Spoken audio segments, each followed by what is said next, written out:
Good morning, Chatty House. What's up, Chatty Gang? Congrats on the early gold medal, Ramsey. Mark Stein has. Hey, my favorite part of the Adolis Garcia home run was he was clearly trying to hit that dinger all night. My man was just swinging out of his shoes every time he went to the plate. It was awesome. Yeah, he was ready.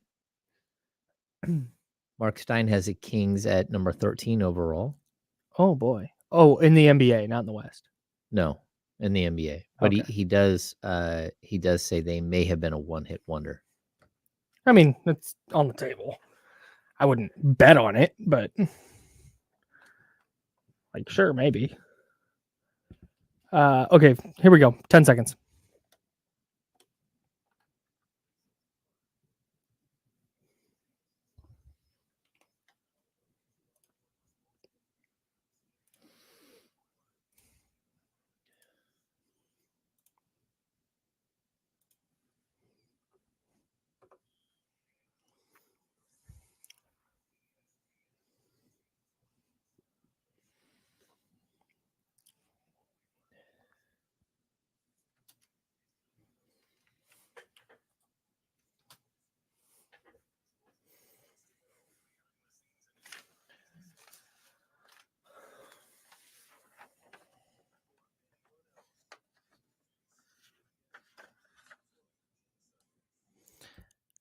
Oh, good morning, everybody.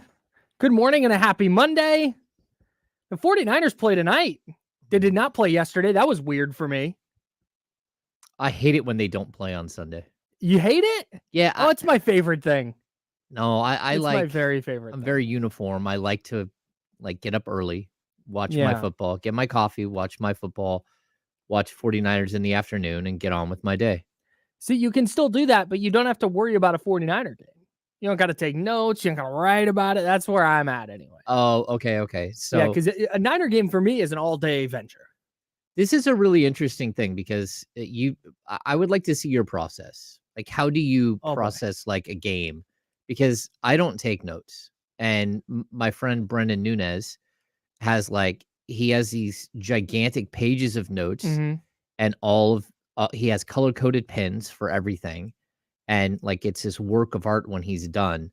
When I'm watching a basketball game, it's all in my head. I'm writing my 6 quick thoughts. Sure. And I'm thinking of themes from the day, but I don't take notes. So I used to take separate notes. Okay. Not on the Brendan Nunez level, because he tweets out those notes sometimes. Yeah, and now holy he does. Smokes. Yeah. That is a mess. At least for me. I'm sure for him it's very well organized and they're detailed. but for me, I can't just write stuff down. And so what I started doing was I keep what I call my notebook, and I just break it down into 4 quarters. And I just literally, the notes I would write down on paper, I just type into a post. And when the game is over, I just post it. Okay. And that way I can go back and reference it. Like, if there's a key penalty on a second down or whatever, I'll put that in my notes. Or if Fred Warner makes a particularly great play, I'll note what the play was, why it mattered. And so by the end of the game, I just kind of have what turns into because game stories, nobody reads a game story. So it turns into like a de facto game story where it's what happened, but there's also some editorializing in there. There's stats in there. There's because I watch on the TV broadcast when they're away, I can, note something that got said on the broadcast. And I just realized that I have this notebook that eventually makes its way into a post anyway. So why not just eliminate the middleman and just take notes in a post? That's it. It's a great idea.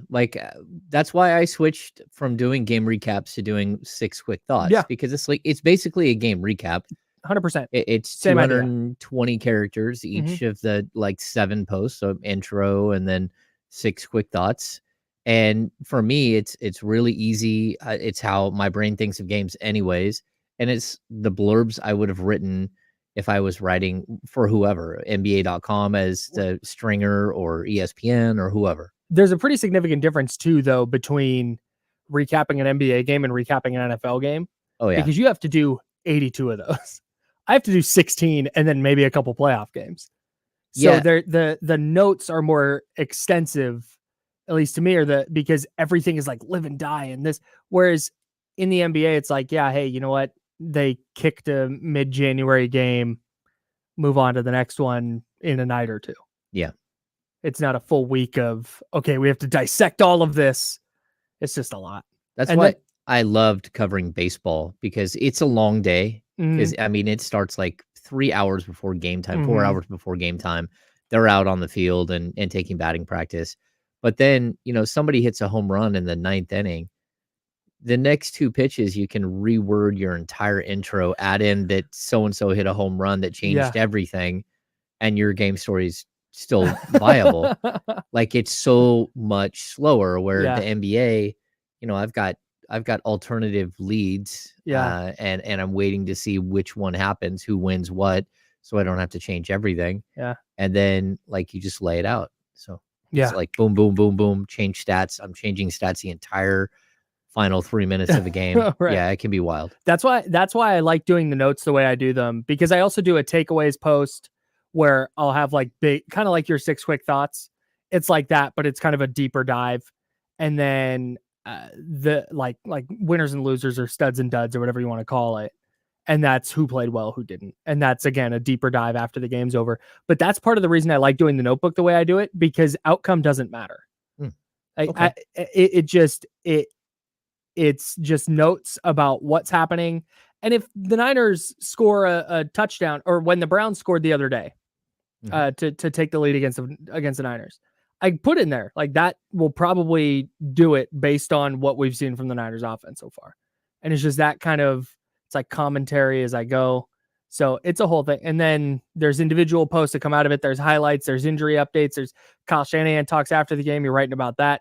So for a 1:25 kickoff, between writing and then doing a quick podcast, I'm not done until probably 10:30. Oh yeah, that's tough. It's just a lot. Yeah. So it's fun though. It's not hard. Yeah. They want, they want a game story at the end of the game. They want 1 or 2 sidebars. Yeah. It's like, yeah, I mean, you don't leave the arena until 12:30 and not home until 1:30. It's the best. It's my favorite thing. It's like, yeah, I'm at work at a basketball arena. Like, what a tough life. Everyone else is gone. Yeah. All right. We're the Insiders. We're brought to you by Jiffy Lube. That's James Ham. I'm Kyle Madsen. The 49ers take on the Minnesota Vikings tonight, which meant yesterday we were talking about this at the top. And the thing I wanted to get to, I pretty rarely get to just enjoy a football Sunday. There's bye weeks. And then, when the Niners play primetime, I get to, but it was so nice yesterday. I got to watch Red Zone. There's not a better way to watch football. I used to be so resistant to Red Zone as an entity, because I was of the mind that, no, I'm going to get locked into this game and I'm going to be able to tell you every single thing that happened in whatever my local game is. That sucks. That's stupid. I don't need to know everything that happened in Seahawks Cardinals. I don't. I love it, Kyle. I have been a Red Zone believer for a long time. I run 2 TVs on Sundays. So one that will have the main game on that's on regular TV, or like I have the NFL package, so I might switch around to whatever. But then the Red Zone is on the other TV. And yesterday, God bless their hearts, the Kings decided at 10:45 to send out a memo that we had practice at 12:15.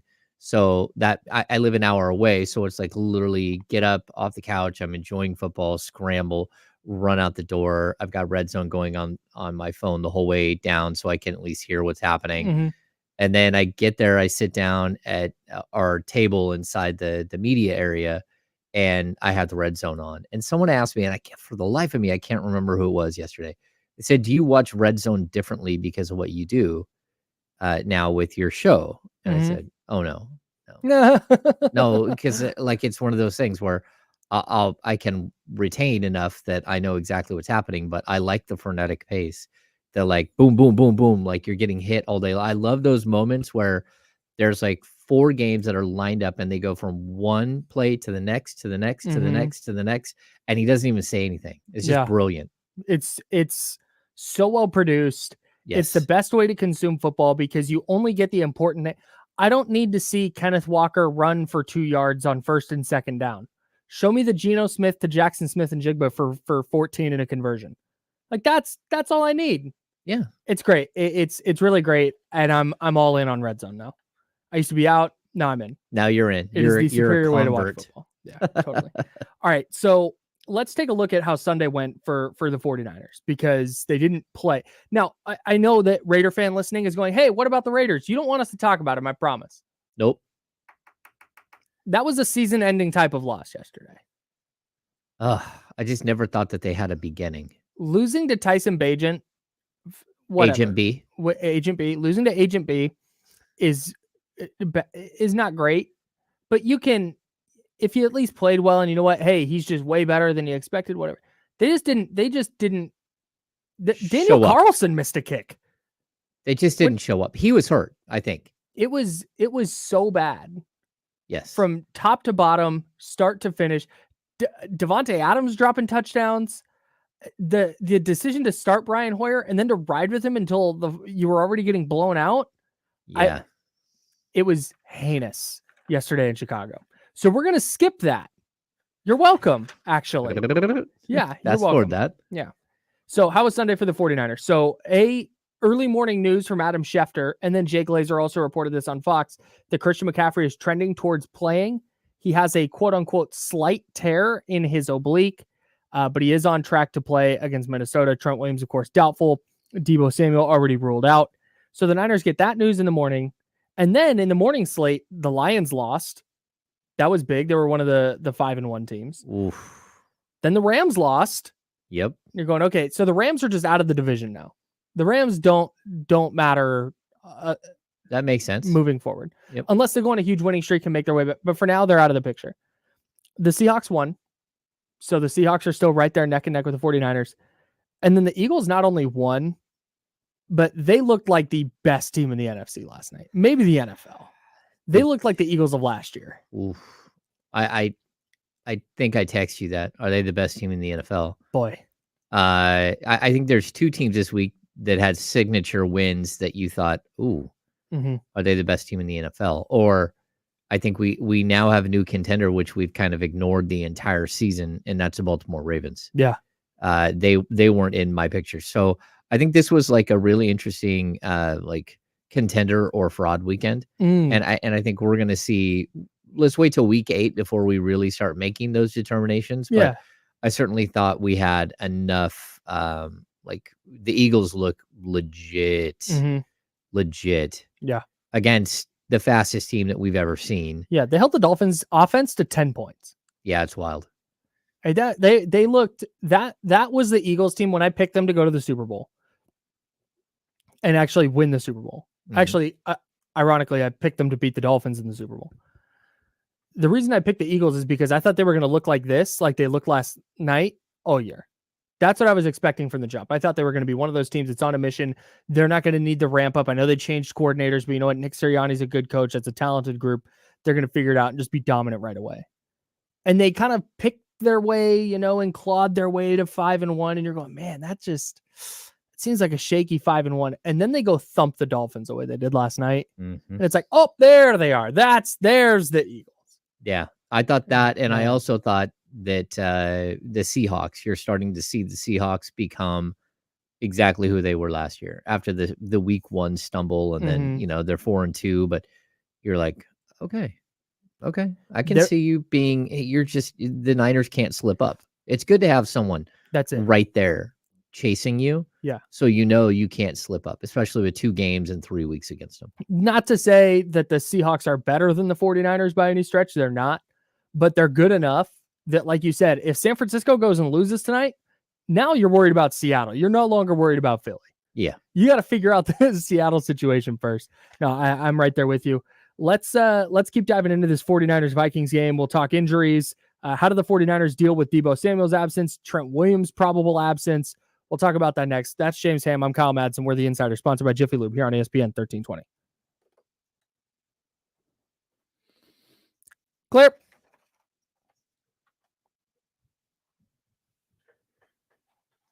It's funny. We here in the chatty house, like we messed. Why am I drawing a blank? Who is it that traded Oh, Lizzie. Right? Leezy. My bad. Bad. Leezy trading McCaffrey for AJ Brown. All of a sudden, that doesn't look not a bad deal. It doesn't look as bad as it did before. 5 straight 125s. Yeah, that is he is quite a player, man. Right now. Yeah. He's so big and physical and strong, but then also a dynamite route runner. Yeah. I thought I was missing something when he came out of the draft, and I believe my takes on Twitter will back me up here. But when he was coming out of the draft, I was just kind of like, I know DK Metcalf was the talk of that Ole Miss receiving core, but it's like, dude, AJ Brown's the guy here. AJ Brown is dominant. He's who I wanted the Niners to take when they took Debo. The fact that they had both of them at the college level, like literally the biggest two dudes ever. Hey, if you were the quarterback on that team, you don't tell anyone you were the quarterback on that team, right? Yeah. Like, you just like, oh yeah, I played on Ole Miss. What position? Nah, don't worry about it. Don't worry about it. Man, he's at 52 catches for 809 yards and 3 touchdowns through 7 games. He is quite a player. And the Titans just gave him away. It's so nutty. And he's only 26. Like, what were they thinking? Dude, I don't. Yeah. And then they I don't know. That's wild. He's only got 3 touchdowns. That's interesting.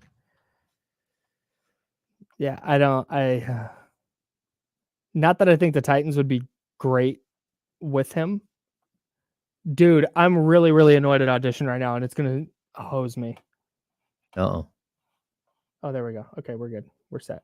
We back. Open. Do I have time? 30 seconds? Yeah, let's go. Man, that's big time for me. Good job, Audition.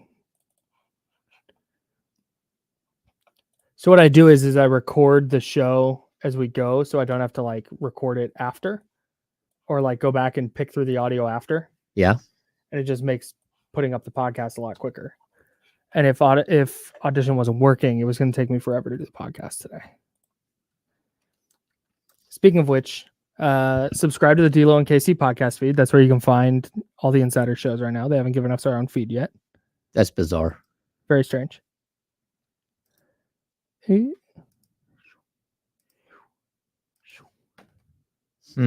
Yeah, sorry, Leezy. Brain not working. Big Leezy guy. Yeah.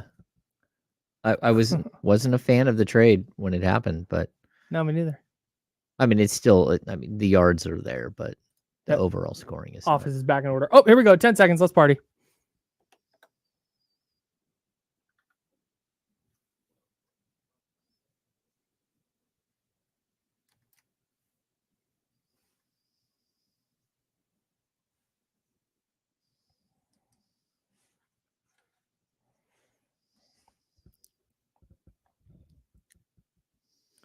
Yeah, dang right we are.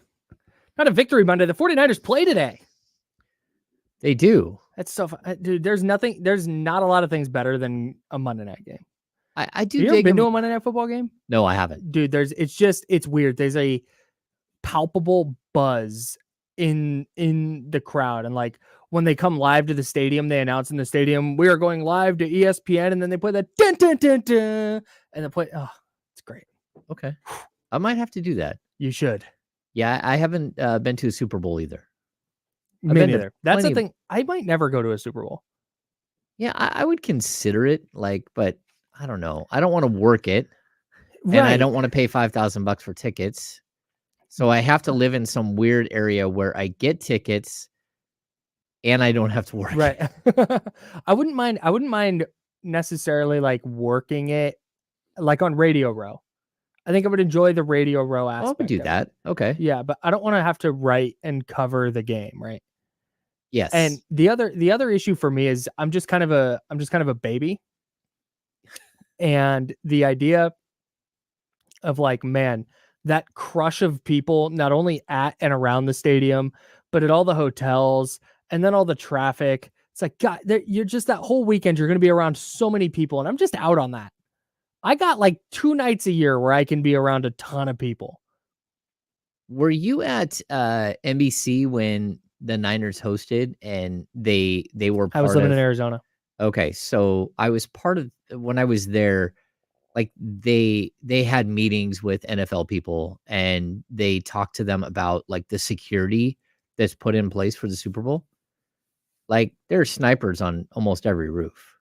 Dang. Like they dropped like weird cell phones from the sky to see if there was a way to black out communications. There's like hardwires everywhere for like part of the infrastructure in case there is an emergency. There's like phone lines that are real and separate and like, oh, there's all kinds of things that go on. Oh my God. No, I was like, are you serious? Like this is, oh yeah, like the heightened security. No, you're coming back. Yeah, you're safe. It's coming back in a couple of years. Yeah. It's not even about that. It's not even about my safety. It's just about like, I just don't want to be around that many people. No, I get that. I did go to the Final Four, not this year, but last year I did. Yeah, that was a blast, but it was at the end of COVID, sort of, when there were still concerns, and 70,000 people in the Superdome. That was a bit. Jeez. Is that where the Saints play? Yeah. Yeah. Dang. Oh, that's wild. A lot of people. It was a lot of people, but it was a lot of fun too because they break it up into the sections, the fan sections down in the lower bowl. So, you had your Kansas, you had your Duke, you had your North Carolina, and I can't remember who the fourth team was. George Mason. No, I don't think so. What year was this? 2 years ago. 2 years ago? It was another. It was Cincinnati. No, it was another. San Diego State.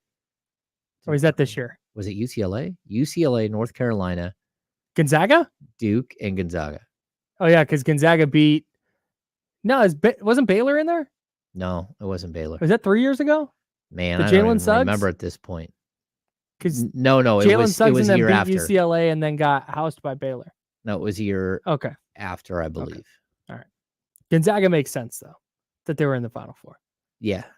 All right. So the 49ers have to face the Vikings tonight without two players that I don't know that they can win a game without. And that's Deebo Samuel and Trent Williams. And I'm less concerned about the Deebo Samuel injury because, remember, Deebo went out in week 14 last year in Brock Purdy's first start. He hurt his knee. And he was out for 3 games, and they didn't miss him. But when you combine the Deebo absence with Christian McCaffrey being banged up, and now you have Trent Williams out, this to me isn't a game where you're going, okay, Dre Greenlaw's out, but they can survive that. I don't know that they can beat the Vikings. I have genuine concerns about Jalen Moore starting at left tackle and facing a Vikings team that's going to blitz more than 50% of the time. Kyle, I feel like your anxiety meter is always high. It's not anxiety for Niners. No, it's not anxiety. I wouldn't call it that. But when you look at what this offensive line has done this year, their 2 best offensive linemen are Trent Williams and Aaron Banks. Those are the 2 guys on the left side. And if you remove Trent Williams from that equation and you throw in a new left tackle, A, you're getting significantly worse at the position, but B, you have Jalen Moore, who he's gotten a lot of reps to get with Aaron Banks in the preseason and in training camp, but there's still like communication problems. And they've had that issue on the right side with Spencer Burford and Colton McKivitz, a first-time starter in McKivitz. So to me, like that could be a significant problem tonight. Like the 49ers are a better team. The 49ers should win. But when I look at ways this could go wrong, it's like that is a giant red flag to me at left tackle. Yeah, I agree. It's something that I've been concerned with the 49ers for the last couple of seasons. I just think that the depth on the offensive line wasn't great. I don't even think the quality of depth was great. No. And so it's been a pretty big issue. I don't even know if they've got 5 legitimate, starters overall. But it's how they roll, and they've been really good, and it's hard to question it until you get to the Super Bowl. I mean, NFC Championship game, and they just bum rush your quarterback and crush him and early on, and then they crush the next guy because your offensive line isn't holding up. So I mean, it's tough to be elite at every position at the NFL level, especially when you have the specialty positions at the specialty players at the Niners do. But yeah, it's going to be a test, man. I would say I'm not super concerned about Debo. Like Debo is a weapon. I'm more concerned that you got to buy next week, and you're running Christian McCaffrey out there with a partial tear of an oblique, and as opposed to sitting him for a week and giving him basically 3 weeks to heal. Now you're going to put him out here this week and then hope that he heals up in the week and a half, 2 weeks, leading up to the next game. That would be my concern, because I just think that, this is about 17 weeks. It's not about one individual game. And if you do lose a game, you lose a game. It happens. But like, this should be about like trying to preserve that guy for the entire season. Yeah, I don't really know how I feel about it, because it's an oblique tear, which sounds to me like, hey, he's not going to be able to move correctly. I'm not necessarily worried about the oblique getting worse, but man, have you ever had a sore oblique? That's the muscles on your sides. Oh yeah. Yeah. And when you're sore, like if you just lift, you do a core day, or maybe you played golf, or maybe you played softball and you or baseball and you swung a bunch of times and your sides are sore. That is like debilitating. It's like, man, I can't get out of the car right. I can't sit right. Like laying down hurts. And he's going to go play football with a tear in his oblique. It's not so much about it getting worse. It's like, is he going to move correctly? Is he going to be able to avoid contact the way he does? Is he going to be able to cut normally, where he's capable of making the plays that he usually makes? That's my greater concern than his like long-term health with the oblique. It's like, is something bad going to happen because he's playing injured? No, I get that. And you're talking to a guy who has no lower back. So, yes, I know what it feels like to have oblique issues and lower back issues. They're all tied in together. And I do not believe there's any way, shape, or form where you could say that there's no way for him to hurt himself more. Right. Like, yeah, I don't maybe believe that specific injury isn't going to get worse just by the virtue of playing, but it feels like it's just really, really risky. Yeah, let's roll the dice. Let's roll the dice and see what happens midway through a season where you hope that you're playing not only 17 but another 4 games. I mean, but then again, if your goal is the number 1 seed in the NFC, and you just see the Eagles look the way the Eagles looked last night, your margin for error is very, very slim. Yeah. So I'd be interested. I know we would never get this, but I would be fascinated to know the team doctor reasoning. Okay. Like, why is this something that can be played with and not Debo's shoulder injury or Trent Williams' ankle injury? Is it just a matter of function? Is it a matter of pain management? Is it a matter of hurting it worse via contact? Because if Christian McCaffrey hurt his oblique in a football game, I can't fathom that he can't hurt it worse in a football game. That doesn't make any sense to me. No, I totally get what you're saying. And I would say, look, first of all, Debo has a fracture. He has a hairline fracture and one of the bones in his shoulder. Yeah.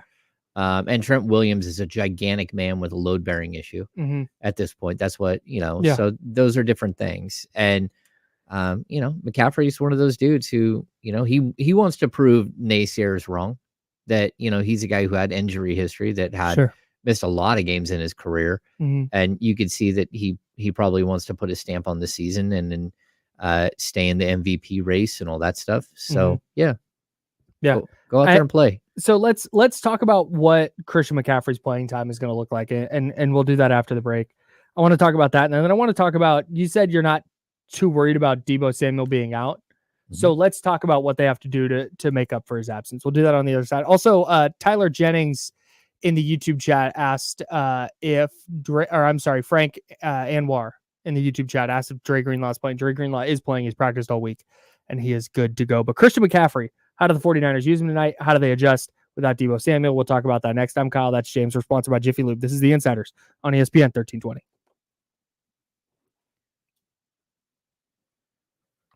Not Michael Jenkins. What's going on, everybody? That's dope that Ramsey's been to a World Cup. I'm super jealous. I can't wait till it's here in 26. I've been in Europe during Euro Cup. We will go to World Cup. Me and my son will go. For sure. I don't even care who's playing.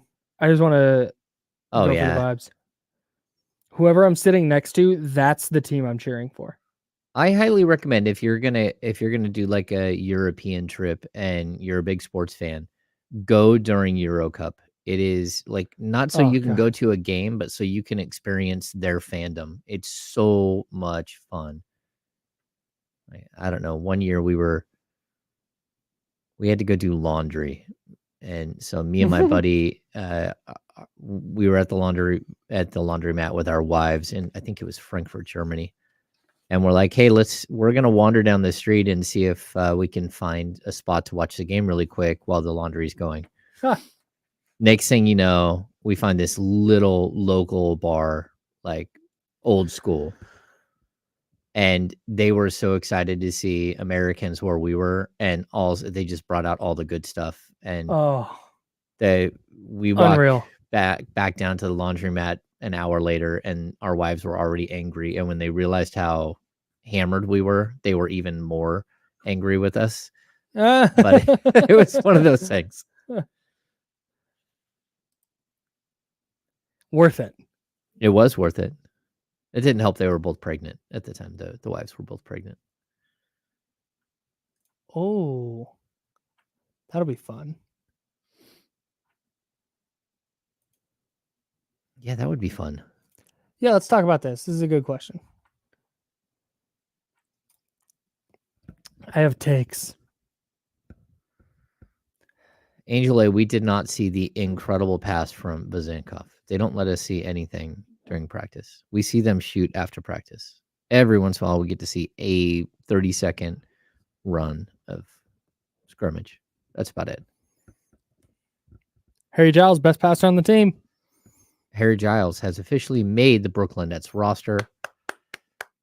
Let's go. Did we have that Friday? Or was he just on track to make it? I think we avoided it a little bit because it wasn't sure. We weren't sure. Well, shout out to Harry if we didn't. Yeah, so they have the office is back to normal for the most part after our event here the other night. Yeah. String of parties. The chairs are still there, though? Right behind you? Yeah. So if anybody wants to pull up, by the way, I'm going to do this little Socktober thing right now.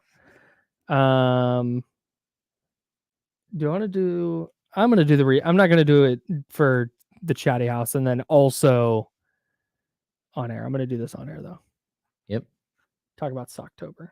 We're taking sock donations or a sock drive. For the Placer County, I don't know, homeless shelter, Placer County something. The Gathering Inn, a nonprofit organization dedicated to helping people on their journey to sustainable housing. Okay. But yeah, I'll do this read right now. I'm excited to hear it. We're back in 10. We're back in 10. Here we go.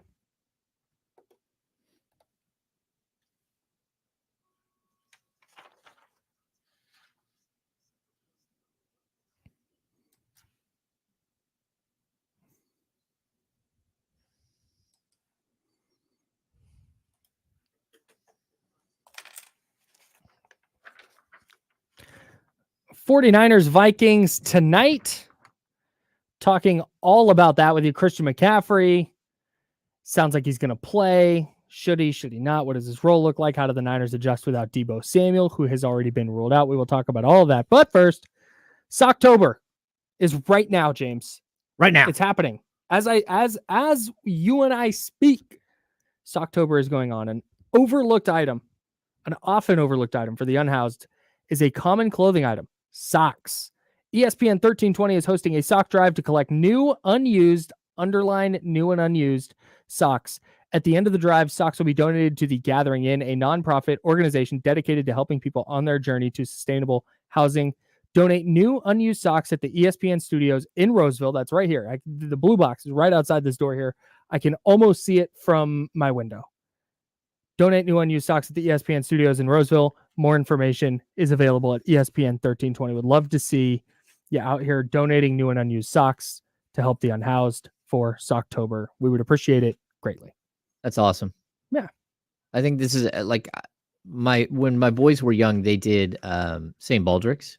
Mm-hmm. So you know what St. Baldrick's is? So they raise funds for children cancer research, and then they had to go, and we took them to a Kings game, and they shaved their heads bald. Awesome. Yeah, it's an incredible experience. I highly recommend that if you have young people in your home, because the thing that happens, like the day that they cut their hair, it's like all this excitement. They shave their head, they go to school the next day, and everyone wants to touch their head, and it becomes like a very, very big eye opener for what for what this means. Yeah. And so I highly recommend it. Yeah. St. Baldrick's, great people, great foundation, make a bunch of money for children cancer research. Excellent. St. Baldrick, shout out. All right. Let's get to this Niners Vikings game. So we were talking in the last segment, we were talking about Christian McCaffrey playing with a tear in his oblique, I believe the exact verbiage from Jake Laser on the Fox pregame show was a slight little tear. A slight little tear. And by the way, just a little one. Slight little tear is my new emo band name.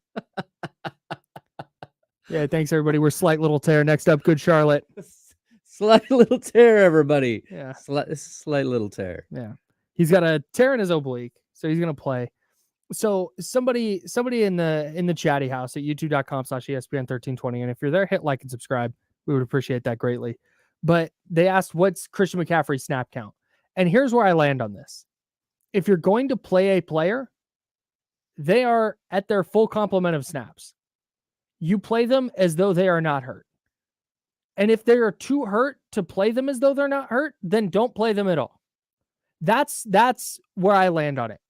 I understand the notion of, okay, well, if you just need to, if it just hurts and he needs to be limited, then maybe you put him in for 15 snaps here and there, or maybe just a pass catching role or whatever. No. That's not how this works. Yeah, once he gets warmed up, you play him. You play him until Correct. He can't play anymore, and then you worry about the repercussions for what you've done afterwards. Correct. That is the rule. Like, do not let the guy cool down. Let him warm up his obliques. Let him like get going. And if he can make it all the way through a game on adrenaline or a shot or two, and that's what you've decided that is your plan as a team, and you're working with the player, then let him play. Now, I already have an issue with how many snaps he does anyways. So like, I would be okay if he didn't have as much of a workload on a weekly basis, not just because of this. Yeah. So I definitely, yes, they have moved the chairs because we mentioned it on the air, Kyle. They keep moving chairs behind you. I thought I was going to have an audience. There we go. No, they've taken away the chairs.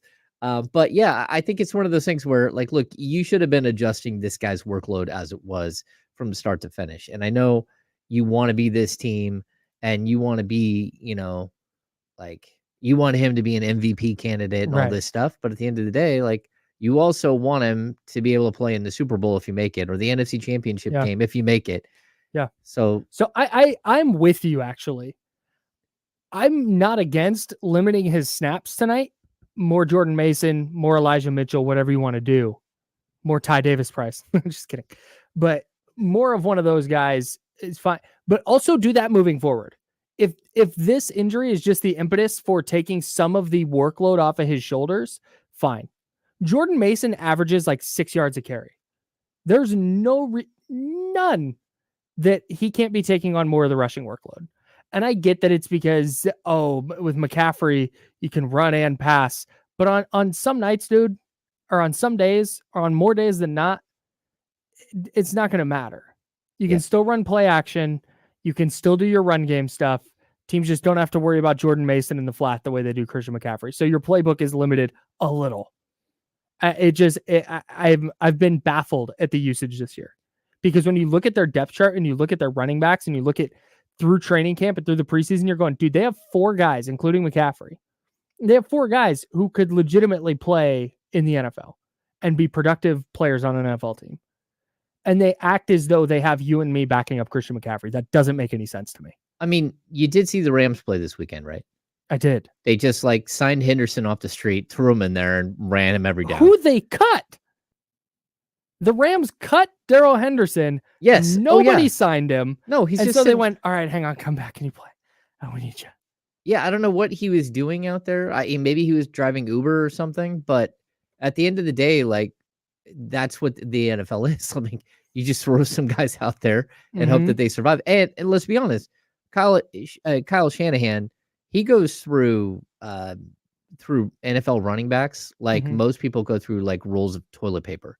It's boom, boom. Yeah, but he found a roll of toilet paper he really likes. He does. He's gonna try. He's gonna do one square at a time. Yeah. 1 square at a time. This is Christian McCaffrey. We're keeping this is the bamboo stuff. It's good for the environment. Yeah, but then he still uses Christian McCaffrey like he's the cheap stuff. He does. It's insane. Don't put him out there for that many. I don't understand it. I don't want him 28 touches in a game, 32 touches in a game. No. Here's what I don't get. I don't understand. His whole thing is that he can be, if a czar came down and said, or the football czar came down and said, hey, Christian McCaffrey can't be a running back anymore, he would still be an awesome slot receiver, right? Yeah. He would still be a very good player in the NFL if he was not allowed to take a handoff ever again. That's part of the allure of Christian McCaffrey. So I was of the mind that going into this year, it's man, you're going to see a lot of 2 running back stuff, maybe even 3 running back stuff with Kyle Juszczyk acting as a tight end with Elijah Mitchell or Jordan Mason or Ty Davis Price with Christian McCaffrey on the field. Because now there's stuff you can do with split back stuff. You can put McCaffrey out wide. Yeah, honestly, you can put Jordan Mason out wide a little bit if you need to. There's all these different things you can do, and they've just not done it. And I don't know why. It's been it's Christian McCaffrey, first, second, and third down, drive in and drive out. It's a lot of Christian McCaffrey, man. I don't want to say too much because I get it. I love watching him, and I think we've all, you want your best players having the ball in their hands, and you want them to make the play, but at the same time, I want him to be able to make plays when it matters. Yeah. And it doesn't. Week 7, in the grand scheme of things, does not matter for the San Francisco 49ers. Yeah, I think big picture, yes. But I also understand they're watching the Eagles last night, and they're going, man, we can't, if we want the 1 seed, we can't lose. So I'm really interested to see how that goes tonight, and then how that affects McCaffrey, if at all, moving forward. With Deebo Samuel out, so we know that Jalen Moore is going to start at left tackle for Trent Williams. But with Deebo Samuel out, what the Niners did against the Browns was they just put Ray McCloud into all the Deebo stuff. Don't know if I understand that one. Ray McCloud is not threatening defenses the way Deebo Samuel does. And maybe it's just, it was the game plan of that week and they'll do something different this week. I want to see more Ronnie Bell, man. I love me some Ronnie Bell, but I would also, Kyle. Yeah. Why not, heaven forbid, why not split Christian McCaffrey out and have him be Deebo for some of these plays and then put Elijah Mitchell or one of the other running backs in the backfield? Brother, if I had an answer to that, I'm just saying. I wouldn't be sitting here talking to you. Okay. No, if I had an answer to that, an NFL team would hire me. That makes sense, though, doesn't it? Yes. I don't. Why not use McCaffrey for the skill set that he has, which is a very similar skill set to what you have from Deebo Samuel? I have no idea. Yeah. That's a phenomenal question. I don't think I'm reinventing the wheel here. I think if you're going to just pure pass routes and stuff like that, Juwan Jennings is a perfectly good wide receiver. I actually really like Juwan Jennings as a wide receiver. And I think he can do, he can go out there and catch 100 yards. I fully believe that he can. Right. And you still have Brandon Ayuk who can do all that stuff. And then you start, maybe you utilize Kittle down the middle. Maybe you figure out how to utilize your star tight end that you're paying a ton of money to. But at the same time, I don't think, for me, Deebo it takes away a dimension to your offense, but realistically, this offense should be really good without him. No, I agree. They need a tone setter though, because he is that physical tone setter. And you even saw it a little bit You even saw it a little bit against Arizona. I know they ended up boat racing Arizona, but you saw Debo was hurt and compromised, and you could see it just kind of impacted their offense a little bit. But to your point, it's not like he's a dominant down the field receiver. No. In fact, he's not good at creating separation and getting open. Yeah, he's not a great route running wide receiver. He's just a super athlete that you can use in a bunch of different ways. Right. So I'm with you, actually. I think Juwan Jennings is as good or better at creating separation. He's a bigger body. And then I just said it. Ronnie Bell is a player that we saw in the preseason. And even in week 3, when Brandon Ayuk was out, he caught a touchdown.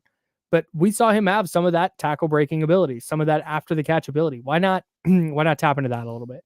And I think we might see that now that they've had a week to game plan without Debo and it's not just fixing it on the fly against Cleveland.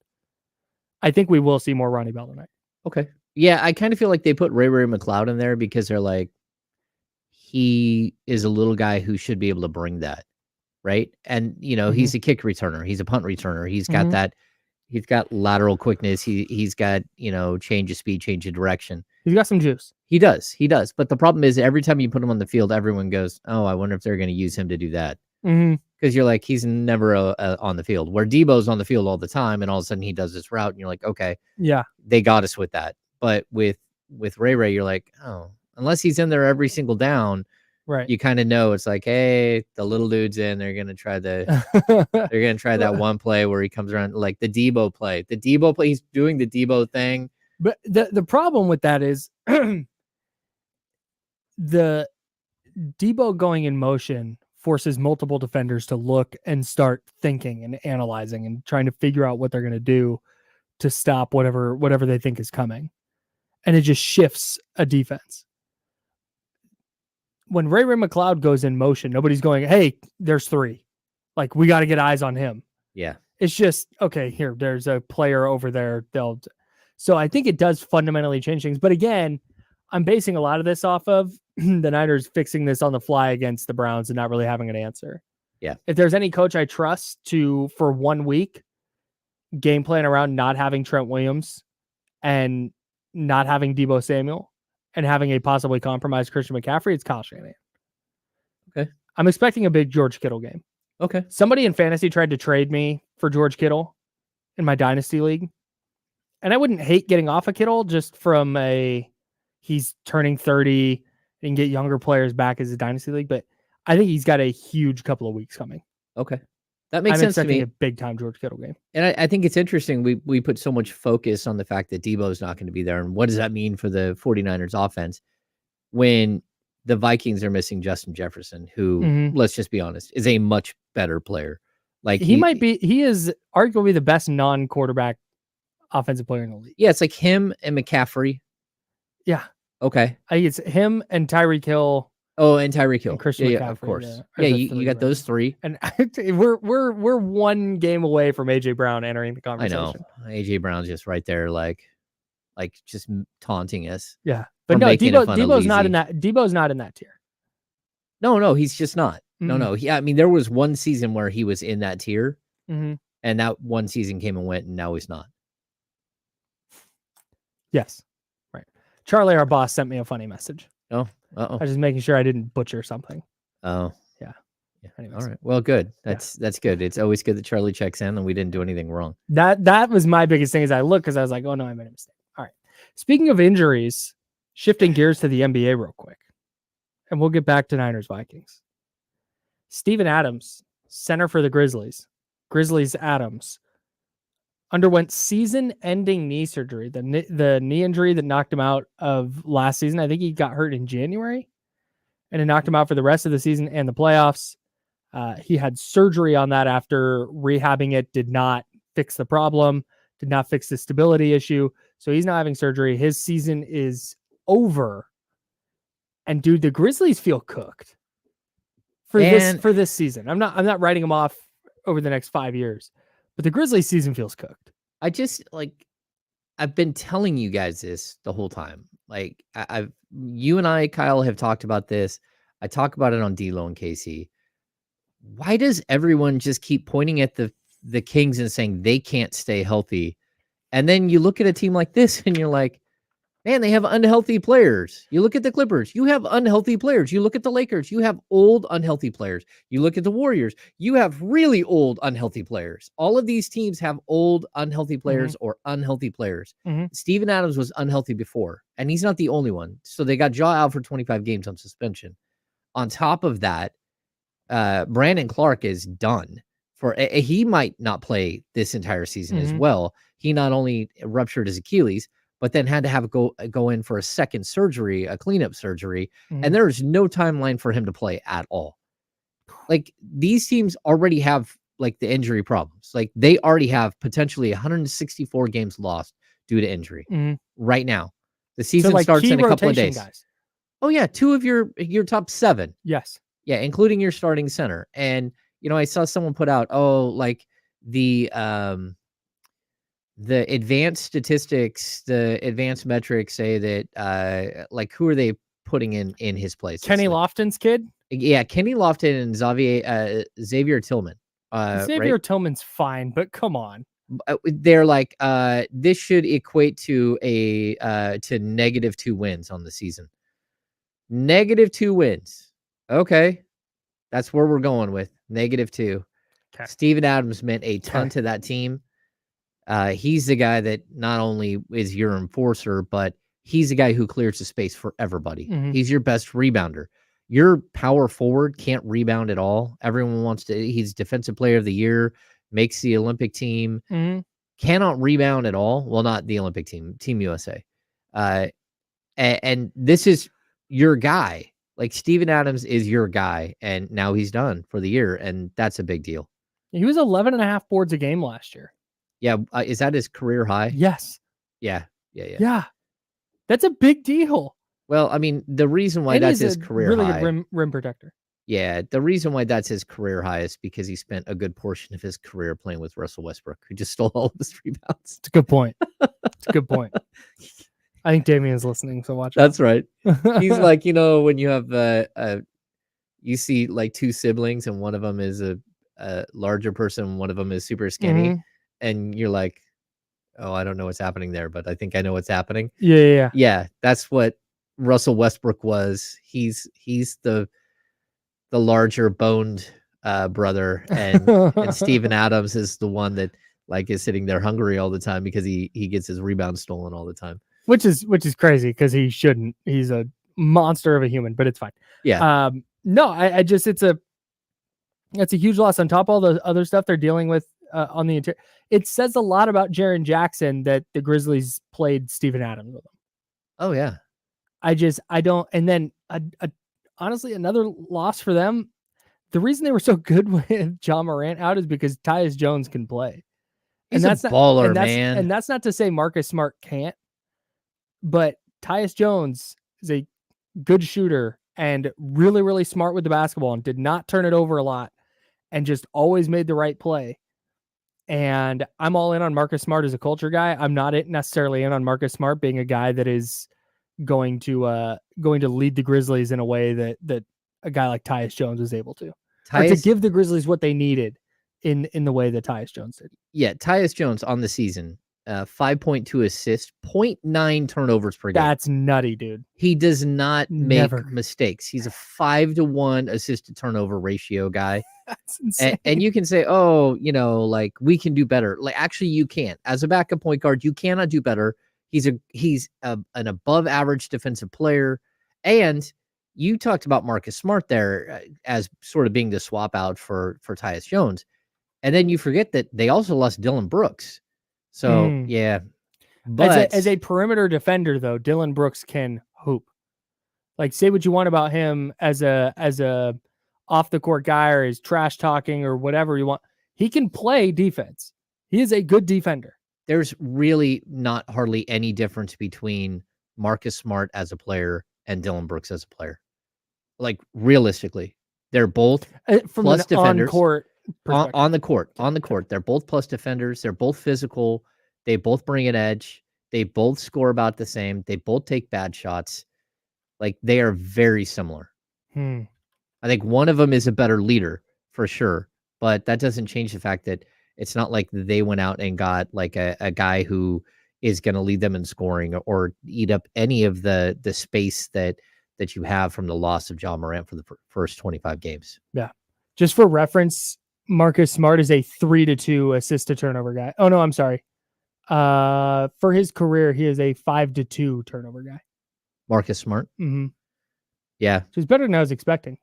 No, he's a good player. He's like 6-3 I'm not saying year. that at all. I'm just saying that we can't say that the loss of Tyus Jones and Dylan Brooks equates to Marcus Smart. It's a bad vibe around that team right now. It's like the 2020 49ers to me, where week 1, Richard Sherman and D Ford get banged up.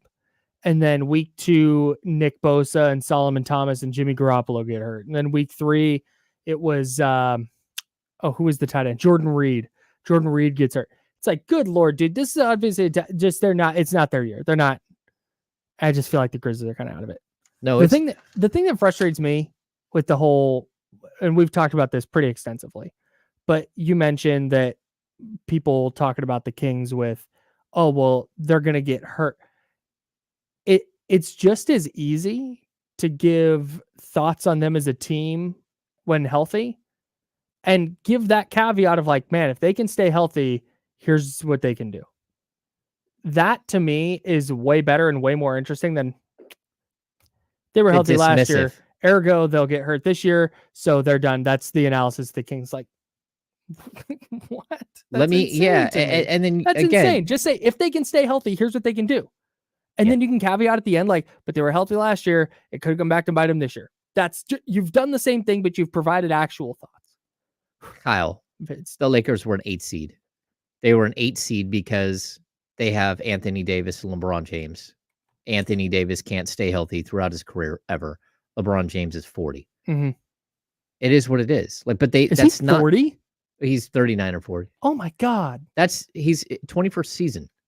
Yeah, so like that's where I'm like, what are we doing here? How are you saying that one team can't, when the other team historically has players that are always injured? But that's not part of the equation. The fact that they won, that they were an 8 seed last year is not part of any equation. I don't understand.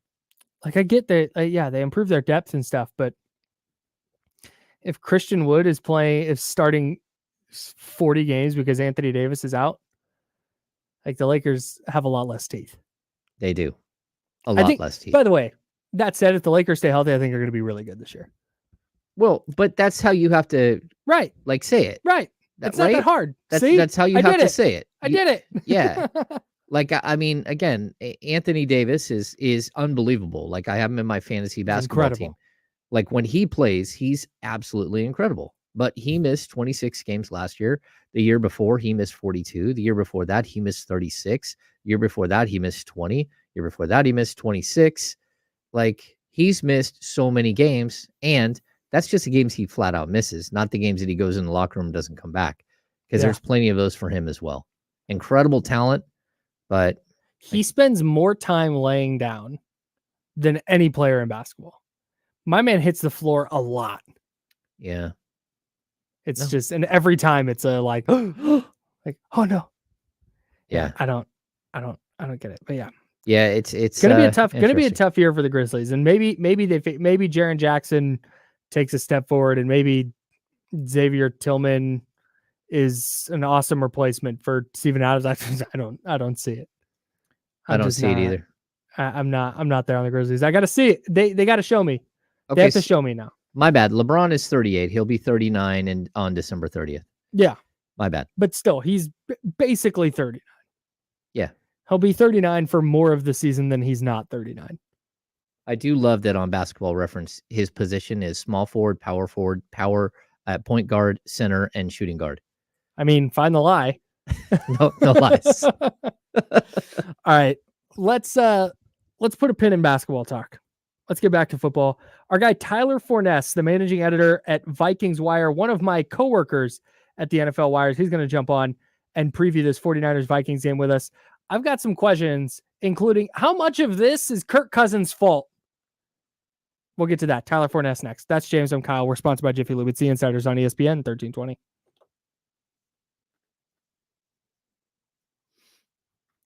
That definitely says San Francisco State. What's that?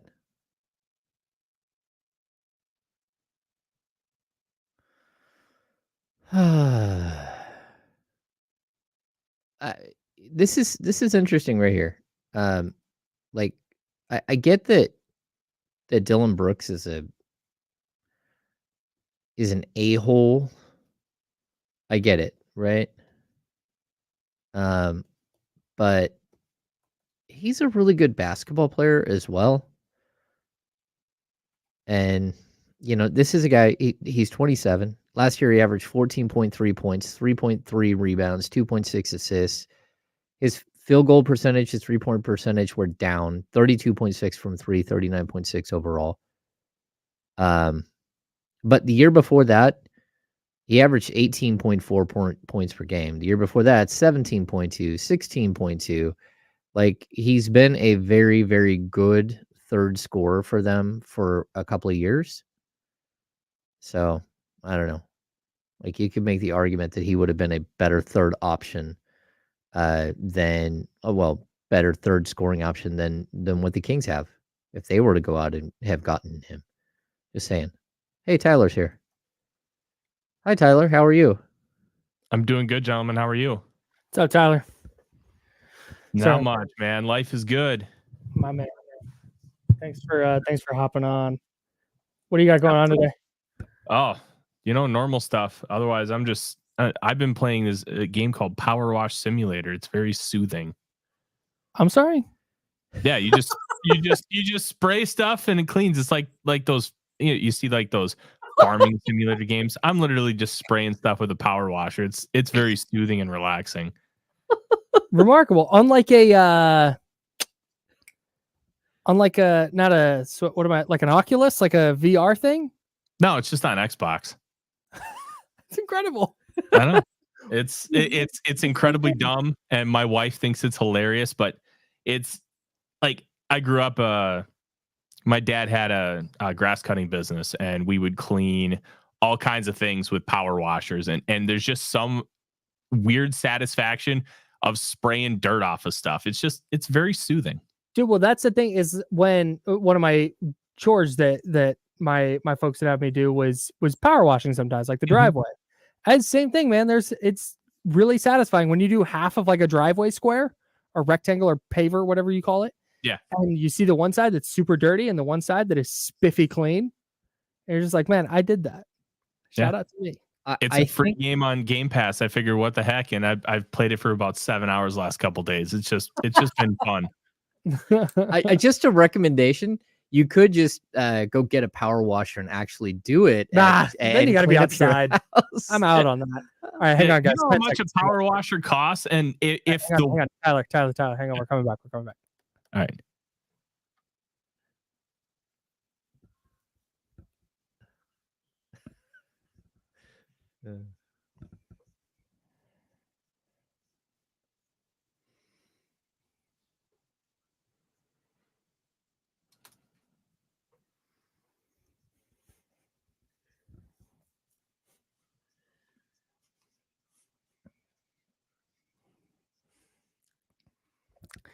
One hour down, 1 hour to go before we give way to D-Lo and KC. I want to thank everybody hanging out with us on 1320 AM on youtube.com/ESPN 1320. Maybe you're on Facebook, maybe you're on Twitch.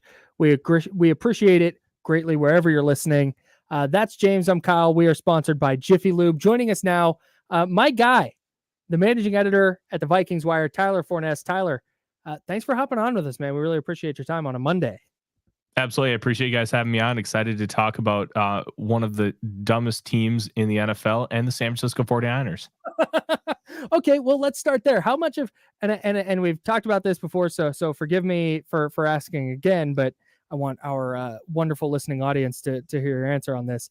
How much of Minnesota's 2-4 start is on their quarterback, Kirk Cousins? It's very interesting because you could claim that it's a lot and you could claim that it's not much at all. The Vikings have turned the ball over 13 times this season with a -7 turnover differential. 7 of those are on Kirk Cousins, 3 fumbles and 4 interceptions. And then you have 6 different Vikings having 1 fumble each. All of them were lost to the defense. And that's really been the catalyst for why the Vikings are 2-4. Because if you watch their games, all of them are by one score. And we can talk about how regression is really flipped. Yeah, we knew that, but I think that's a little bit of a lazy analogy. Why has it flipped? Well, it's been a lack of discipline for the Vikings. They're having penalties in inopportune times. They're turning the ball over. And the two games where they ended up winning the turnover battle, Panthers and Bears, they scored a touchdown on defense in each of those games, and they won both of them. So it's all about the Vikings just playing better within themselves. And Kirk Cousins, he is not attacking downfield as much as he did last year. He's playing too conservative. He is not as confident in some of these throws, and he's doing this thing where he hitches and he like pats the ball, and by the time he actually makes a throw, it's too late, and he's thrown multiple interceptions that way, including that pick 6 against Carolina. So I'd put it about 50% on Cousins, but it's unfair to say it's all on him. You know, when we see what happened last year with this team, the Vikings, like, they had this breakout great season, right? But they also, it looked a little like the advanced numbers on it looked a little strange. And we're talking about a team that had a -3 differential on the year that finished 13-4. Are we just seeing like the NFL gods balancing the books here?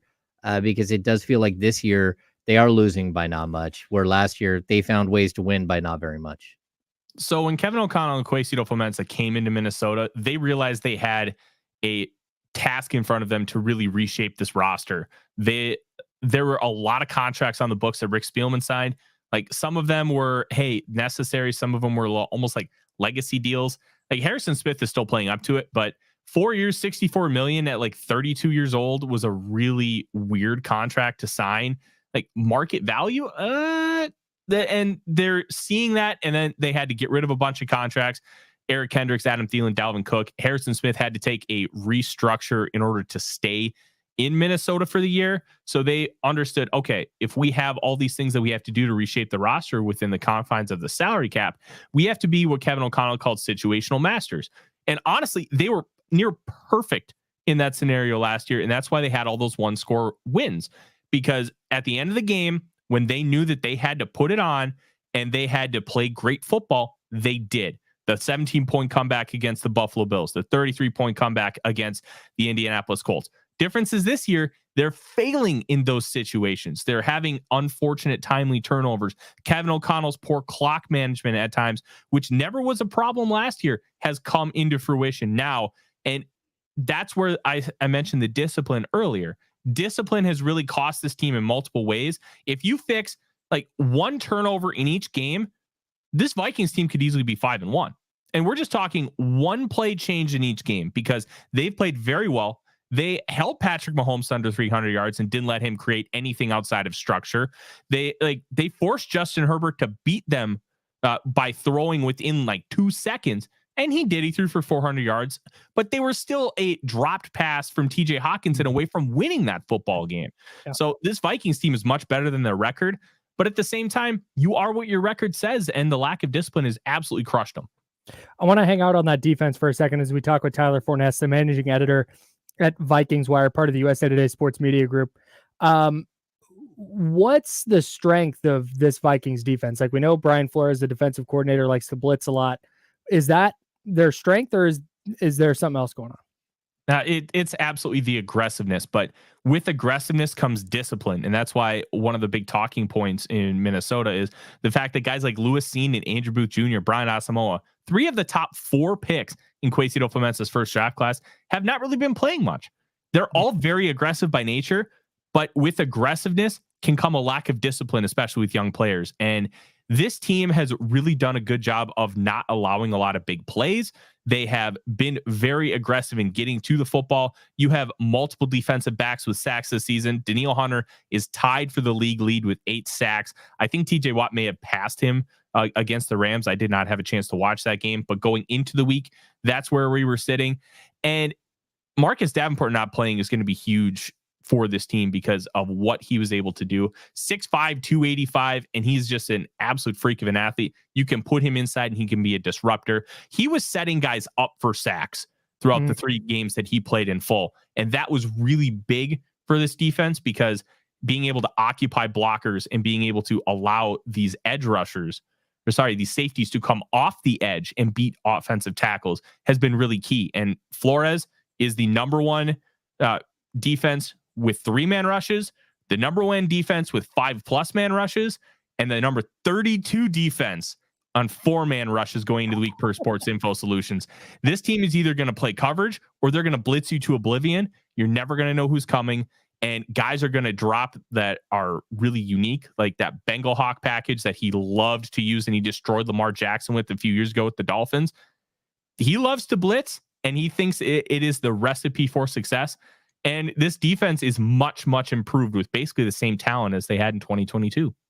We're looking at Danielle Hunter, who just continues to wow. I mean, he's been absolutely incredible this season. It's not just, the 6 sacks in one game. He's had a sack in almost every, I think one game he doesn't have a sack this year.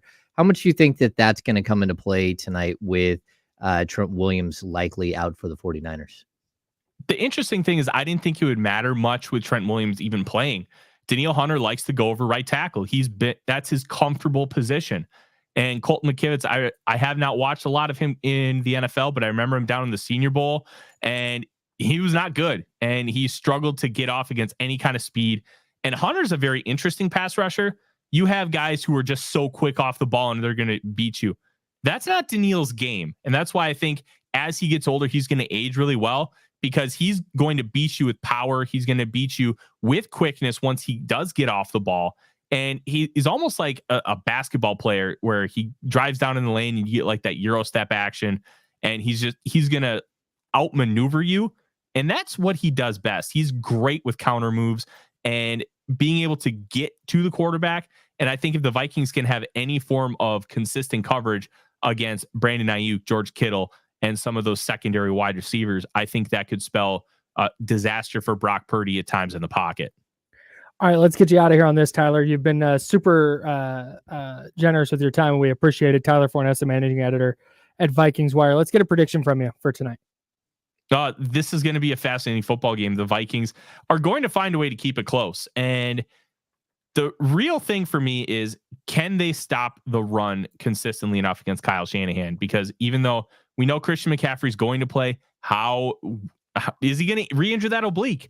Like, that's a very tricky injury. I'm surprised he's going to play, but when you have an extra day, sometimes you can do a little therapy. I think that running game is just going to be too much for this Vikings team. The play action and the ability to utilize guys like George Kittle and Ayuk in space. I think the 49ers end up winning this game by 7, but there is no result that would shock me outside of the Vikings blowing the doors off the Niners. I think anything could happen, and that's what's going to make some for intriguing football tonight. Yeah, can't wait. Tyler, thanks so much for hanging out with us. Let's do it again. Hey, my pleasure, guys. Thanks a lot for having me. See you, buddy. It's Tyler Forness, managing editor of the Vikings Wire, part of the USA Today sports media group, a coworker of mine. And I'm going to call him a friend. Oh?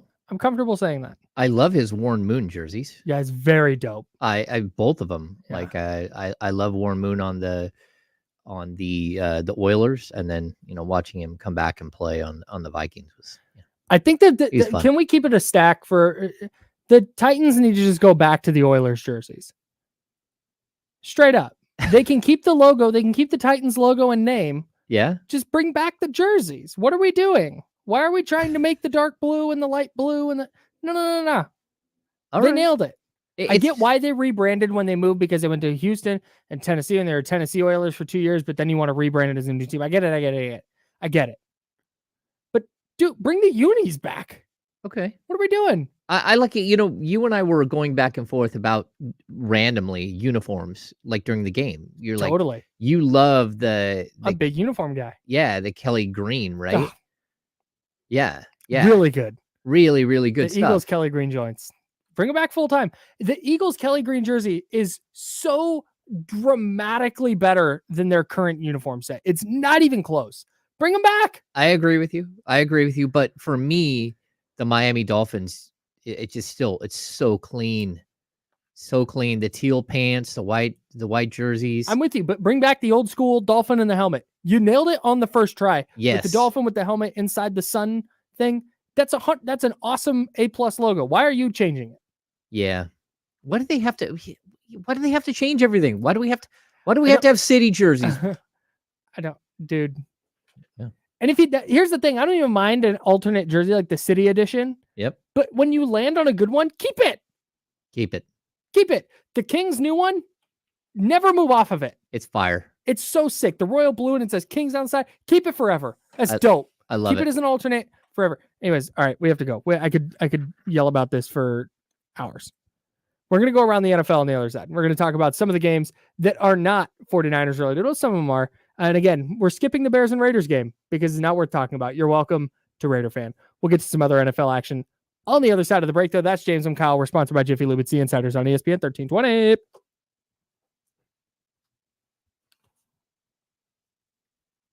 Ooh, the Rockets just waived Jeremiah Robinson Earl.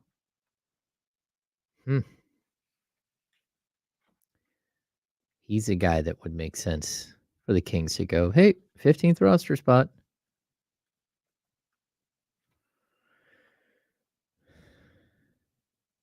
Yo, ask Ken if he wants to hop in for the last few minutes, do a little crossover. What time? Like right now or later? Hey, do you want to hop in? And do a little crossover with us? Yeah. What time? What time?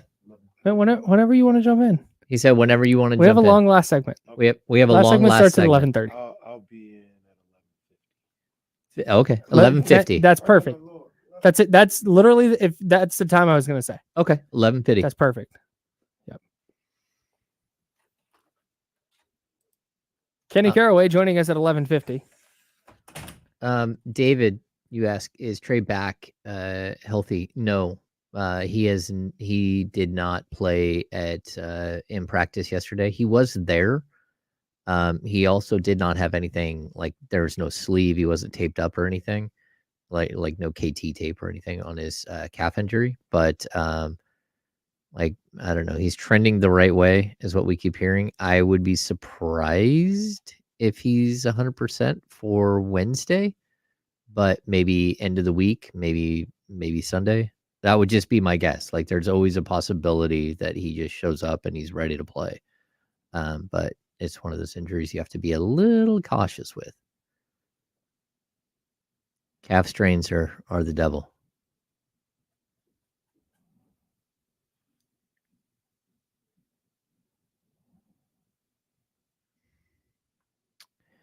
Jeremiah Robinson Earl, 22 years old, almost 23. 7.5 points, 5.6 rebounds as a rookie. He can shoot the 3 ball. I mean, he's cleaning up a bit, but I don't know. I'm intrigued.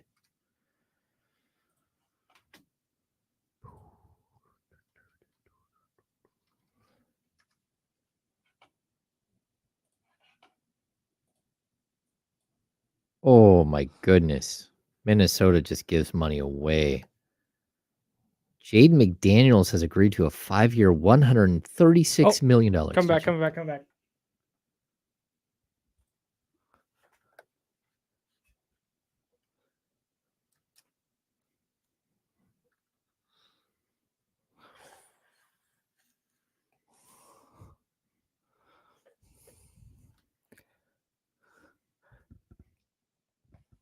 Woo, cutting it close. We made it. We did. We're back, though. We're back. All right. We talked a lot of Niners Vikings today. The 49ers and Vikings face off at US Bank Stadium tonight. No Deebo Samuel for the 49ers. Trent Williams is doubtful. Christian McCaffrey listed as questionable, but it was reported on Sunday morning that McCaffrey is trending toward playing for San Francisco. Let's put a pin in all of that, though, and let's go around the NFL. I'm going to play some fun music, and we're going to do some highlights, and we're going to talk about some of the other games that happened in the NFL on Sunday. Oh yeah, there's that sweet music. Sorry, everybody in the YouTube chat. You're not going to get to hear it, but all right, here we go.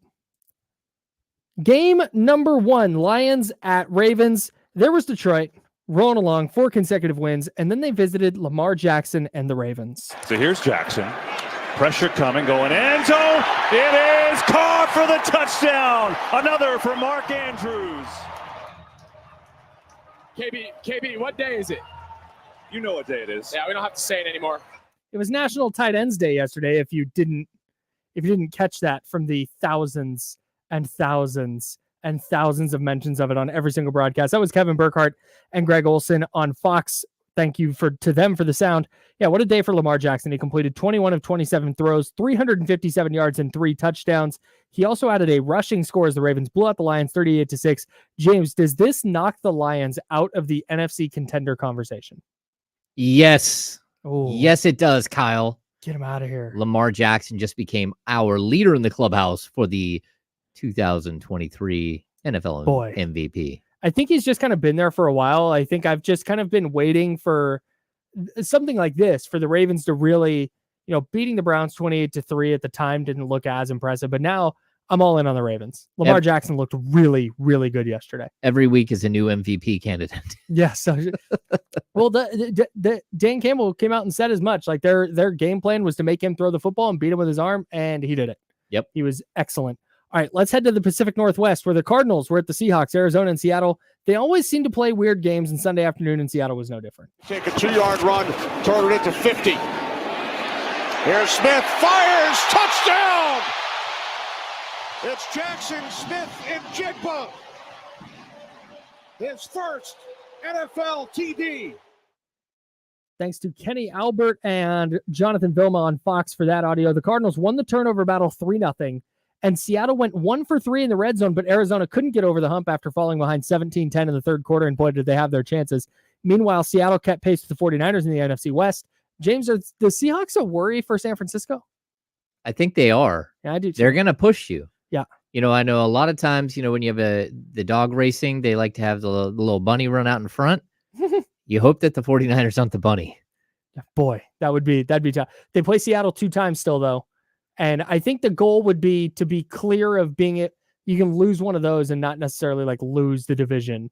I think would be the goal. That's a brutal stretch there for the 49ers. Yeah. It's Seattle, Philadelphia, Seattle. Yeah. Seattle on a short week in Seattle, then at Philly, and then home Seattle. Yeah. It's going to be a tough stretch, especially if they're still as banged up as they are. All right, let's head out to Foxborough, where the Bills visited the Patriots. Buffalo took its first lead at Gillette Stadium with 2 minutes left, but that was just too much time for Mac Jones and the Patriots' high-octane offense. Second and goal. Jones swings it. Touchdown! Gesicki! Thanks to CBS, Ian Eagle on the call there. Mac Jones to Mike Gesicki with just 15 seconds left lifted New England to a 29-25 win over Buffalo. Mac Jones, 25 of 30, 272 yards and 2 touchdown passes, including that game winner that you just heard. For Buffalo, they fall to 4-3 on the season with losses to the Jets, Jags, and Patriots, and a narrow win over the Giants. James, are the Bills still in the elite class of the AFC? Absolutely not. Yeah, it's tough. They're looking a little fraudulent at this point. You're using the F word on them? I'm using the F word on them, fraudulent. I need one of those counterfeit pins. Oh, snap. Mark the 100. Oh, no. Oh, boy, it's looking a little funny in the light. I have to give you this back. That one's not real. Yeah, based on how they've looked lately, it's really hard to put Buffalo in that conversation. One of the teams in that conversation, though, for me, the Kansas City Chiefs. The Chargers were in Kansas City to take on Taylor Swift and the Chiefs. It was not a good day for Brandon Staley's defense. First and goal. Take the handoff, pass in the middle. Kelsey's reaching for the goal line, and he's shoved across. Oh, my gosh. Still waiting for the signal. I think it's a touchdown. Now they're up with arms. Touchdown, Kansas City. That was ridiculous. Jim Nantz and Tony Romo for CBS on the call there. LA allowed only 7 second-half points, but they gave up 24 in the first half, and their offense didn't find the end zone over the final 30 minutes. Meanwhile, Patrick Mahomes lit them up with 424 passing yards and 4 passing touchdowns. It's hard to believe in the Chargers that 3, 2, and 1. It's hard to believe in the Chargers at this point, but as for Kansas City, are the Chiefs back? Yeah, that was a great game. Mahomes looked phenomenal. Yeah. They're starting to figure out ways to use Rice. They're starting.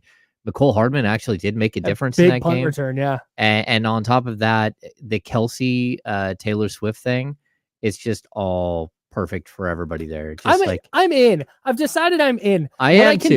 I can do without the puns. I can do without the song titles in your graphics. We've seen it all. It's been a month. It's out there. We get it. But the takeaway for me, and I said this on the internet yesterday, the takeaway for me is show more family and friends celebrating at games. That's the fun part about this. It just so happens that she's the biggest international pop star right now. Like, show more celebrations like that from people in family booths. I love it. I'm all in. I'm all Family in too. suites, I'm all in. Kansas City's back. Yeah. All right. And for what it's worth, Kansas City's not back because of the Taylor Swift thing. Kansas City's back because their passing attack looked really, really good yesterday, and their defense didn't allow a point in the second half. That's a very good team. Speaking of good teams, let's go to Philadelphia. Last night in Philly might have been really, really bad news for the 49ers. Our Eagles trying to retake the lead. Hurts. Complete. For the tackle is Brown. To the end zone. Touchdown. Philadelphia. Yeah, it's Mike Tirico and Chris Collinsworth on the call for NBC there. And the Eagles knocked off the Dolphins 31-17. You yielded only 10 points to the Dolphins' high-powered offense. Miami rushed for only 45 yards, their fewest in a regular season game since Week 13 last season against San Francisco. Philadelphia was dominant on both sides of the ball. A.J. Brown, 137 yards and a touchdown. His fifth consecutive game with 125-plus receiving yards. That ties the NFL record set by Calvin Johnson. James, are the Eagles back to being the best team in football? I think they are. I think the 49ers have some work to do to be able to hold on to that. Yeah. But I'll keep the secret weapon there. Man, Swift is good. Yeah. A.J. Brown has been spectacular, but Swift has over 500 yards rushing. Like, this guy, he's legit. Play, man. And he adds an element to their attack that they just didn't have. And I think it's really started to open things up for Hurt. Yeah, and it helps that A.J. Brown is just he's always been good, but it feels like this year they've needed him to level up, and he has. Yeah, the player comp for him, it's got to be Terrell Owens.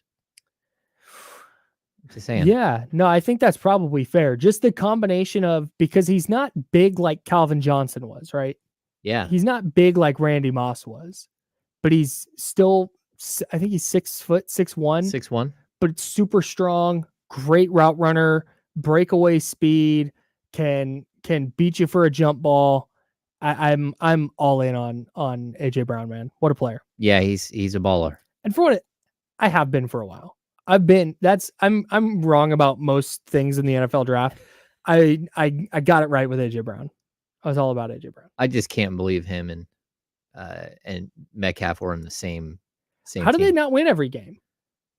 Yeah. Like, if you're the quarterback, you definitely never ever mention that you were the quarterback. Yeah, that's wild. Like, you could be sitting there. I don't even know his name. I'm sure somebody in the chat out does, but I don't know who that quarterback's name is or what that quarterback's name is. He's probably, if he was sitting in the room with me, I wouldn't recognize him. And if I said, "Hey, do you know who played quarterback with Ole Miss?" and they had AJ Brown and DK Metcalf and didn't win every single game, I would expect that person to be like, "No idea. Couldn't tell you who it was." I have no idea. Yeah. I don't know, man. Like, those two are tough. Like, I would like to have been like the trainer for those guys. Just, you see what I did there? Like, you're the strength and conditioning that was coach. me. That was me. I know that. He does. He looks overly buff. AJ Brown does. Yeah. He's shredded. Yeah. Him and Metcalf both. Like, they're both shredded. Yeah. But AJ Brown, and this has bared itself out. AJ Brown was a better player coming out, and he's the better player now. Yes. And it's not particularly close. Yeah. I would agree with you there. No, it wasn't. I don't think it was Matt Corral. It was definitely not Matt Corral. I think he was after them. They're both like, they're entering that phase, so where you're like, okay, don't go David Boston on me. You go David Boston, we're gonna have problems. No, I'm not worried about that with them. Yeah. No, I think both of those guys are really good.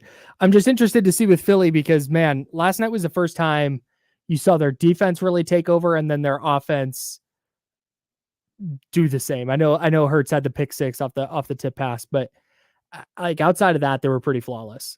And it was like, that's what I've been waiting to see from Philly all year. Like, there they are. Oh, that's so who they were all of last season, and that's, man.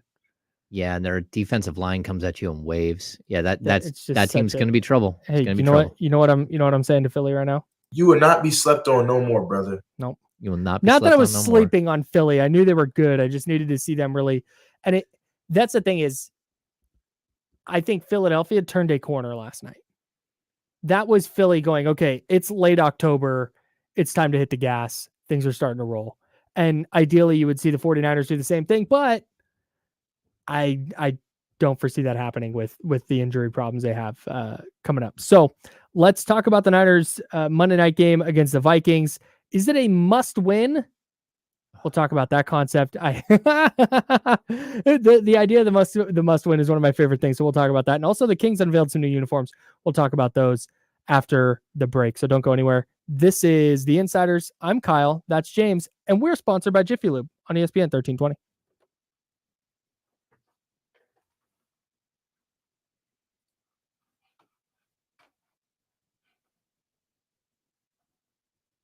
I'm trying to figure out who it was.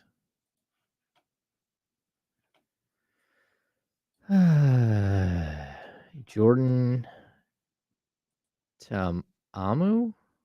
Oh, Matt Coral, whatever. He was there, but that's it was Jordan Amu. I don't know. I don't know who that is. Shea Patterson? No, I'm literally looking at the 2008. This is their team with DK. 2008? That's not right. I mean 2018. 2018. Sorry. Yeah. So this year, AJ Brown had 1,320 yards. DeMarcus Lodge had 877. DeMarcus Lodge. I think he went like the 5th round. And DK Metcalf had 569. He only had 26 catches. Yeah, this is their final year together. DeMarcus Lodge. Yeah. And I don't even know how to say this last name, but TA'AMU. Te'amu. All right. DeMarcus Lodge.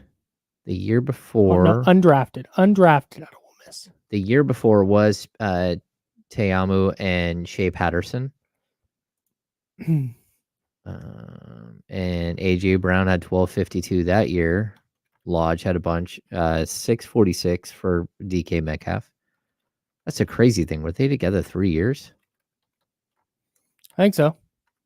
Okay, the year before that, it was Chad Kelly, Shea Patterson, and then a bunch of other dudes. They had a couple of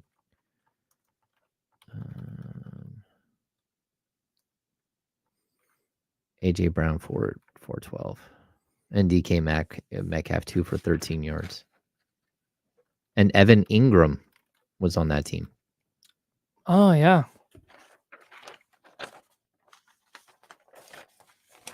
Don't forget, y'all, Socktober. Drop on by the studio. New unused socks. All month. Unused. Unused for the love of all that is holy. And like, look, the sock thing is a huge issue. You go downtown and like, yeah. I've actually gone into the team store and bought someone a pair of socks for like $18 because I was like, I can't handle what's happening. Yeah. 20 seconds. 20 seconds. 20 segundos. Yo, this was crazy. This was actually crazy. Holy cow. Yeah. Really? Yeah. All right, here we go. Coming back.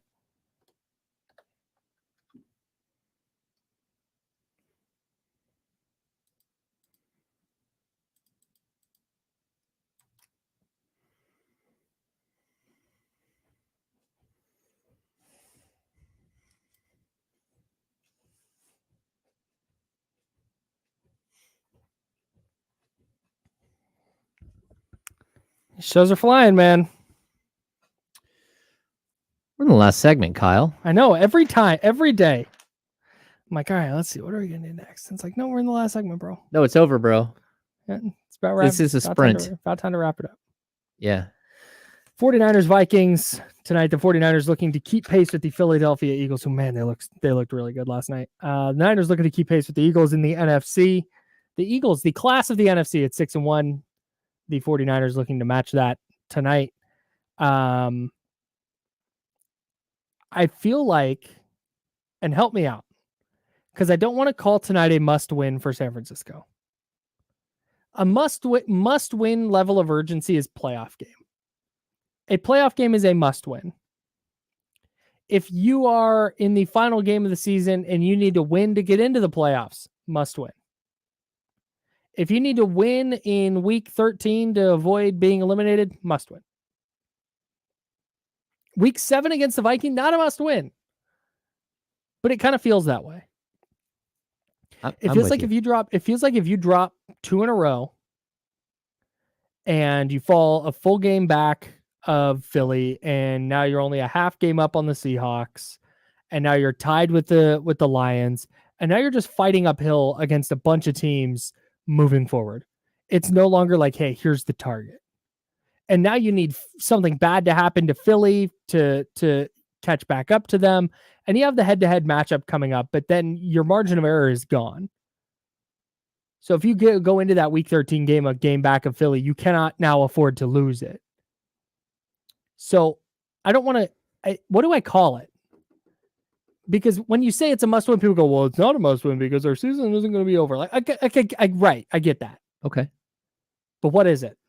It's a good question, Kyle, because I'm looking, you got at Minnesota, and then they play the Bengals next weekend. Mm-hmm. Then you have the bye week. But this is Cincinnati's playing better. And they're coming off their bye. And Jacksonville, all of a sudden, is legit. Also coming off their bye. 5-2. Oh yeah, that's not good. I'm not convinced that Tampa Bay is anything. I think Tampa Bay stinks. I think they're toast. Yeah, and then we're looking at Seattle, at good Philadelphia. Team. Great team. Against Seattle. So good team. Again, I always like to look like. And the Ravens are in there too, right? Yeah, the Ravens are after you. So you play at the Cardinals, and then you play the Ravens on December 25th, Christmas Day game. Yeah, man. Thanksgiving and Christmas. Okay. And what a year. Oh, that's not great. For someone who writes and covers them. Bro. Yeah, that's not great. Sorry about that. How tanked can I be while writing a game? We're going to find out. I'm joking. I joke.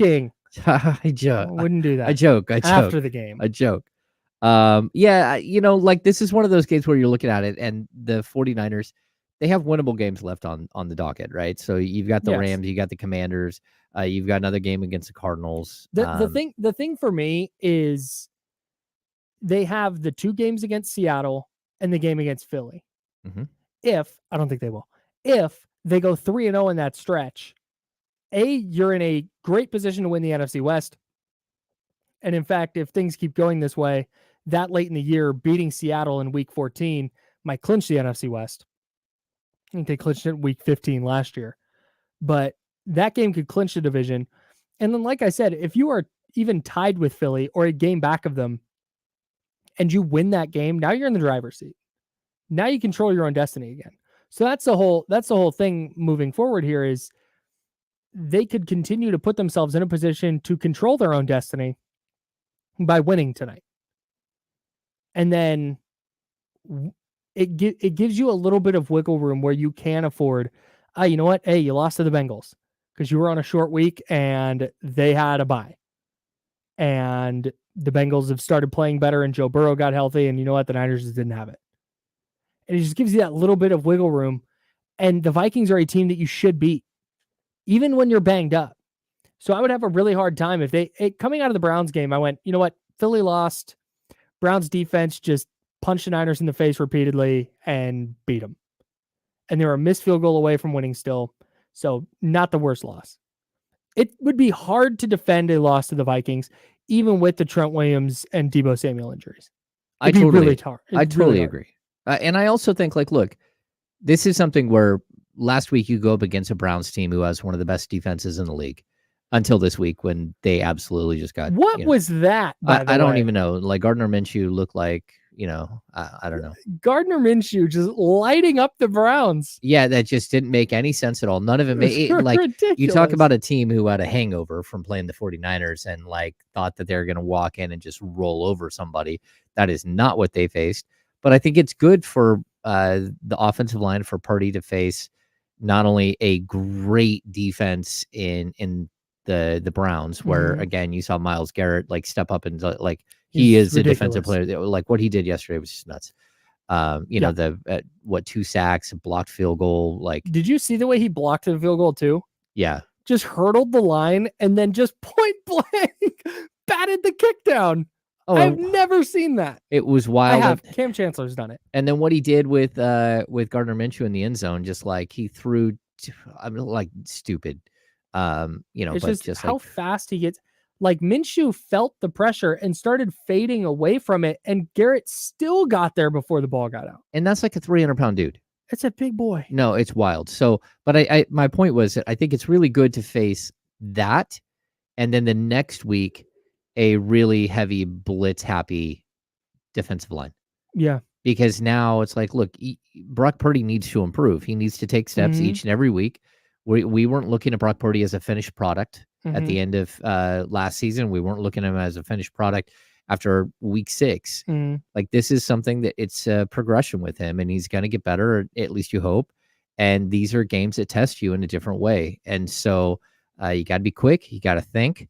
You got to, get the ball out of your hands like nonstop. And you got to avoid getting crushed and missing games. And it's a big deal. The other game that's going to help him, I think, is that Giants game. The Giants blitzed him on 33 of his 39 dropbacks. Yeah. And remember, he started very slow in that game, but then kind of figured it out as things went on. But again, part of the reason he figured it out was because he had Deebo Samuel. And so they just went to the quick passing game and let Deebo create some yards and convert a couple of third downs. They're not going to have that luxury this week. Ronnie Bell. The big Ronnie Bell guy. No, I think it's going to, I think you go a lot of George Kittle. And this is where Kyle Shanahan, to me, I typically lean away from coaches winning and losing games in the NFL because it comes down to a missed block here and a blown assignment there. But this is a game where Kyle Shanahan, if he's going to be in the realm of coach that I think I believe that he is in, or at least trending toward being in, if he's going to be in that realm of kind of elite coach, elite offensive coach, then this is a game that, you know what?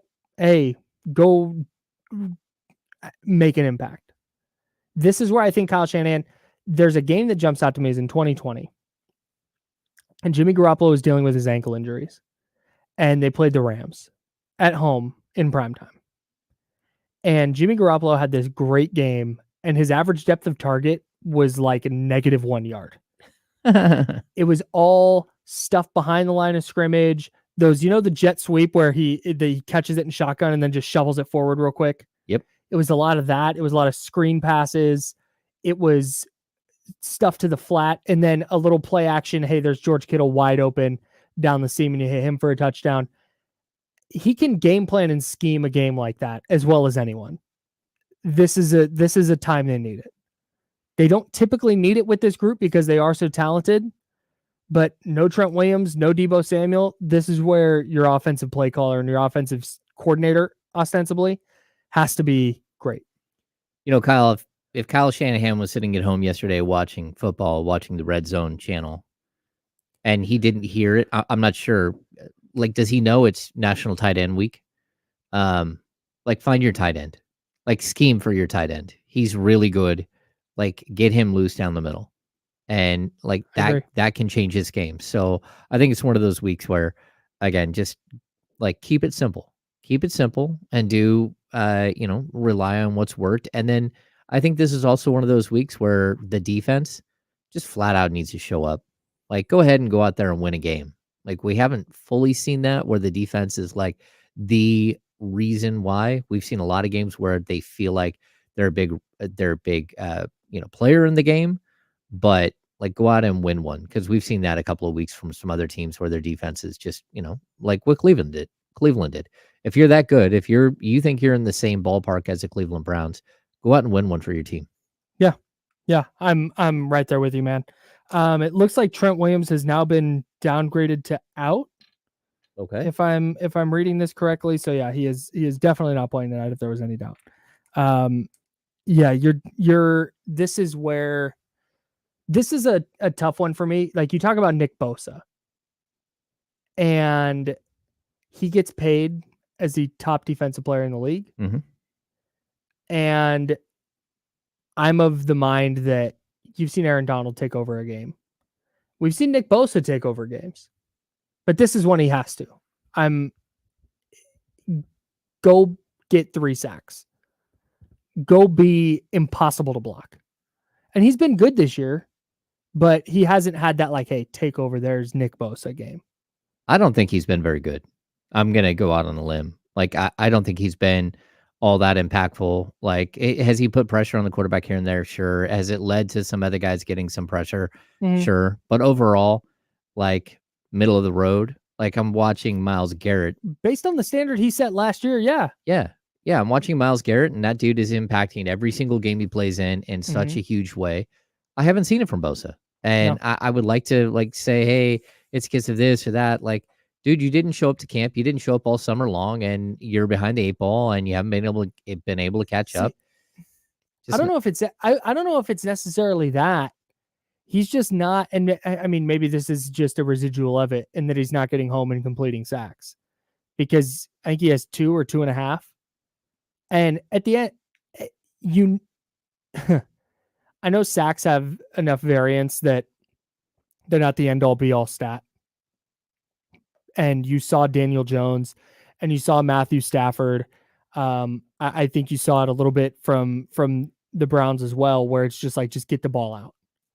Just get rid of the football as quick as humanly possible. And in that instance, it's going to be harder to rack up sacks. But to your point, teams do that against the Browns too, and Myles Garrett still makes an impact. Yeah. So if Nick Bosa is going to be that dude, if he's going to be a guy on that level, this is a game where you talked about the defensive line. You need to see Nick Bosa go be the leader of that defensive front. This is the type of game they paid him for. He leads the team with 16 quarterback hits, but he's got 2.5 sacks. And like Drake Jackson had 3 sacks in week 1. He still has more sacks than Nick Bosa. Yeah. Like that's it. To me, it's unacceptable. It's like, I get teams game plan for you, but they're not 100% game planning for you. That defense is too good for you. That's the thing is, if you're going to get paid, and somebody in the chat here, Ramsey said that Nick Bosa is not close to Myles Garrett. Yeah, exactly. But he got paid like it. So to me, you have to go be that player now. Yeah. You don't have to be Myles Garrett specifically, but you have to take over a game. Go be a dominant, unblockable player. We've seen him do that at times. We saw it last year. We saw it in the Super Bowl. He was the best player on the field. He's not been good enough so far this year. Nope. No, that's it. I mean, like that's one of those things where like I'm not gonna like mince words here. Like I don't think he's been great. And I think he's got to be better. And I think his defense has been, like overall has been tremendous, but he has great defensive players all around him. And it's time for him to show that he can take over a game. I mean, you went out and you got Javon Hargrave to put pressure up the middle and to like ease some of the pressure off of Bosa. Well, to like, so they can't just game plan for Bosa. Now you had to go out and you had to get Randy Gregory, like, so they can't just game plan for Bosa. Like, at what point is anyone like, he hasn't been good enough to like make you feel like someone's game planning for him? I think they went and got Randy Gregory because Drake Jackson stinks. Yeah, it's possible. To keep it a stack. No, this is the Insider, sponsored by Jiffy Lube. Kenny Caraway of D-Lo and KC fan will be joining us shortly. Want to remind everybody tonight, 4:30 p.m. ALCS Game 7. It's Rangers at Astros. I'm fired up. I love a baseball Game 7 more than I like any other kind of Game 7. Ooh, I dig it. Well, I'm not a hockey guy, but like people always say, Game 7 that's a good hockey. point. I'll get locked into some Game 7 hockey. Yeah. No matter what, I don't follow hockey at all. I couldn't name 10 players in the league right now. See, Kyle, could I do 10? We are like equal. Like we're on the same path. Like I don't watch hockey. I've never watched a hockey game from start to finish. And it's covered the NBA. It's impossible. Yeah. So I'm not a hockey guy at all. Yeah, Texas at Houston. I think Houston wins it. That's all. You think Houston wins it? Yeah. I stood by my Houston won Game 4, and now they're going to win the series, so I kind of have to keep leaning that way. I'm going Rangers. I would love to see the Rangers win, though. Rangers. Oh my God, I would love it. Yeah, I need the Rangers to pull this one out. I also don't know, the like Astros. Also, it definitely threw at Garcia on purpose. You cannot tell me that ball just got away from Abreu. Well, I'm not buying that. I'm not buying that. I don't like that the policy is that he could appeal and then be in a game a game 6. It, you know, like, Yeah. and then I know there's an appeal process. It should have been done on the same day of, like, if you go ahead, you give me your case. Mm-hmm. Like, this isn't a court of law. You don't get to extend these things out. You don't get to ask for a continuance. I don't get that. If someone, I can't imagine the appeals process takes that long. Well, I know, because they're doing it today. Well, but here's your argument. If you're going in and you're going, hey, it was a 2-run game. We weren't trying to put runners on. That's the extent of your argument. But again, this is the guy who hit the moonshot go-ahead home run against you, pimped it for 10 seconds, literally took him 10 seconds to start his home run trot. And then the next time he's up, you give him a 99 in the ribs? I'm not buying that, dog. I'm not buying that one got away from you. Yeah, but like the way you describe it, Kyle, that's baseball, man. That's bad. I don't know that a 2-game. You can't throw the baseball at another human. That's that. Do you know who does that? Kindergartners. Grow up. Seriously, grow up, dude. Get him out. Try getting him out. I don't know. Anyways, we don't throw at other players, Kyle. We don't. All right. Kenny Caraway in the building. Kenny Caraway of D-Lo and KC fame. What up? Whoa. What's up, man? How are you? I'm good, man. I'm good. I'm ready for this Monday Night Football game. Were you just talking about Garcia getting hit in game 5? Yes. Now? I'm a little old school. I'm not saying hit him, but I am saying I'm a pitch inside, and if it hits him, it hits him. No, that's fine. I'm with that. I'm not saying don't throw it inside. But people were like, he clearly wasn't trying to hit him. Like, yes, he was. Let's see that they're not going to put a runner on in a 2-run game. Like, yeah, he did. They did. That's 100% what just happened. Yeah. I don't know. At first, I thought he did hit him on purpose. Then I thought about it. I think it's so what I just said is that throwing at him. Mm-hmm. I'm asking both of you guys. I'm a pitch inside. If it goes too far inside, it goes too far inside. But I'm a pitch inside. I'm gonna be on his hands. No doubt. That's a Major League Baseball player, though. And he pumped 99 into the dude's ribs. Like, that's not, oh man, he just missed his spot. Yeah. I mean, the fact that he hit 99 on the gun on the pitch, that is a little extreme. But at the same time, like, if dude doesn't want to leave the box, if he wants to sit there and watch his home run, next time you come up, we're going to talk about that. I mean, that's not in the playoffs. This little white ball, you're going to get tossed, and it's going to talk. It's going to talk for me. Not in the playoffs, man. Playoffs, you let that happen in the playoffs. Yeah. You let that happen. Yeah. I don't know. I don't know. You should let it happen all the time. It's old school baseball, though. Like, all right. All right, Kenny, I got a couple of Niners things for you. And then, are you a uniform guy? Like, do I like uniform? Yeah, I'm definitely. How'd you feel about the King City edition? They're cool. I like them. I think they're the second best city edition. I was looking at all the city editions earlier. Who's the first? Minnesota 1, Kings 2 for me. I'm about to pull that up in a second, see where it's at. But I had that earlier. Kings got one of the top ones. I know that. It's not even a contest for me. They're definitely better than Heat culture. Kings are. It's Minnesota 1, Kings 2. If you want to argue Kings 1, I'm not gonna push back.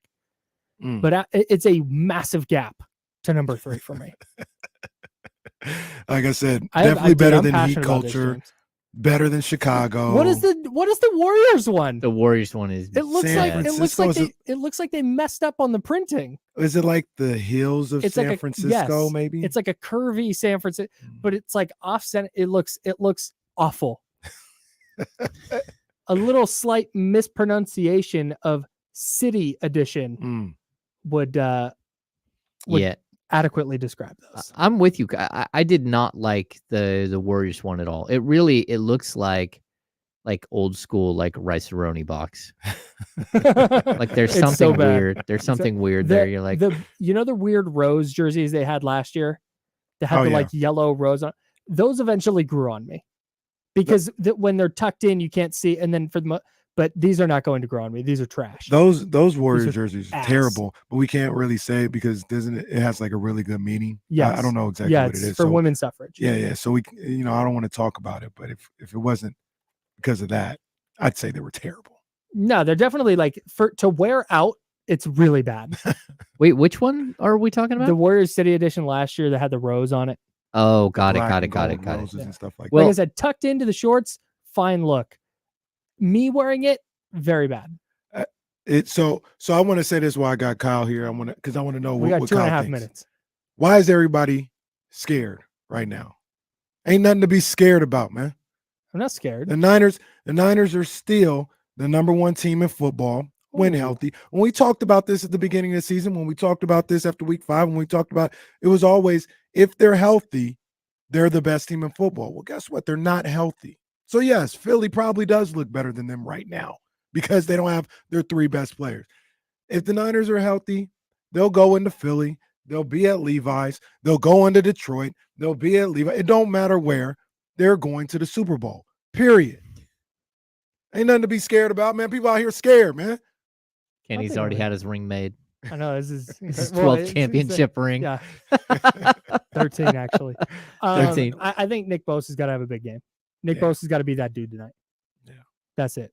Yeah, that's what this comes down to. Yeah, I think you're right, does. James. You hit the nail on the head. Yeah, like at some point, like you got to step up and be the dude who got all the money. Mm-hmm. Like you got all the monies. Now don't look like it's weighing you down. Yeah. I'm with that, and I'll just say this as well. People talk about the losses on offense. They forget this is still probably a top 3 defense, and this is the game where the defense brings them home. Defense got to bring them home today. Yes, I totally. We haven't had the signature game for the defense. Yeah, man, I'm for still Nick Bosa specifically. Mm-hmm. Fred Warner has a signature game. You've seen Javon Hargrave make his mark in week 1. Nick Bosa's he's been good. He's been fine, but go get me 3 sacks. Yeah, go force a fumble. Go full Drake Jackson on me. Good. Can you step up and be Drake Jackson? Can you tonight? step up and just be Drake Jackson? It's asking too much. Just for one night. It's asking too much. Kenny, what do you guys got coming up? Oh man, we talking Kings. Obviously, it's opening week, so we're talking a lot of basketball opening week. We're talking about the Raiders. We skipped that. We skipped it, dude. Yeah, we got it. We got to talk about it. So we'll get into all that, and then obviously week 7 of the NFL. I can't even. Yeah, keep up week 7. Yeah, week 7 of the NFL. So jam-packed show, and we talking about the Niners about to go in Minnesota and win. That's what we talking about. I've been waffling. I do think they're going to win though. They'll win. They're going to figure it out without Trent Williams for a week. Good Better game not from be Brock. 2 weeks though. Good game from Brock. Big game from Brandon Ayuk. Good game from Kittle. All right, you heard it here first, and now you're going to hear it next. D'Lo and KC, they're coming up. For James Ham, I'm Kyle Madsen. We're sponsored by Jiffy Lube. This has been the Insiders on ESPN 1320. I'm looking at, man, the Clippers jersey just looks like a bag of chips. I actually like the Clear, Clippers boys. jerseys. I actually don't have a problem with any of these, to be honest with you. I don't really like the Hawks. They're all mid to bad, except like for Boston. the ones that I like. The 5280 on the mile high for Denver. I think It's way too big. It's all the weird like positioning of I don't like the weird numbers and letters and stuff. Yeah, that's not good. I don't like the Nets one either. Obviously, I don't like heat culture. The heat culture one's so trash. My problem with the Utah one is I like how it looks, but it's not. It's just a remake. Yeah, it's just their old jersey. That's all they did. They took like some lining out, like some highlight line. That was about it. They're like, we got to remove some connection to Karl Malone and John Stockton. Well, what about the Knicks jersey? That's just dude. That's what the New York Knicks jersey looks like when I'm drunk. Like, oh, I see 2 of them. Right. All right, I'm clearing out. Goodbye, everybody. Good show, Chatty House. You guys crushed it. So yeah, I don't think I'm really going to do anything. I got too much writing to do for this week. And like, what are you doing? This focus is on this team right now. On the start of the season. When's Nani's introductory press at the Drake concert? Baby Tiger. That'd be dope. You don't remember that? It could have been. I do. Yeah, it could have been. A couple months ago. Well, they didn't get wiped off the map. all right, let's go. 2 screen. Let's go. You can comment on that one. The concert just got canceled. That's all. I know too much. No, that's not what I'm not commenting about. Let's go. Need to get a new ESPN made. You boys have a good show. My man. See you at 3 o'clock. See you at 3. You're going home, right? Yeah. Okay. All right. We'll see you at 3. Sweet.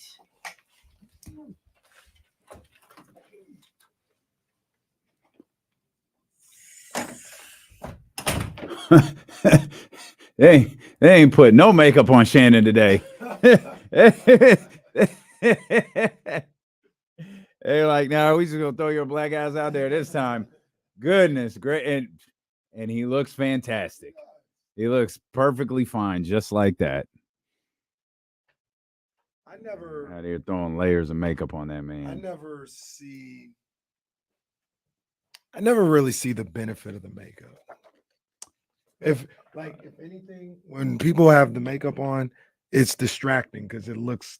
You're not supposed to notice that. Like that's the thing. You're not supposed to notice. But what they started doing there when HD started happening, they stopped. They don't use like traditional makeup the same way they do. Like they'll put it on, but then they put this spray over it, and that kind of like changed the look of everything.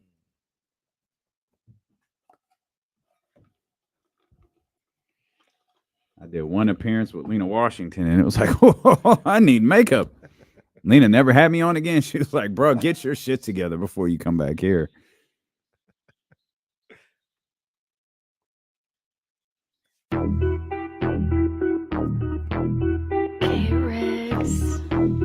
Yeah.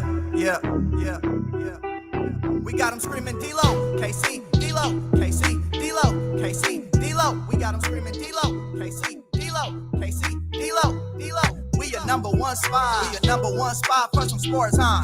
Got the city going crazy when we work, huh? We top 2, but we ain't 2, we in first, huh? And when you need the real, we is who you search, huh? D-Lo, KC, D-Lo, KC, D-Lo, KC, D-Lo.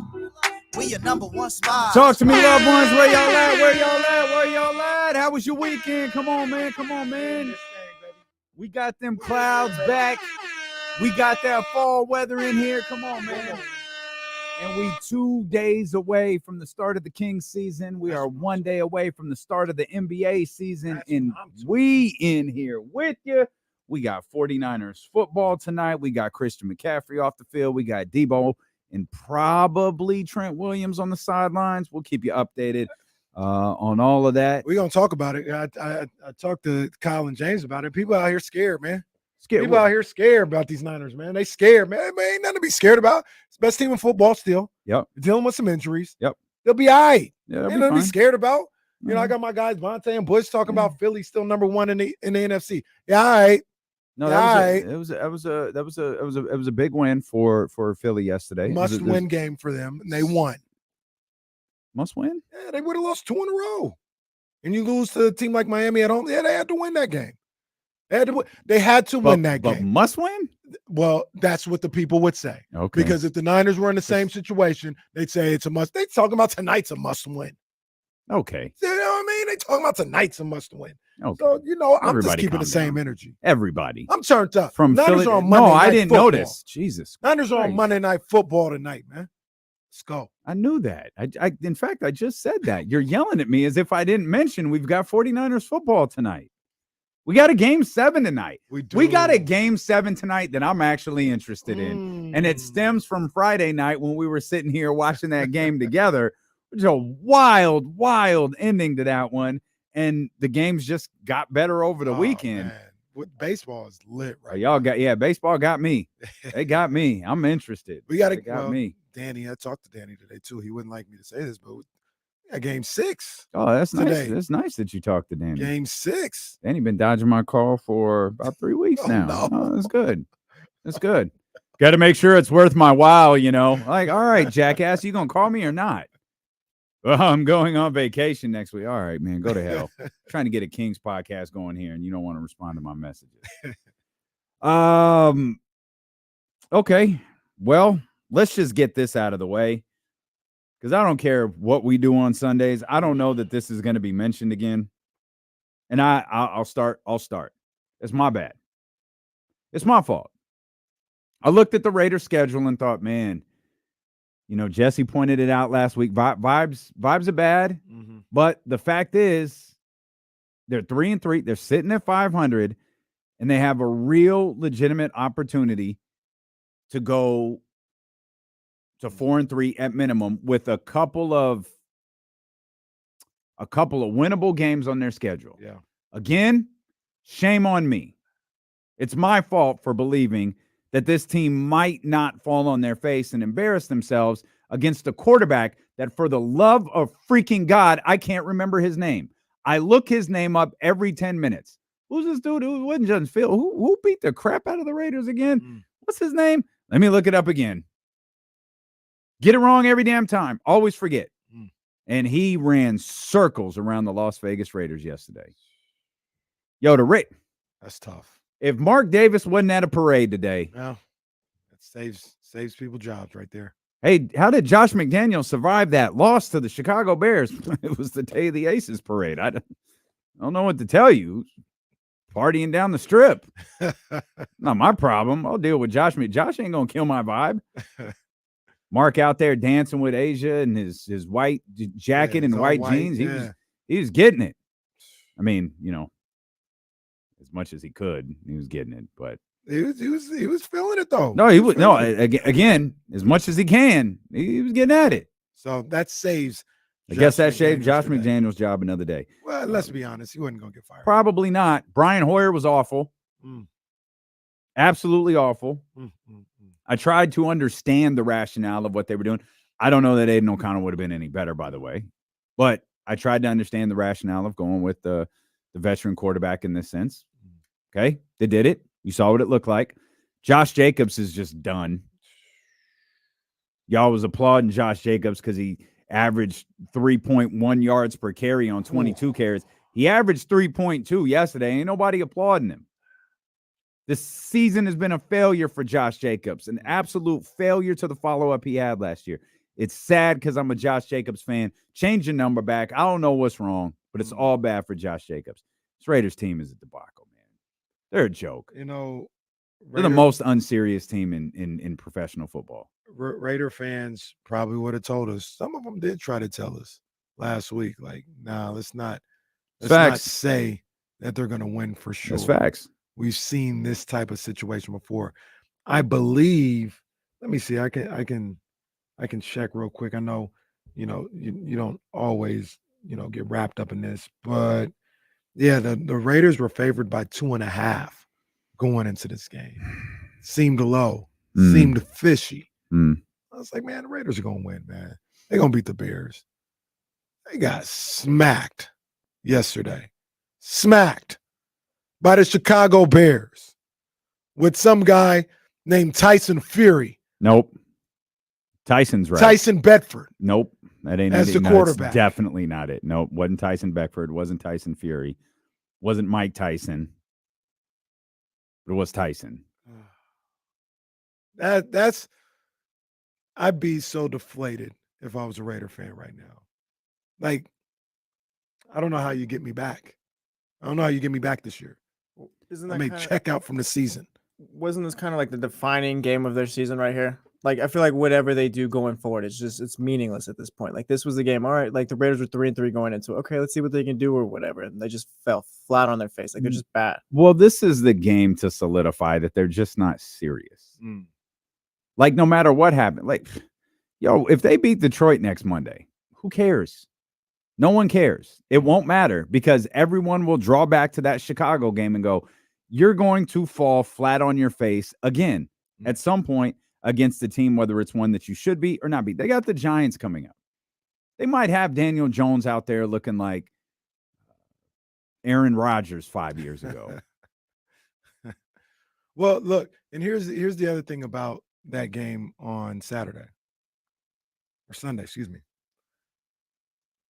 It can now allow us to look at what was going on those previous 2-3 games. The Raiders weren't playing good football. No. They absolutely have not been playing good football at all. Yeah. The thought process was they're playing terrible, but they still managed to get to 500. Could they use this Bears game as a way to catapult themselves into really, whether you put up a fight or you win or you have a showing on Monday night against Detroit? Could this be a game that just kind of lifts them? It's like, hey, maybe there's a little something there. They could start to pull things together. Because again, they're terrible, but they're 3-3. And the answer to that is a resounding no. Yeah, well, what I'm saying by that though is like, and I fell to it. I'm not speaking to anybody else. I'm just talking about myself. The reality of the situation is they're the same team as the Bears. We're looking at this like, oh man, they got the Bears. They should win. At least this. the Bears, about the same. At least either whichever quarterback they had gone with, at least they had started a football game before. That's true too. Really, I wouldn't have felt any way about Chicago if Justin Fields was starting. Turns out it didn't even matter. Some people would say that's probably why they won. Okay, I don't agree. Some people. The reason the Bears won was because they played the Raiders, not because Justin Fields was out. Well, this is from Bears fans. Well, I don't care about Bears fans except John Bull. Love me some John Bull. Manny too. Manny even a Bears fan? I think he is. Is he? He is. Yeah, I think he is. But he talks about the Bulls all the time. I don't feel like Ramsey a a Bears fan too. I think. Ramsey? Yeah, I think so. Like where? But like, is that after the Falcons and probably the Cardinals? Probably like fifth. Fifth on the Let us know, the Ramsey power rankings of favorite football teams. Yeah, Ramsey needs to power rank his teams in the chat right now.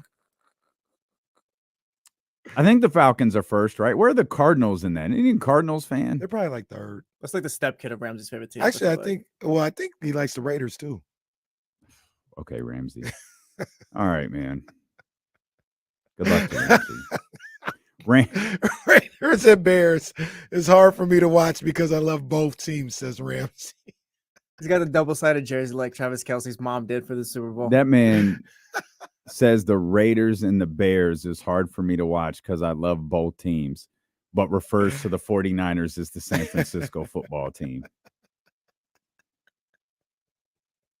Man. Oh, man. That offense turned the ball over 3 times. Brian Hoyer stinks. Just be done with them. That was the thing that I could say the most as somebody that expected the Raiders to win that game. That was just very disappointing. Very disappointing. Not to lose, but to never be in that game. To get beat up the way they did. That's disappointing. Really is. Where do you think Tyson went to school? Central Nebraska. That's probably a great guess. He went to Shepherd. The Shepherd Rams. Where is Shepherd? Shepherdstown, West Virginia, of course. West Virginia. Oh, does that sound confusing to you? That's D2. And he beat the holy hell out of the Raiders. Didn't throw for like 4 billion yards or anything. Just beat him. So, I mean, he did, but how did they lose this game that bad? Just because they turned the ball over 3 times. That's how. That's how. They were a disaster on 3rd down. They were a disaster, period. There's no other they turned the ball over and they were a disaster. That's how they lost this bad. They were a disaster in every fact. There's not one single thing that you can point to as a positive for the Las Vegas Raiders yesterday. The only thing you could hope for if you're a Raider fan is that Josh McDaniels would be fired today, and that hasn't happened because Mark is at a parade. This game was kind of like par for the course, like in the Josh McDaniels era. I kind of feel like I feel like you could have seen this coming because you see, like they had the Jeff Saturday loss, right? When Jeff Saturday comes in, they lost to him, and then I think it was Baker Mayfield when he came to the Rams. Like 3 days, he was there for 3 days. Starts, boom, they beat the Raiders. That's a testament to Baker Mayfield. I had a rough day yesterday. Stay away from that take, bro. It's a rough day yesterday. Man, that's tough, man. What if Mark the Niners play today on Monday? What if Mark gets too drunk and just like with Asia, Josh is fired into like some live microphone? Yeah, what if that'd be great. What if he's in front of the crowd? He's like, you know what'll hype him up? Josh McDaniels is fired, like right in front of everyone. It'd be the most Davis family firing ever. He gets fired at a championship parade for his other pro sports franchise. Oh, come on, Mark, do the right thing, buddy. You can do it. It's just all bad. It's all bad with the Raiders right now. We'll come back. We'll talk Kings basketball. We'll talk NBA basketball. Some huge news out of Memphis. Huge news that could really change the course of their season, especially when you combine it with everything else going on there. So we've got that. We'll talk Davion. Mike Brown talked for quite a while yesterday. We've got all that coming up. We are just getting started. Stilo and KC, brought to you by Sky River Casino here on Sacramento Sports Leader, ESPN 1320. Man, I saw this come across the chatty house. Where is it at? Well.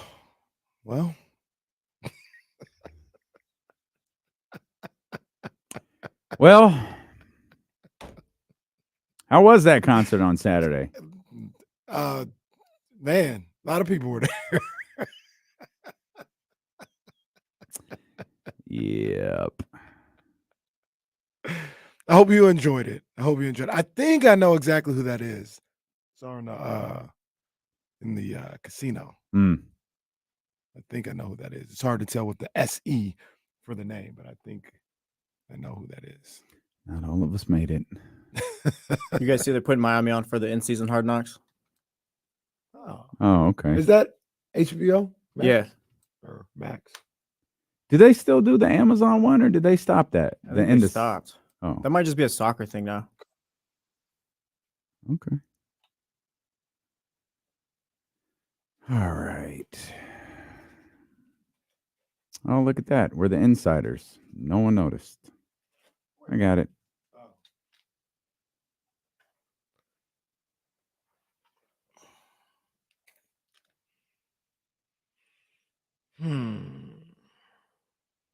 Well, I expected them to win the game. That's what we expected. Win the damn game. That was pathetic. I was pissed off. Not even a Raiders fan. I was pissed off about that game.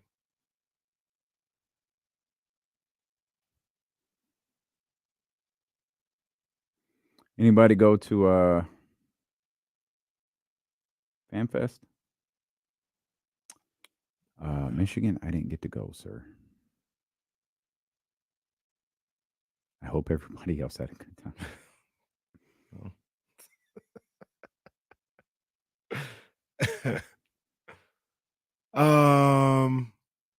Yeah, I know. I mean, they still have not put up 20 points. Yeah, they put up 20 points this year.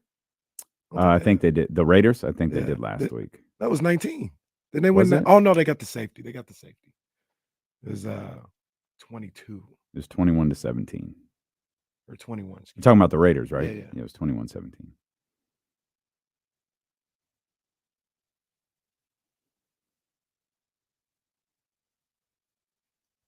Yeah, and that's the only time they've gotten above 20. 17, 10, 18, 17, 17, 21, and 12.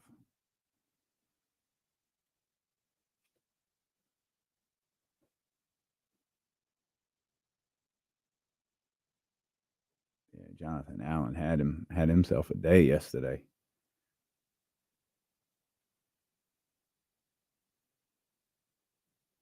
I don't like Ryan's suit. That's a rare occurrence. Okay. I don't like it. Huh. All right, we back in here, baby. Phone lines are open for you, 916-909-1025 if you want to get in. Nope, 916-909-1320. If you want to get in on these phone lines, we got you. Of course, you can tap into the Chatty House, 1320 TV on Twitch, YouTube, Facebook, and Twitter. Who's the TC of Raider Nation? That's who needs to call in today. The TC is it Roddy? Raider Nation? Roddy's probably the TC of Raider Nation. No, Roddy hates the Raiders. Well, Roddy's heel turn on the Raiders, or maybe it was a babyface turn. I'm not really sure which. During the move was something to. He's still a Raiders fan. He just hates. I don't know that he is everything that I he don't hates. know, Mark man. Davis. He hates everything. He really that seems goes on. to. I think he may still love the logo. He seems to hate everything that goes on in Vegas. They start winning. He'll be like, "I'm glad we're winning. I just hate Mark Davis." He hates Mark Davis Mm-hmm. more than he hates the Raiders. He may be the TC or Dr. David. Dr. David's a big Raider fan. Yeah. Might be the TC. But whoever the TC of Raider Nation is, call in today and talk about how Josh McDaniels probably should be relieved of his duties. Well, if you were the TC fan, you'd probably be calling to say that Josh McDaniels should keep his job. Because that would be the like Josh McDaniels clearly needs to be fired, right? Mm-hmm. Kyle Shanahan doesn't. So TC's bid is that Kyle Shanahan needs to be fired. So the bid for the Raider fan would be that Josh McDaniels should be employed forever. Yeah, or be the Stanley. I don't know. Somebody needs to let us know how you're feeling. I got a Raider better Nation. idea. You don't, because we really don't need to talk about the Raiders. We don't need to talk about the Raiders no more. We'll tell you that next Monday's game is on ESPN 1320. Yeah. We'll talk to Scott Gilbranson tomorrow. We'll talk to Jason Jones tomorrow. But until that, like that's a bad football team playing embarrassingly bad football. There was yesterday morning was bad. It was a bad schedule. I ain't like Yesterday morning? Yeah, yesterday morning was trash. Yesterday the whole day was kind of trash. I mean, first of all, Niners aren't playing, but there were a lot of buys yesterday too. A lot of buys from like interesting teams. So the Cowboys, the Bengals, they're interesting. Texans had a buy. Jets had a buy. So we were left with like in the morning, it felt like week 18. They're just playing all these bad teams playing against each other, and they're playing in the morning. The only good game on paper was Lions Ravens, and it wasn't a good game. Yeah, we'll run through the NFL schedule later on in the day as kind of the show settles in here a little bit. Acknowledge your tribal chief. I did. I did too. I did. I acknowledged the tribal chief, Aaron, and he's no selling the bit. One, I don't think he understands what's happening. He has no idea. Every time he walks by and we put a finger in the air and say, "Yes, my tribal chief," he no sells it, and that's what he does with D'Lo and KC. He really no sells D'Lo and KC. That's why it was such a big deal the day he acknowledged us in a meeting with everyone, because he's no sold us for like 2 straight years now. Yeah, and that's what he's doing with the bit after Friday's show is he's no selling. Yeah. So it's fine, because what happens when you do that to me is I'm just going to lean into it more. So I told y'all I was going to bring in. We've got an all staff meeting tomorrow. I'm going to bring in the replica title, and I'm going to put it on his chair. I'm going to get the We the Ones hoodies that we have, and I'm going to lay that on his chair. Yeah. And then I just need to get one of the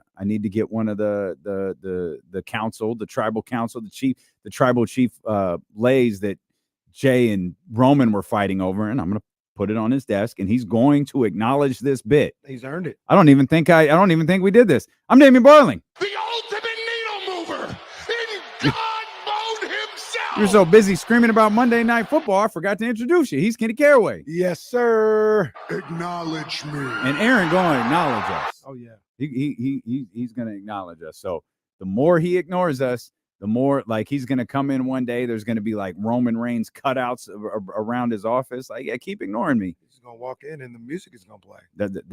Now that's the part I really have to figure out, because I think that can be done. Yeah.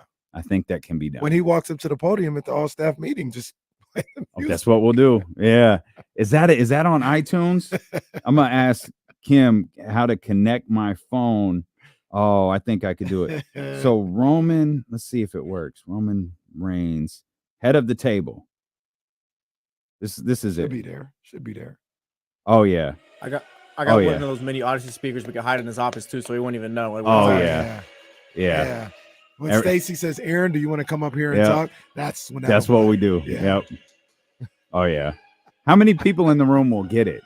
About 3. 3, just the 3 of us. Yeah. Complex might get it. Yeah, Complex would definitely get it. Oh, that's gonna be funny to no one but us.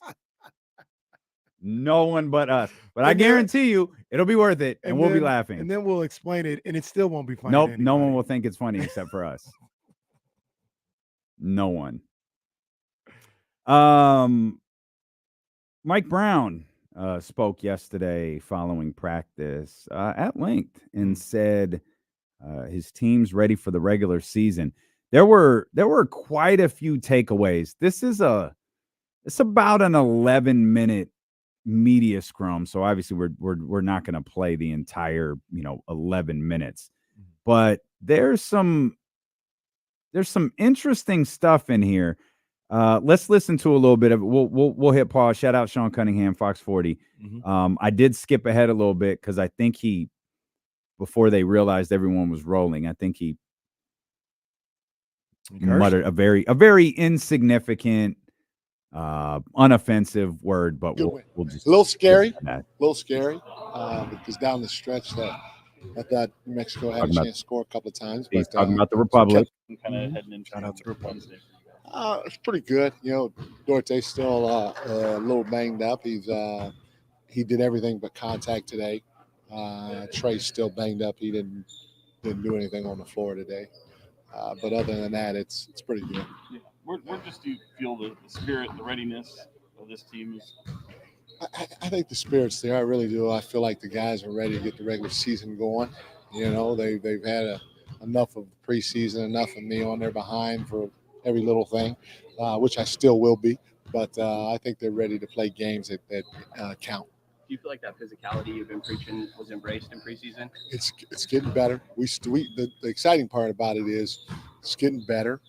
It's way better at this point this year than what it was last year. Hopefully it will translate to wins. But I'm excited about where we are, knowing where we can still go with it.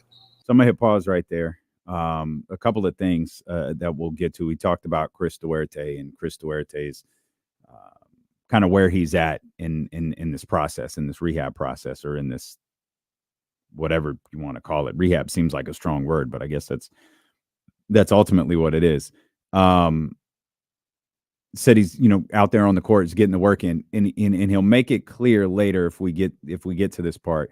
He'll make it clear later that the starting 2 position is still very much a question mark, but he all but ruled out it being a question mark Wednesday, because I think it was Deuce that asked him, and again, I'm sure we'll get to that part of the conversation, but I think it was Deuce that asked him about Chris and Kevin kind of battling it out, and he was like, I want to be clear, like Chris probably isn't going to start Wednesday.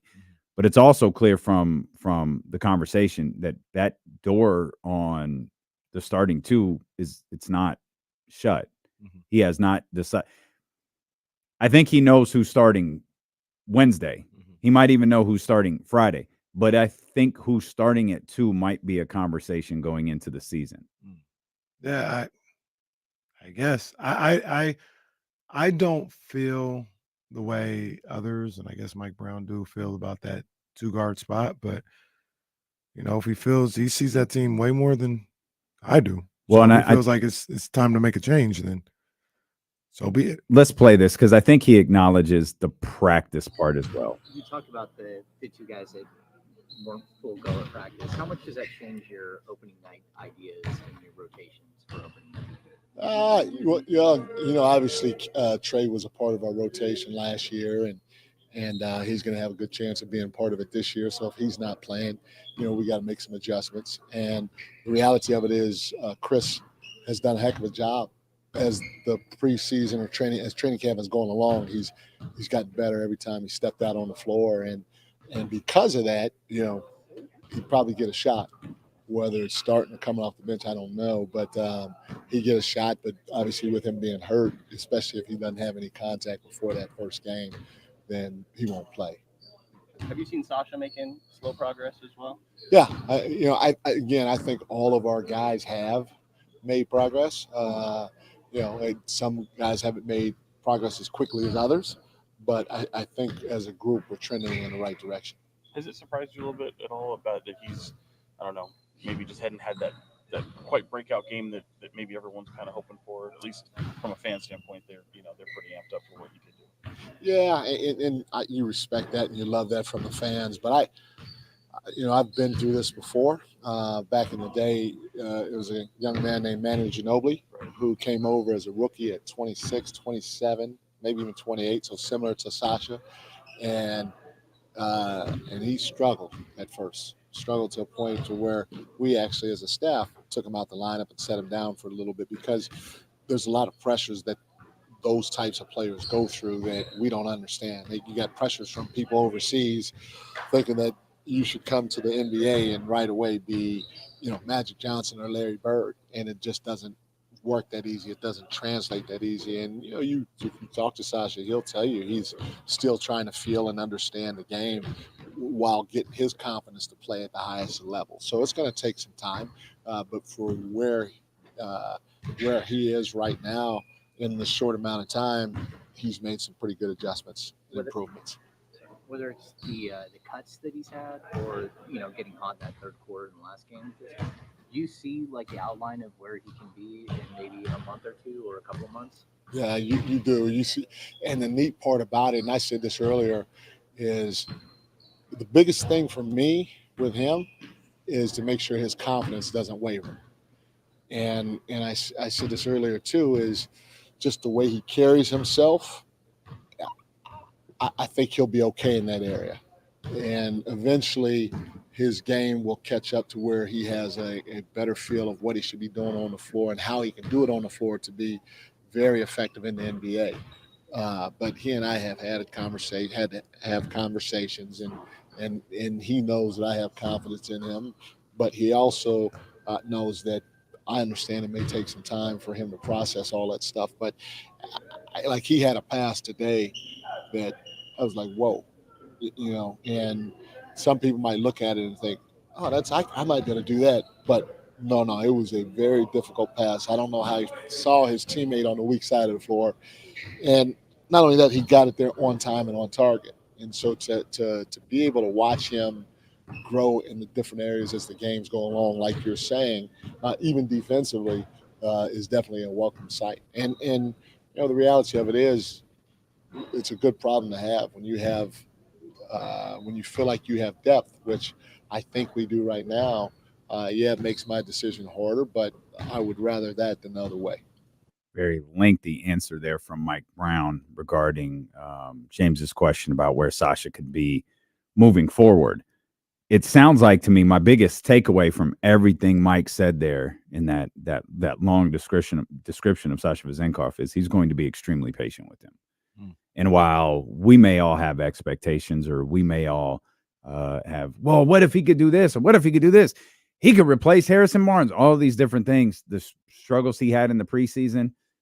Mike's seems to be very grounded with this. It's fine. We're going to take our time. We, as he pointed out, been through this before. We're going to give him time to find his legs in the NBA a little bit. And when talking about going through it before, I mean, that could even mean not playing him, and giving him time to catch his breath, get his legs under him on and off the court, and then revisit it later on. So I think that's the right approach. I don't see anything wrong with that. And beef with Sasha not dancing on Saturday? He should have danced. That beef is strong. Disappointed is more what it was. Should have danced. He should have got up and done Come have fun, bro. Like, it's not that serious. Just have fun. Like, have a good time. So, but yeah, he was like, no, not dancing. But he gives those vibes off though. Like, we go back to his introductory press conference. Like the few times that he talked leading into the season, he was not impressed with any of this. He wasn't impressed. It was just guys, like, I'm not a rookie. Like, I've been playing pro basketball for, in his case, probably over a decade at this point. I'm good. Like, this is just a chance to do something, different. Yeah. And he was very short and bordering on annoyed when having to talk to the media. Now, that just could be like he doesn't like talking to the media, or for my perspective, he has what was dude's name? David Blatt. He has a strong David Blatt vibe. Where David Blatt was like, I'm a championship coach. I've won 700 games. I don't need the game ball for my first NBA game. That feels like Sasha. Like, I'm not going to get up and dance. I'm 28 years old. Y'all want somebody to dance? You should have drafted a kid at 18 instead of trading the pick, or drafted an 18-year-old, 19-year-old kid. Bring me up here to dance. Now, I'm not saying he shouldn't have danced. My man should have had fun with the crowd. Like, it's a fan event. Like, just have fun. But my suspicion that Sasha is not about fun, I think, was confirmed. Well, he is not here for your fun. This is true, and this is just what I'll say. He can do whatever he wants to do. It's not an issue or whatever. I don't even know if I should say it now at this point. I don't even know. Well, you can't do that. I don't even know if I should. You can't do that. Do what? Because I like Sasha. I ain't got no problem with him. I'm just talking about like. Oh, you about to trash him? I'm not trashing him. No, it feels like that's what you're about to do. I'm not trashing him. I'm just telling him like, all right, I'll say it. Okay. Your preseason wasn't good enough for you not to dance in some people's eyes. And not in my eyes. Not in my eyes. I'm just having a conversation with my man D-Lo and with the city of Sacramento and really the country and the world at this point because we're everywhere. Just some people may look at you like, bro, you weren't good enough in these 5 games we saw you not to dance. I disagree with that. If you had scored 30 and 12, if you had 30 and 12, you ain't even got to come to the fan fest. No, you sure don't. You sure don't. But you shot 10% from 3, so your ass needs to moonwalk across the Golden One Center floor. You better hit that pelvic thrust that Michael Jackson had. Oh, my God. I don't know that you have to do that, Sasha. No, but... you got to do the Michael Jackson joint. Okay. You got to do it at center court. All right. Let's hear more from Mike Brown. You mentioned Chris could potentially start still. I'm curious, kind of what. Probably not Tuesday though. Okay. Yeah. So, what's but the process? I'm just saying like potentially he can. Let's say he's healthy, ready to go. It seems like he may have a chance to start. What's the process like for you and your staff in kind of deciding where to go with the starting lineup? I mean, it's everything and above, from watching film to after games, even after practices, to watching in practice, to watching in games, and in even shooting drills and stuff like that. There's a lot that goes into it. The biggest thing for us is who can bring the physicality that we need to bring to the table defensively while not necessarily hurting us offensively, because we were the best in the history last year offensively. I said this before, it's going to be hard to duplicate that. We're going to try like heck to do it, but we have a lot of room to grow defensively. And so we want to make a huge jump on that end of the floor, even if we make take slightly a step or two backwards offensively, because having the best offense in the game, even if we drop to third, but we're able to somehow, some way find our way in the top 15 or close to the top 10 defensively. I like that direction. I like us heading that way. And so that's what we're looking for from all of our guys. And it's my decision at the end of the day to utilize everything that we're able to, from practices to the games, to shoot around, to shooting drills, to watching everything back on film, to make that decision of what fits best. So lots to dissect there. I'm actually going to hit pause on Mike. I'm going to take Mike off the screen, and I'm going to let KC tell you how much he hated everything Mike Brown just said. How? Why? Because he said he was willing to let the offense take a step back for the defense to take a step forward. I mean, if that's how he feels, I won't say I hate it. I wouldn't look at it that way, but Mike Brown. You wouldn't want that approach. No. But what if Mike said our aspirations are bigger than the first round? And I felt like this is where he wanted to go a little bit, but he went in a different direction, talking about we had the most historic offense in the league. Our offense was historic last year. And then he goes on, if we can, drop back to third, but improve defensively, it could be worth it. In my mind, what he's thinking is we had the most historic offense in league history, and we got eliminated in the first round. And his thinking, if we're going to advance, if we're going to do what every other NBA champion has done, at least in the last 30 years, with the exception, I think it was the 01 Lakers, we've got to be better defensively. We have to be significantly better defensively, and we have to be in the range of around the top 15, getting close to the top 10 defensively. Well, I just feel like you can do that without sacrificing the offense. But how? See, I don't. So I think there's multiple things at play based on what Mike said.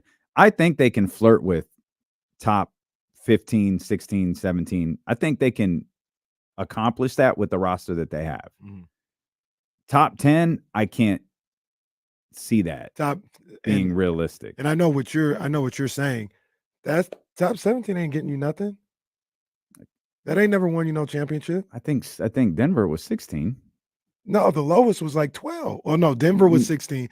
Outside of Denver, the lowest was like the Houston Rockets in 94. There was 12. there was a 12, and there was the big outlier. The Lakers was the Lakers. Yeah. Which I think history says it's not going to get you nowhere.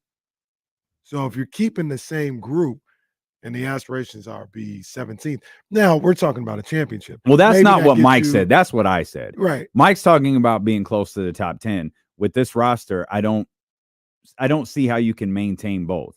How you can flirt, using his words, flirt with being a top 10 defense while, again, I'll say go with what Mike said, being the third highest rated offense in the league. I don't see that. I don't see it with this either. group. I don't see it with this I don't group. see it either. Mike seems to see it though. Well, maybe there's a Paul George deal on the horizon, because to me, you need a dynamic two-way player to pull that off. And maybe that's where De'Aaron's next step is he becomes that dynamic two-way player, because he's obviously dynamic on one end. He can be really good on the other. You've been adamant for years, even before the Kings were good. You don't like the idea of him having to be the Kings' best defender. But then I don't know, Keegan, I don't know who it is or what it is. Because to me, you have to have one. Just if you can get one, I feel like you can pull it off. I don't feel like the Kings have one. Right. I agree. So, I mean, if he feels like they can reach that level with the group that he has, they have an opportunity to show us. But I'm with you. I don't think they have the personnel to be bordering on a top 10 defense. But I'll say this to that. Maybe that's where Chris that Duarte aspect. does come into play. Maybe he is a top tier defender in the league. They were top 10, in fourth quarters last year or something like that. So they're capable of doing it. They just got to execute over the course of an entire game. I just, and that's all the more reason why I don't buy like the offense has to fall back, because you did it with the offense. Well, can I also point out, most teams don't do that. Even the best defensive team that you can think of, they're not a lockdown team for four quarters, unless, let's hypothetically say, the Boston Celtics are the best defense in the league, and they're playing the Phoenix Suns. Yeah, they go and get up for that. They're playing the Detroit Pistons. They're probably not lockdown defenders from tip. It will be in the fourth when it's time to win, or if there's a moment where they feel like, hey, we could put these guys away in the third quarter, the second quarter, they do that. Most teams, even great defensive teams, aren't locking teams down on a night-to-night basis for four quarters. I'm still looking at them improving defense all the time. Like, it's just something, like, I tell you all the time, it's always something you're looking to do and you're striving for. Even when you play a great defensive game, you're striving to do that again. So I think the quest, so to speak, to be a better defensive team is the right one. That's the way it should be. But I'm not for sacrificing the offense. Not with this group. Because you don't have enough guys to get you easy buckets. You got one guy. I'll throw Monk in there too. That can get you easy buckets, slow the game down, get to the line, go one-on-one, all this other stuff. You just don't have enough guys like that. So you need to be the very best you can be at all times on the offensive end, in my opinion. And there are contract extensions everywhere in the association today. Is there a deadline? Except San Francisco.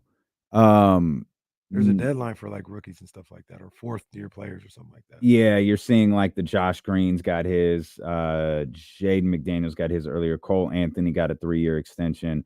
We'll talk about all of this, and then what's going on with the Golden State Warriors as well. Huge news, at least in my opinion, out of Memphis. Plus, we'll talk Davion and much more about your Sacramento Kings as we're just 2 days away from the start of the Sacramento Kings season here with D'Lo and KC on Sacramento Sports Leader, ESPN 1320. Crazy.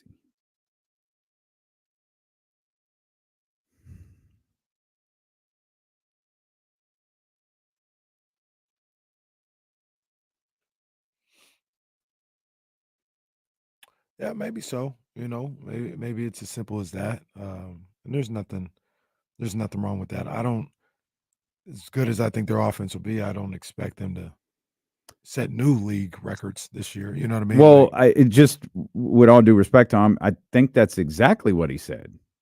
He said if we have to sacrifice on the offensive end to be better defensively, that's what we have to do. Now, he did point out, maybe we're not that level again, but I think that's exactly what he said. I could run it back. Maybe I'm wrong.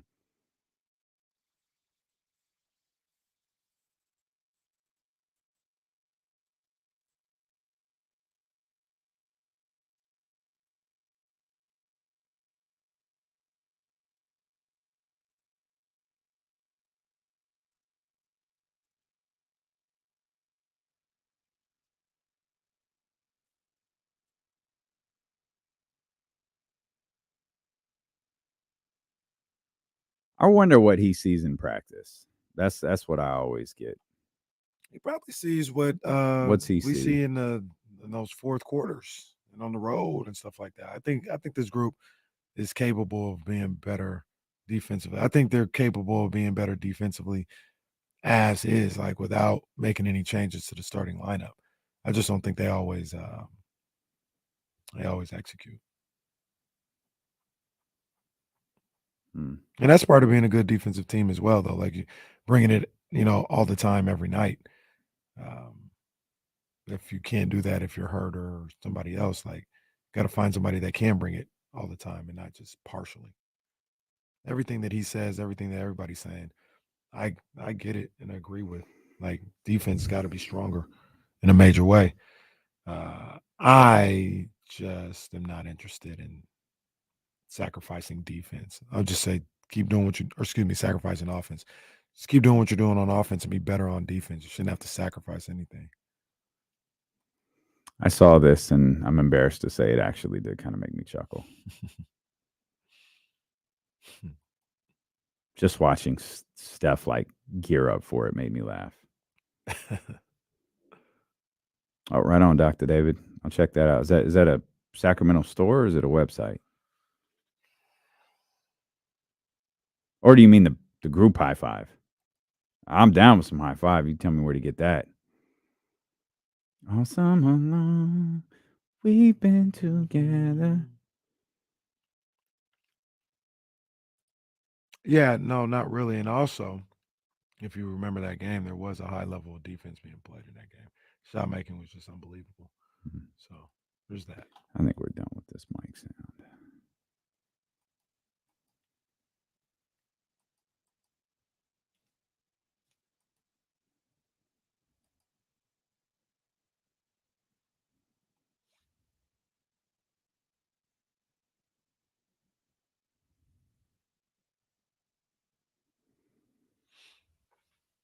Stat Muse did a start bench cut. Jamal, Kyrie, and De'Aaron.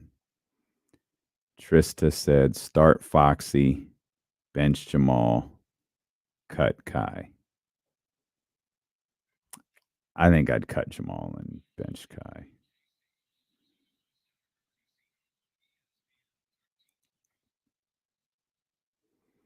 Say that for me again. Oh, look at that. Look who's repping for the Sacramento Kings. Who's that? Bleacher Report 2 days ago tweeted the Kings jerseys that everybody put out there. And Chuck D's all about it. He quote tweeted dopeness. Hey, Chuck with us. Maybe performing at halftime or something. Do you like those? Do you see any city jerseys that you like that those are dope? I do like this Kings one, but we talked about it when it leaked like that. it's gonna be hard pressed for you to put out a jersey that color and me go, if it's that beautiful royal blue, you do whatever else. I'm in. I'm not a big jersey guy. I'm quick to tell you, like, the Heat culture thing was trash. I didn't mind the brotherly love jersey. It's just a lot of words on a jersey. Somebody else did that in those jerseys too. It was somebody else put a bunch of words on there too. But to what you were asking was, StatMuse put out a tweet saying going into next season, start, bench, cut, and it's Jamal, Kyrie, and De'Aaron Fox. And I saw it because Trista quote tweeted it. Start Foxy, so I guess that's a thing now. Start Foxy, bench Jamal, cut Kai. And I said I'd probably cut Jamal and bench Kai because I love Kyrie Irving. I do. That's my boy too. We all know Foxy's starting. I'd probably do the same thing. You're not a Jamal Murray guy at all. I'm not, but I'm not like anti Jamal Murray either. No, I don't mean it like that. Yeah, I'm not quite on that hype train yet. Jamal tough. Not saying it. But Jamal. But Jamal again, tough. Jamal makes that a tough conversation. Okay, right there. no, I'm not suggesting it was easy, but De'Aaron, that's untouchable. Yeah, give me Kyrie. You're asking for me. You're asking, is Kyrie or Jamal? Give me Kyrie. I'll go. Kyrie, my boy. I could be like. You cutting Kyrie? No, I'm not doing. I'd say I'm doing the same thing. But if I wanted, you ain't even sure about it. No, wow. I'm sure. I said I'm not cutting Kyrie. But if I wanted to make the argument, I could say, like, do I know who Kyrie gonna be there? You could easily make the argument. I ain't gonna make it though. I'm taking Kyrie. Kyrie, my boy. That's my guy. Yeah, it doesn't sound like it. Let's get TC in here. 916-909-1320. TC, what's up, baby? Yo, what's up with my two brothers? What up, big dog?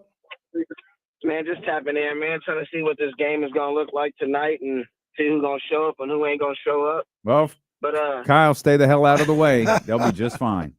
So let me ask you this real quick, TC, and I know you got a Kings question, so I want to ask you. I want you to be able to ask that. But yeah. I mean, we really gonna penalize the 49ers if they lost the game tonight? Yeah.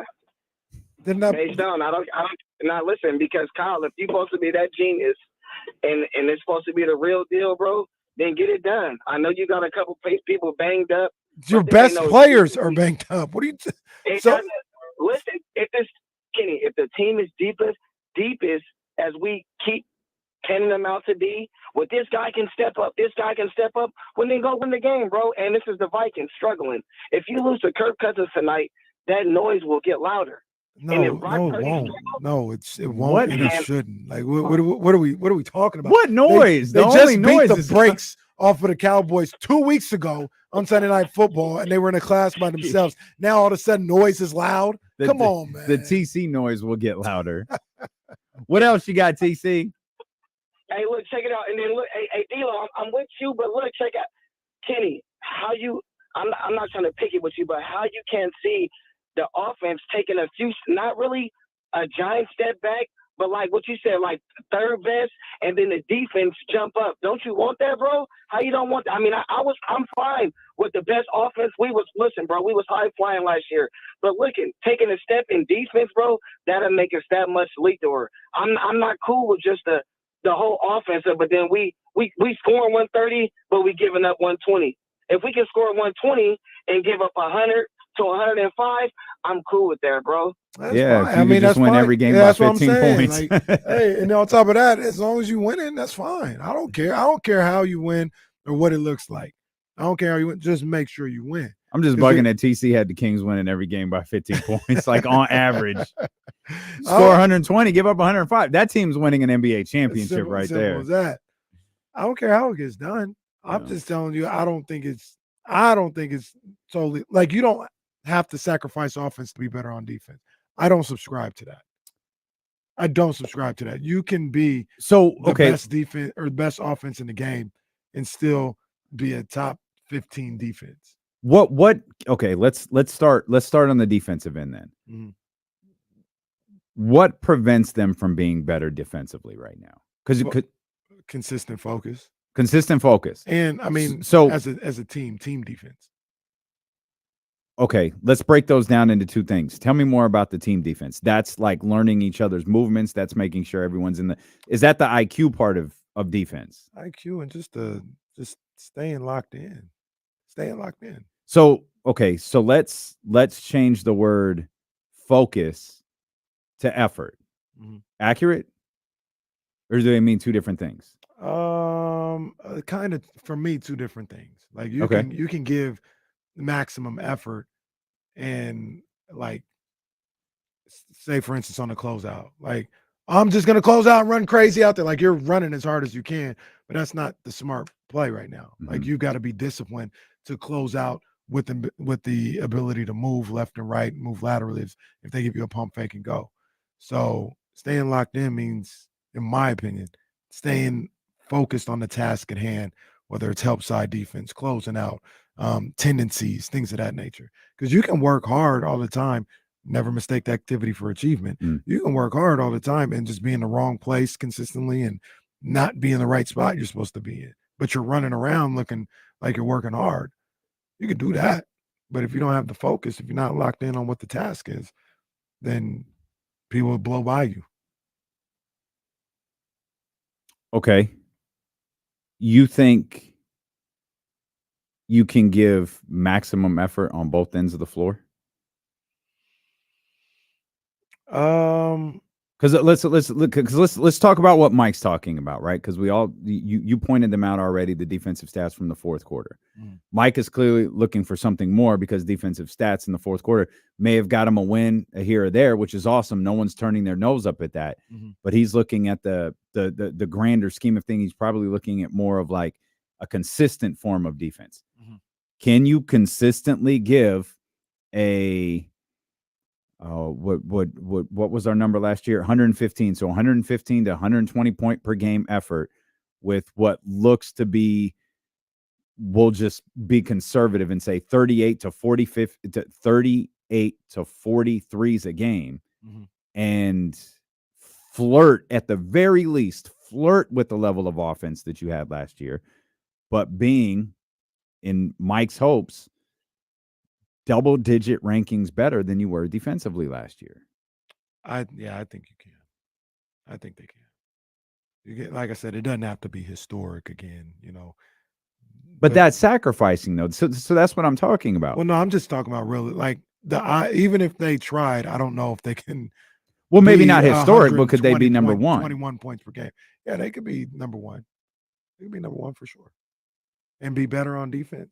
Would they still win to the games? Point where we're talking like 17th, 15th. Well, no, let's go. Absolutely. That's what I said. That's not what Mike said. But that's what everybody has said until Mike just said something different. Well, everybody said, "Can you be middle of the pack?" Well, like, that's what Mike said. Mike said 15th or as close to the top 10 as we can get. So let's go. Let's just go like bottom 15th. If this team isn't historic offensively this year, or number one offensively, but they're better defensively, are they still winning 48 plus games? I can see it. I can see it. I don't know. If I said the Kings are historic offensively again, would you say that they're winning 48 games? Yes. So just the component of knocking their offense down a little bit gets you, even if I'm telling you in this scenario, their defense is better, substantially better in this situation. I mean, 24 to 15 is a substantial jump. You're still nervous that they wouldn't win as many games as they did last year. So you're saying they're still like a top 3 offense? Yeah. Well, so they're falling top back. 3, top 5 offense. Yeah, sure. Absolutely. Okay. The thing I get caught up on, and I know historically it's this and that, it looks this way, whatever the case may be. I'm with that. I agree with it. All this other stuff. Going in that 7-game series, they didn't lose because they didn't play no defense. I understand. They lost because they didn't make shots. So you're telling, like, people will tell you, they're number one offense in the game, and they lost in the first round. That would imply that they still were averaging 120 and weren't playing no defense, and that's why they lost in the first round. Mm-hmm. Not why they lost in the first round. So does being a better team defensively, does that guarantee them second round appearance or a conference? Maybe. I don't know, but that's not what I saw last year. They had to hit shots and they couldn't do it. Speaking of, I was watching this thing. Like, I feel like my son. Can't believe I watched like hour and a half of this, but it's really good stuff on the NBA app because I'm gearing up for basketball. They have the Fantastic Finishes series. And my NBA app wasn't working this weekend. Well, that sucks. They have the Fantastic Finishes. So it's like 2.5 hours in this particular case, 2.5 hours of the best finishes of last year's playoffs. Okay. So they show like the last 3 minutes of the game or something. Mm-hmm. Damn, that's a lot of games, a lot of close games for the playoffs. And they were all great. Mm-hmm. But they showed game 5 of that series, Kings Warriors, mm-hmm. and the way that finished. And I didn't even notice this, probably because I never watched game 5. Sabonis had like 21-9 in that game. Mm. But he had a dismal playoff series. You didn't hear? It's why, I mean, the averages and the numbers for the series are what they are. You can't take that away. But every time you turn around, you're like, damn, well, he played pretty good in this game. He played pretty good in this game. You're solid in this game. Now we're 3-4 games into the series. Yeah. And I guess he was just nothing in the other 3 games. But yeah, it just caught my eye. It was just random. I was like, damn, I didn't remember him having 21-9. When did Draymond do jumping jacks on his chest? Was that was game 2, right? Game 2. I think he had like 24-10 in that game or something like that. No, it's got to be better. It's got to be better. I was just reading from not Coffee Boy, but the little barista. The little barista. Yeah. After a dismal playoff series. Like, really? Draymond's or Domas's performance dismal? All right. Yeah, y'all got a weird bar. Montrezl Harrell was waived, by the way. I was just looking at that as rosters are getting, cut down today. Montrezl Harrell in Philly was waived. James Harden is still there. We think James Harden was not waived. Well, he wasn't waived. He's on the team.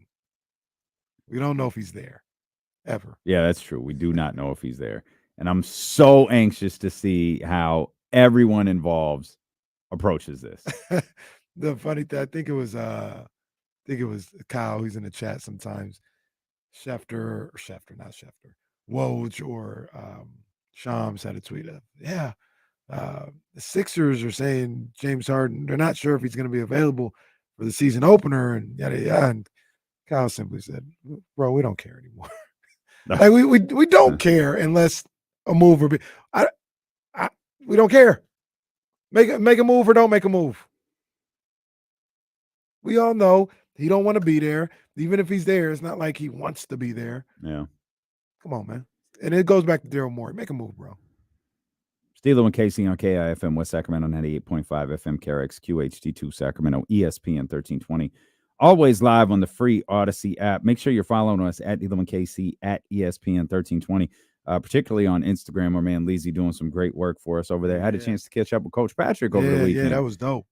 Saw the crew was out at Slim and Huskies doing what they do. So really good stuff over there from our man Leezy and Coach Patrick. Check that out again at Steelo and KC or at ESPN 1320 on IG. Make sure you're following those accounts. Shout out to Harry Giles, by the way. Let's get some air horns for it. Hey, Jizzle made the Brooklyn Nets roster. That's dope. I didn't mean to chuckle at that. Will Z got in the chat and had a stat that solved nothing. If I read this correctly, it says, if you take the Kings' 20 best defensive games last year by defensive rating, they went 17-3. Okay. In their 20 best offensive games, they went 17-3. Oh my! I don't know what I don't know what that means. Do with it what you will. Solve nothing. So basically, none of this matters. Just do what Kenny told 95-7 and go score 150. Do what TC said. Outscore your opponent by 15. That works too. That works too. Yeah, but that caught my eye. But yeah, no, man, my man. Hey, yo, that's a pretty wild stat. Their 20 best defensive games resulted in a 17-3 record. Their 20 best offensive games resulted in a 17-3 record. If I'm De'Aaron and I don't want to play defense, not suggesting he's dead, I'm taking this Will Z stat and I'm putting it in front of Mike Brown's face. Mike, take a look at this. So give me the rock and leave me alone. So here's what I'll for those who may have. Why is that still around? It's how I read. 916-909-1320. That is just terrible. It's on my note card. It's all how this I read. propaganda that just it's disgusting, to be honest with you. For those on the radio, when I hold up a note card, the camera can see handwritten a false statement. Well, no. KC hates Harrison. That shirt is coming to DLoandKC.com. It's a false statement. I'll burn it. You burn it, you buy it, buddy. Family said they need some new gear too, by the way. I told them get in line because people will be asking about it. It's hot. It's hot in the streets. So, like, they want like new gear with the designs we have now, or we need new designs? Like, well, why don't you tell your son, who has one of the most popular hoodies of all time, to get back to work, and then maybe we could have some new gear. 209 Dave Garcia Designs. I'm calling you today. We've got to get some new designs. They said we don't even need new designs. They just need gear. Yeah, they just wifey wanted a off-white. She don't have off-white hoodie. Okay. That's neither here nor there. That's off the air. DLoandKC.com. Go now. I'm gonna do something that may require more work for Will Z, and let's see if he can figure this out. It's nothing. It's like it's what's that thing called where there's two circles and they have different like words and stuff in them, but when they come together, is it a paradigm? What? That sounds right. I don't know. But when the circles, but I know what you're talking interact, about. like those are like the perfect words, or they match up. When do the top 20 defensive games coincide with the top 20 offensive games? How many times does that happen? Oh, because I guess that's what I'm asking for. And how many times does it happen? Oh, never. You don't think it ever does? I don't think it happened one time. That's interesting. I'm gonna say we're legitimately talking about 40 different basketball games. Called a Venn diagram, by the way. A Venn diagram. Yeah. Yeah. Okay. Venn diagram. Will Z, see what you can do. No. I'm gonna say it happened 11 times. A Venn diagram is an illustration that uses circles to show the relationship among things or finite groups of things. Circles that overlap have a commonality, while circles that do not overlap do not share those traits. Oh, this would be fascinating. Will get to work. No, he did. The follow-up and most interesting thing in my mind is that 3 of those games overlapped. 3-0. Typically, they were 3 one or the times. other. So we're talking about 17-3, their best 20 defensive games. 17-3, their best 20 offensive games. No, 37. 37 different basketball games because 3 of them overlap. 30, they went 34-6 in those 2 separate entities. But no, they didn't, because 37 of the games were the same. 37 were the same, because he says the 3 of those games overlapped. So 3 of those 40 were the same games, which means we're talking about 37 different games, I think. Right. Yeah. So they were 3-0 in those. And then 29-6 overall. I got them at. That's it. This is. I got them at what we talk about. 31. This is a championship team. Like in the scenarios that we're presenting about them being slightly better defensively, all of a sudden they're a championship team. Let me see here. Yeah, 31-6. 31-6. Okay, because three losses, 3-0. Yeah, 31-6. Well, so here's the question. Well, I was going to say we can they joked do about this 73 more- wins, but it's not that crazy. Can they do this more than? I guess this is what Mike Brown is asking. Can you do that more than 3 times this year? That's really what he's asking. Do it more than 3 top times. defensive game. Well, see, Can you do that? Can you do that 20 times? Because it feels like if you can do that 20 times, that right there is 20 wins by itself. And the times that you don't do it, find another 25 to 28 wins or more. Like, I'm sure they want to win more.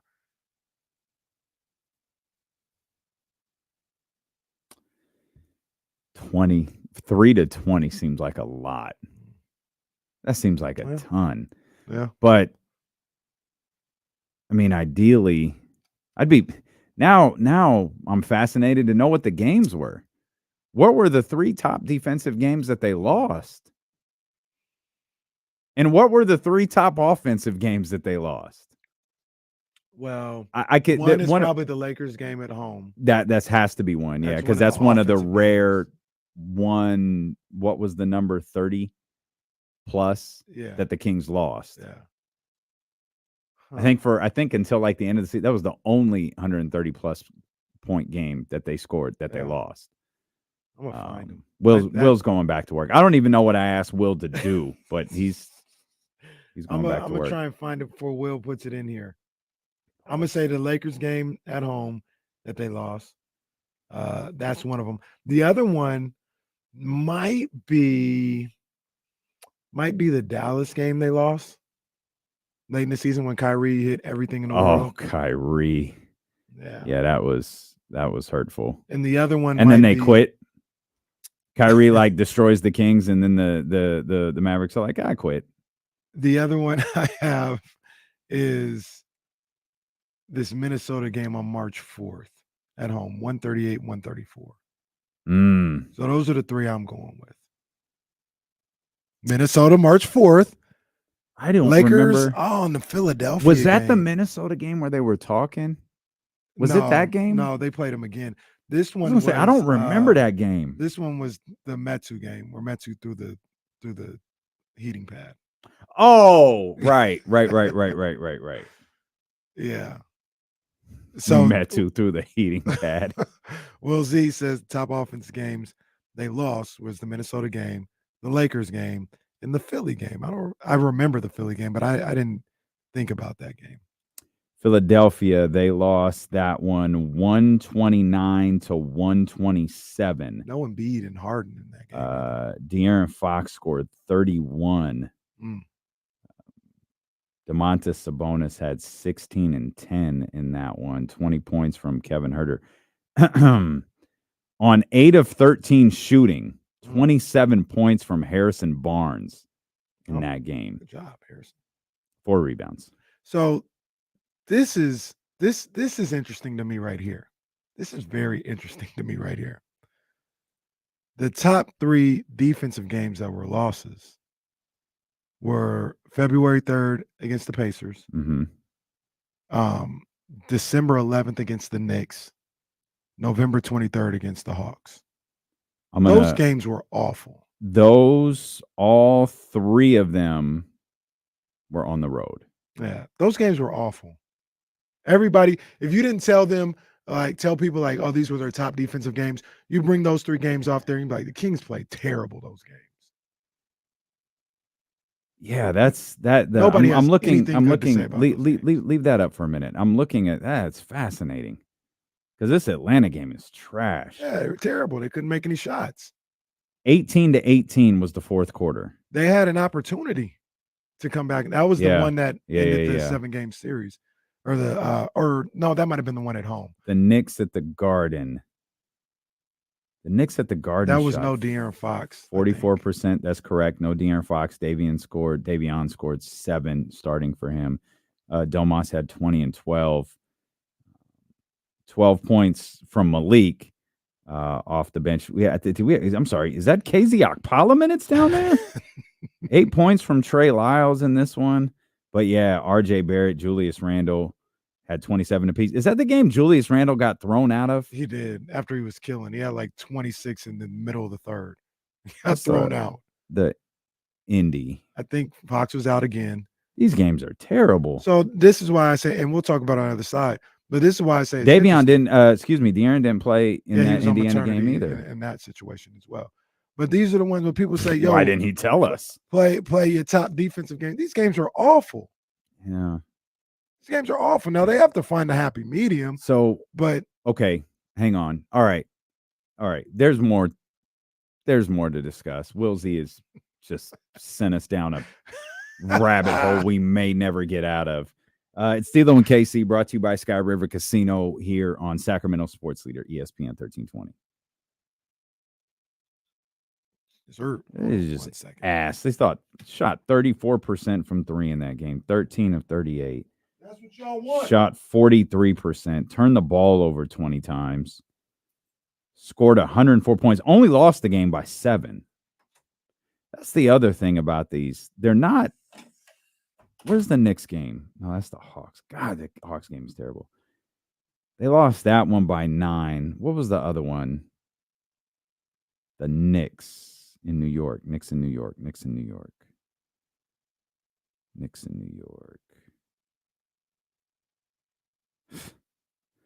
Bro, they shot 25% from three in that game. Lost that one by double digits. Oh, that is awful. Awful. Yeah, Julius just ate the Kings up and was just like, yeah, screw this. I'm going to the showers early.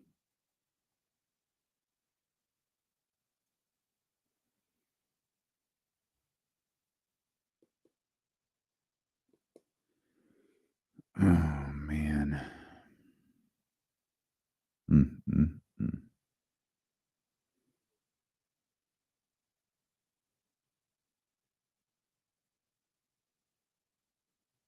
The Atlanta rivalry game is going. I'm all for beating Atlanta. I'm all for that. Did they lose to them twice last year? Might have been the year before that they lost to them twice. I don't remember the Atlanta game here at all. There's no way I was here for it. What the hell is that game? Hawks. That's at Hawks. Versus Hawks. Yeah, they lost both of them. 120-117 in front of 17,611 fans. Oh, DeAndre had 22. John Collins had 22. DeJounte had 21. Trey had 21. Bogey had 17. Meanwhile, on our end, De'Aaron 25, Kevin Huerter 24, Domas 20, Harrison 22. So nothing off the bench. Real quick. So hopefully, maybe we could have it. We got time, but by the time we get on the air, Will Z, can you randomly give me 5 games from each side that were wins? Just, you don't have to pick the top in order, but just randomly 5 games. Because there could have been games where I thought their defense was good, but it, ended up being a high-scoring game that their offense won, or whatever the case may be.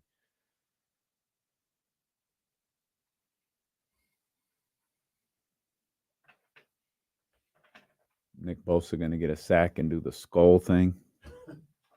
He's going to get a sack and show his skills.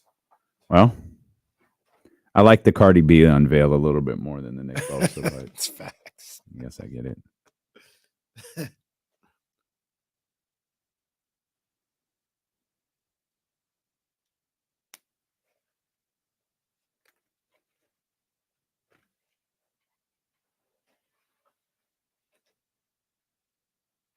The Eagles, Kelly Greens, those are fire. Those are fire.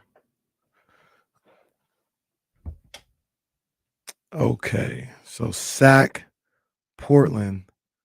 That was a useless game. Lakers sack. That was a game where nobody on the Clippers played. Sorry, I should have put that up there. Memphis 123. That might have been the one. Okay. I think I remember these games. So let's just get back to this ridiculousness that we're in right now. Thanks, Will. Where we've determined it doesn't matter if the Kings play defense or not. They're going to finish with the same record. Sorry, Mike. We listened to 11 minutes of Mike Brown talking. It took one Will Z stat to show us, you know what? This doesn't matter. It doesn't matter. Will Z pulled up their best 20 offensive games last year and their best 20 defensive games last year.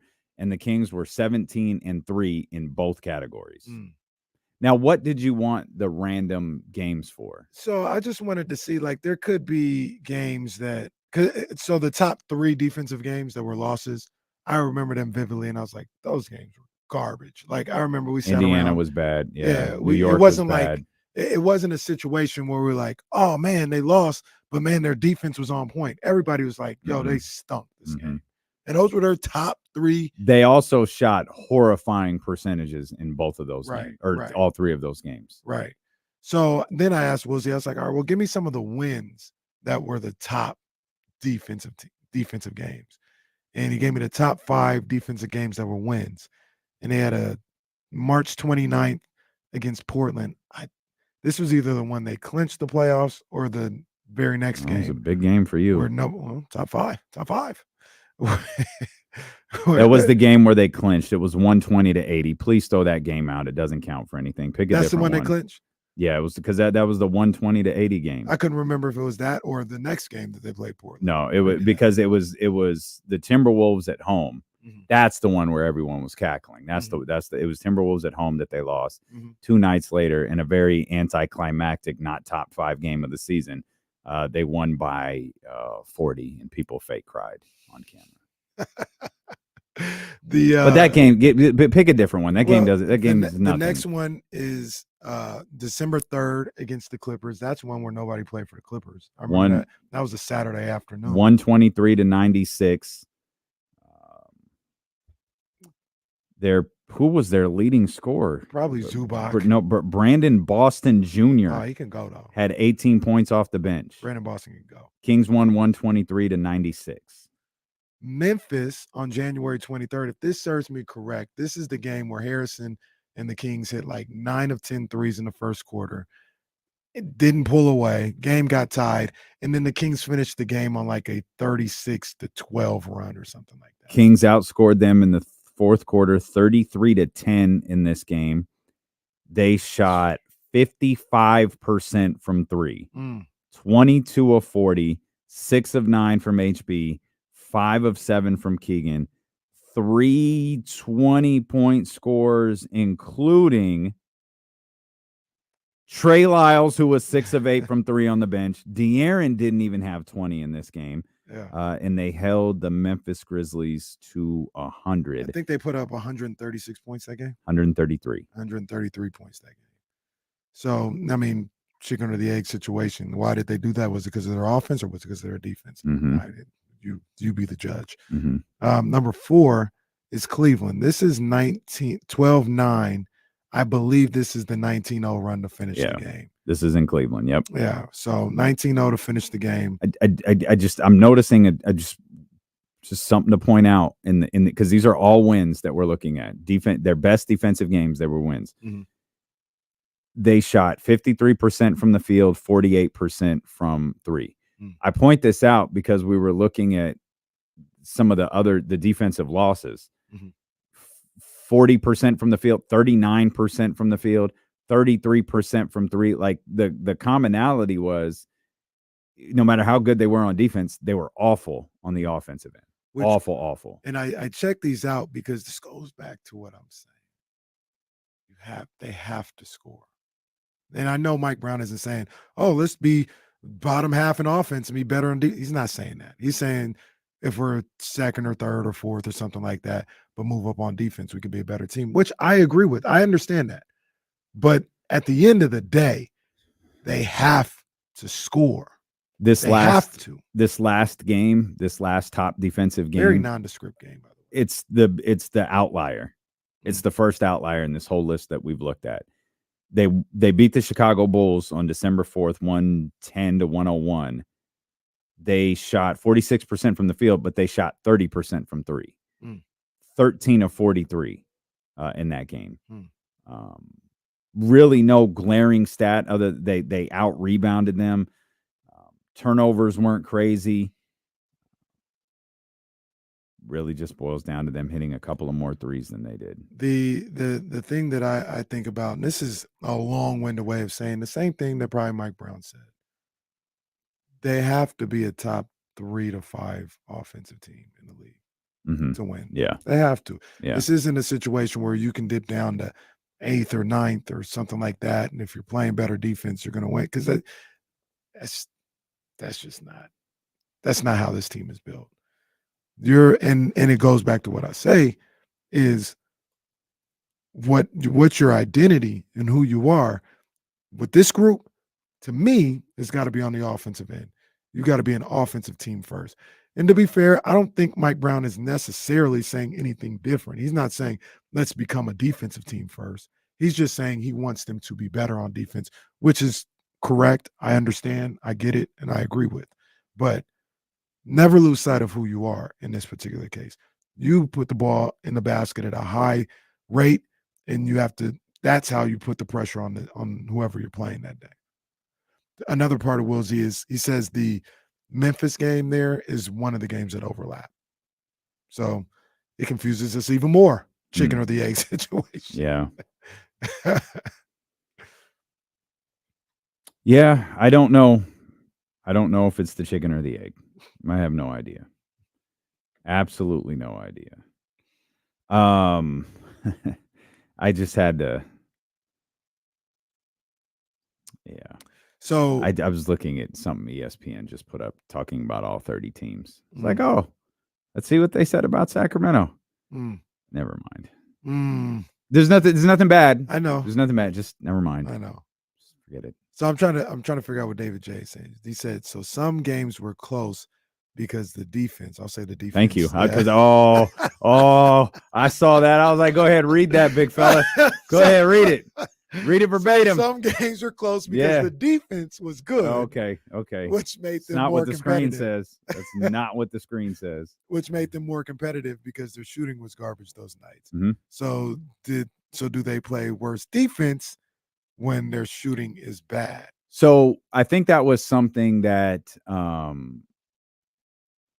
there was something about their defense taking a hit at home because there was and I believe this was all assumptions and guesses that they rely on the home crowd. They rely on scoring. They think they can, you move faster at home. You could get up and down the floor at home. So their defensive ranking at home was actually quite worse than it was on the road. I don't know how that relates to their offense or their defense or whether they're, good or bad on one end, how that influences the other. Right. The one thing that there seemed to be a difference was home and away. Yeah. And for the record, I think they're going to be a lot better at home this year. I don't think. And I hope so. I don't think they're because didn't they have a better road record than home record last year? They did. I don't think that's the case this year. Yeah. I think they'll be a lot better at home. They had one of the best they had one of the best road records in the entire league last year. Yeah. They'll be a lot better at home this year. Like good, not just the Warriors, like they're better at home because their road record is so bad. No, they're gonna be still good on the road, but I think they're gonna be really good at home. For Drew Down and Rockin' New Era and the rest of our Warriors transplants, Draymond Green has been ruled out of the season opener versus the Suns because of the ankle issue he's dealing with. No surprise there. I don't think anyone expected him to play game number 1, but it is official. He has been ruled out for game number 1. Get well soon, Draymond. 916-909-1320. Let's talk to our man, Sam. Sam, what's going on, buddy? Hey, guys. How you doing? Good, man. How you doing? Oh, right now I'm on a remote island in Hawaii. Oh, very nice. Yeah, very nice. Well, a couple, 3 weeks ago, I know I baffled you folks with numbers. And if you remember that, and how I said how the Kings needed to get to 115 to 120 by making, 48 to 50% of their shots on and on. But if they start shooting 46% and they don't have one of the top 12 defenses, they're not even going to make the playoffs, because you start looking at the numbers, and I think you guys keep saying that they've got to shoot 115 to 120 points a game. And then when they start having to take the ball out of the basket, it allows the Kings to get back down and set up a little better defense. When they start shooting 46%, as you watch, their defense lags because they're sitting there hanging their heads as they run back. That's a great point. I'm gonna get to that, but did you hear the waves? Yeah, he was on a jet ski. I'm pretty sure Sam was. No, he was just on the beach. I think he was on a jet ski. He was looking like the Corona commercials with like Snoop and all that. Like, did you hear the wave? Jesse, did you hear that call? Wave? That call was about as big a flex as we've ever had on this This show. guy, yo. Like, Casey's right. The dude was big chilling on like the lounge chair or whatever. The waves were crazy. Yeah. Like he said in a good way. He said a remote island. Did he say he was in Hawaii? He did. He didn't say anything. Hawaii, yeah, remote. Oh, he did, because it's like 10:30, right? Sounds about right. It's 3 hours, right? Isn't it? Yeah. It's about 10:30 over there. Yo, this guy. Best morning show in Hawaii right here. Oh man, but to his point, I agree with him. I mean, they gotta. I don't know. I don't want to say. I know it always sounds like I say defense doesn't matter. I don't feel that way. I think they need to get better on defense. I want to see them improve on defense. I just think I don't want them to lose their identity searching for this. Well, I don't think they will. And here, gotta be better on defense. I don't think they will, because it's deep down. It's who they are.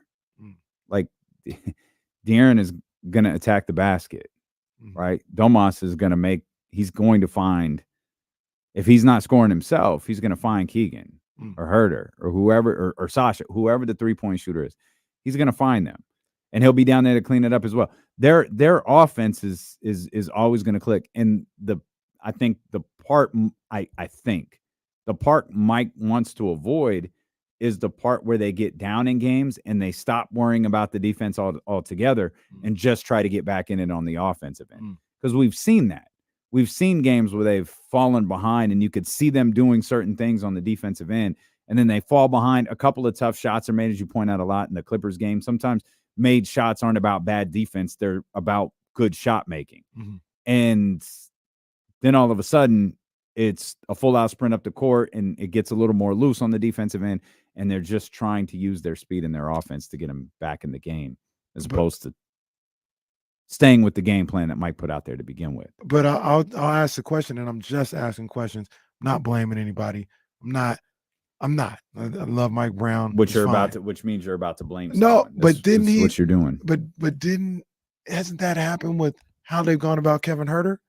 And like, Kevin, forget what made you special. You can't even get on the floor because you can't play defense to our liking. Nah. Sure, if that's what everyone wants to believe, I think Kevin Herter's struggling. I mean, he's not getting benched because he missed shots. He's not? No. Like, if he So maybe the trade-off, only because he missed shots. Maybe the trade-off for what he can do offensively and what he can't do defensively isn't enough for Mike.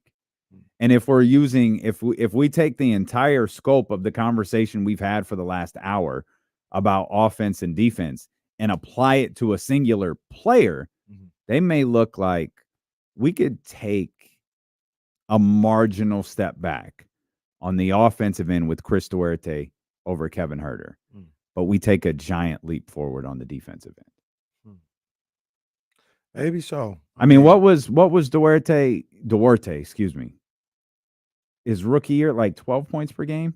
I think it was maybe even 13 or something like that. Okay. So we'll say 13. It's 12, 13. And Herter last year was 15, which was his career high. Is that accurate? Yep. So we're talking 2 points. Yeah. And then if Kevin Herter is as bad of a defender as this Kings fan base has made him to be over the last 2 weeks, and again, I'm not stalling him out. I know Kevin Herter lacks on the defensive end. I'm not calling that into question. It's just weird how all of a sudden it's all we're talking about with Kevin Herter now. Because I absolutely do believe in these preseason games, if Kevin Herter was 6 of 8 from 3, no one's talking about his defense. It's not a conversation. But the numbers are the numbers. 15 to 13. How many points can you save with Chris Duarte in the starting lineup versus how many points you lose with Chris Duarte in the starting lineup.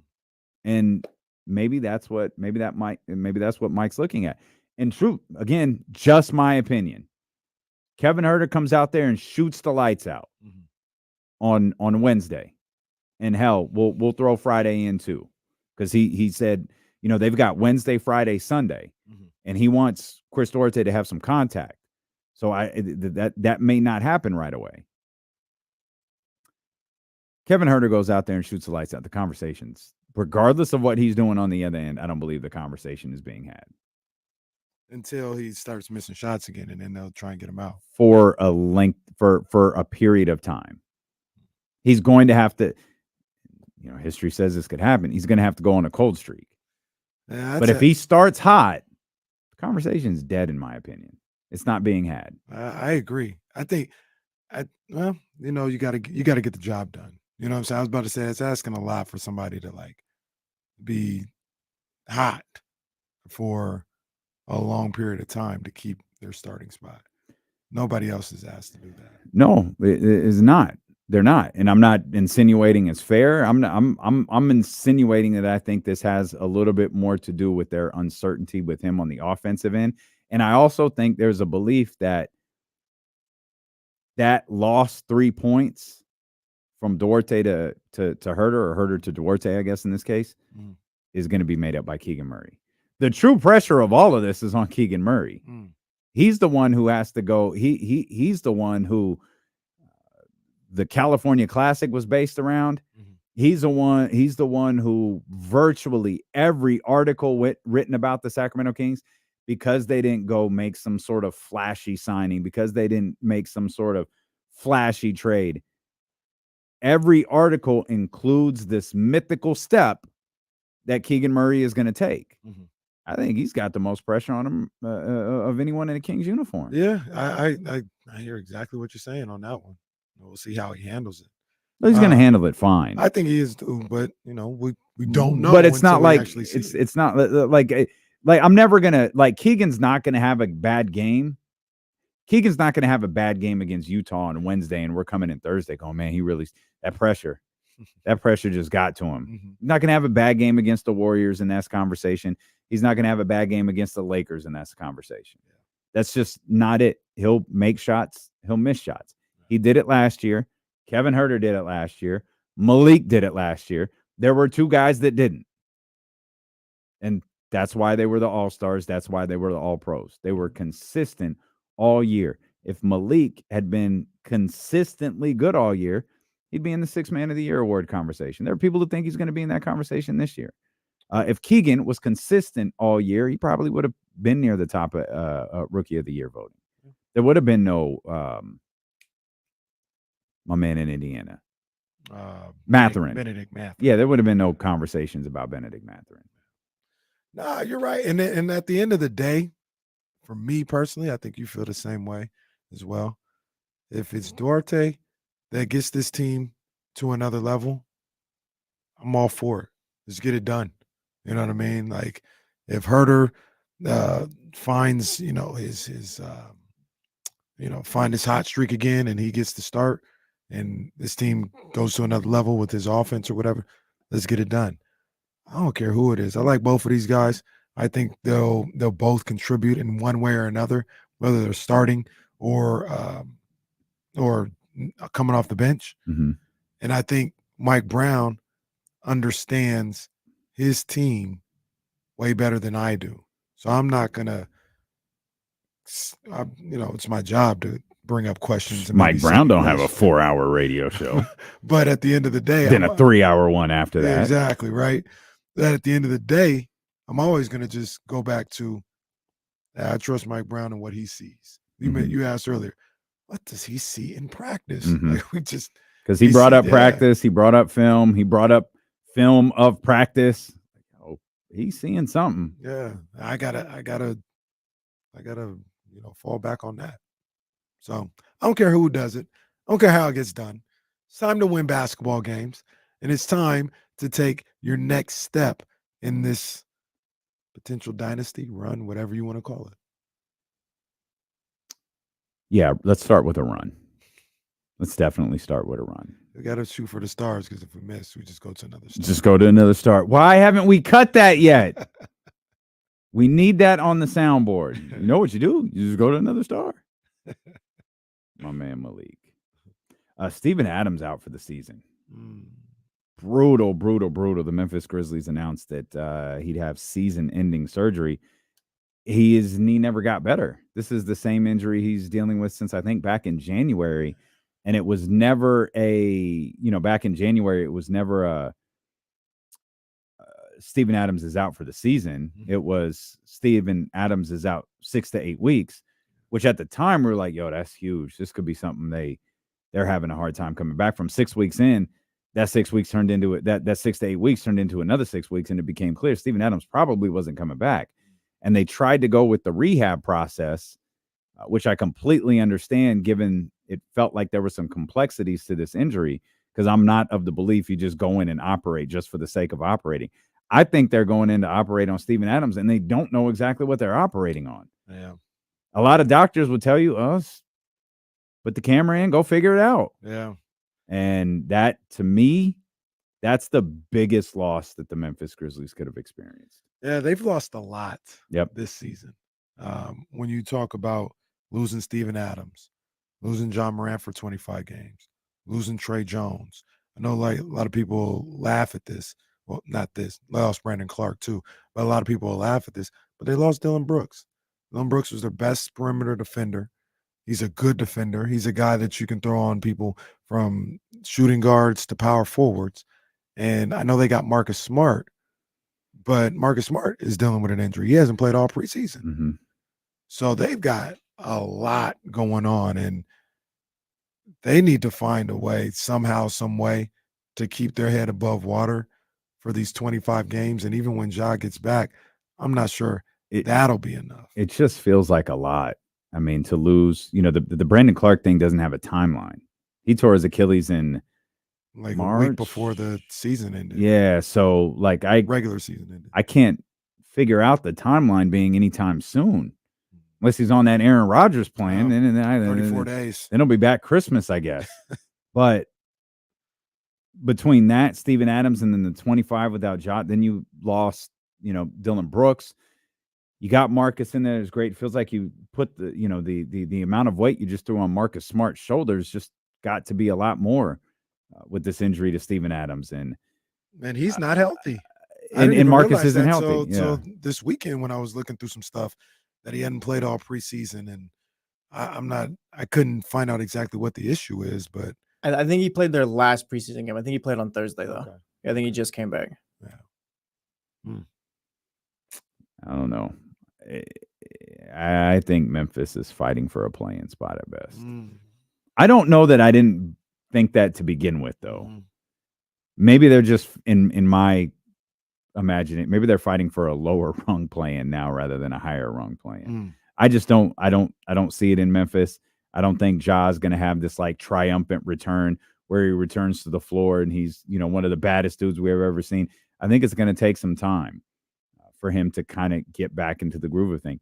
I do find it really weird, and I don't know that we've talked about this. I do find it really weird that he gets to be around the team during his suspension. I understand that this is a different type of suspension. So I guess I understand, but he's only suspended from playing. I don't think I've ever heard this before. He gets to practice. He gets to be around the team. He's not getting paid, and he can't play in games. Normally, when you're suspended, you're suspended. Right. Like you don't show up for work. Right. But I guess this is like, I don't know. I guess it's different. Yeah, I don't know. And I found it strange the moment I read it, and now that we're on the heels of it, I find it even stranger. But the hell do I know? I don't understand. I'm interested to see.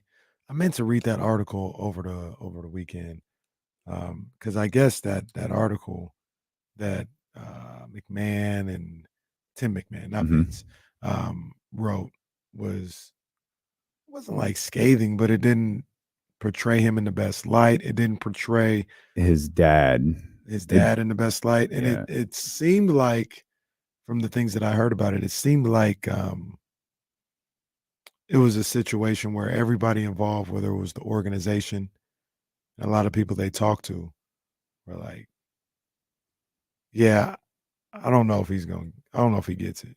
Like, I don't know if this suspension is going to be something that makes him say, yeah, I'm going to turn everything around. Like, they're not sure if he really understands. That's what the article said. There was a lot of people I saw that were like, that article was unfair and they didn't like how it was portrayed. So I'm always fascinated by that word, like unfair or untrue. Unfair is what I heard. A lot of assumptions, like even again, us, even somebody saying unfair that, or untrue. even us, but they're not the same thing to me. What I'm saying is untrue. Like, well, I just asked you, and you said it was unfair. No. What, like, for me to say, and like with the people around him saying, like, because of Ja, I don't know if he's going to be able to get back from it. Well, that's untrue. Like, you don't know. This may be a wake up call, and he may be perfect. So the fact that these things are even being broached is both unfair and untrue. It probably gives you a hint as to who they talk to. And that's where somebody was like, well, you didn't talk to the right people, because they're just putting stuff out there that's unfair and unproven. We'll talk more about that. There's actually a couple of really interesting NBA notes that we could dive into as well. And then we'll touch on the NFL games we missed. Of course, we've got a big one tonight involving the San Francisco 49ers. That's all ahead. It's Dealing with KC, brought to you by Sky River Casino here on Sacramento Sports Leader, ESPN 1320. Kyle, you guys are saying Brandon Clark got a second surgery. I can't. He did? Find that anywhere. Not saying you're wrong. I haven't been able to find that. They said he had like a cleanup surgery on his Achilles. Yeah. Oof. Second surgery. I can neither confirm nor deny. Second surgeries are not good. Brandon Clark remains without. He did. No, that's right. Clark underwent a secondary procedure on his Achilles in the offseason, but updates on his recovery have been scarce.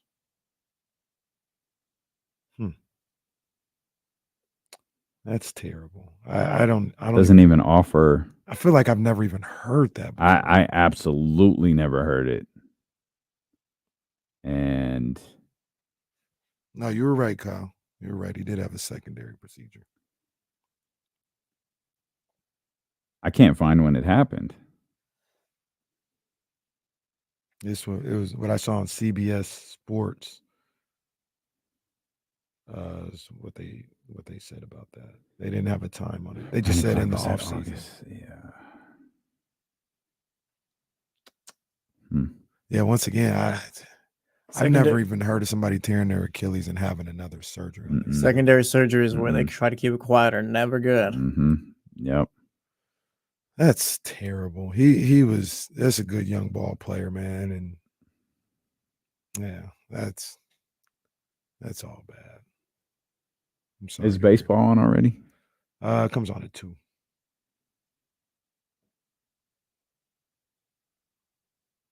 You guys still hate the Astros? From all that never cheating did. stuff. Neither did I. I never did. And then when they got Dusty, that's when I was like, oh yeah. I love Stephen Brown hit that home run the other day. It was. I'm just kidding, Stephen Brown. I made that joke in studio with Altuve Brown. I made that joke in studio with absolutely no audience, and I found it funny. Altuve's little ass running around the bases. Stephen Brown with a home run. Stephen Altuve Brown.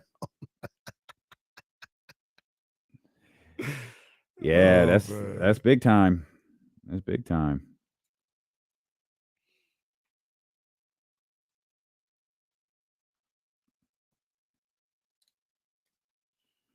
Don't tell me Stephen Brown ain't in here. It's not funny if Stephen's not here. I guess.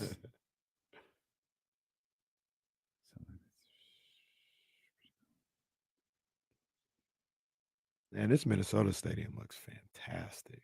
Yeah. See a lot of people out here taking pictures, and a lot of media members and stuff like that.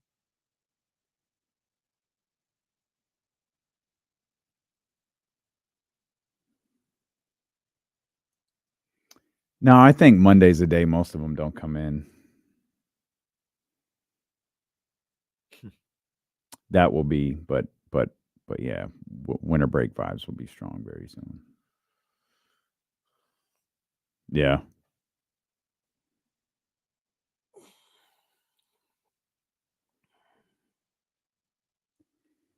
Yeah. How easy the Clippers arena looks phenomenal. I can't wait to see what that looks like. Dude, Jason Garrett is just like one pause moment after another when he's on. What did he say last night? Come on, I'm not doing that. What did he say? Come on, you gotta tell us. But it's like, no. See,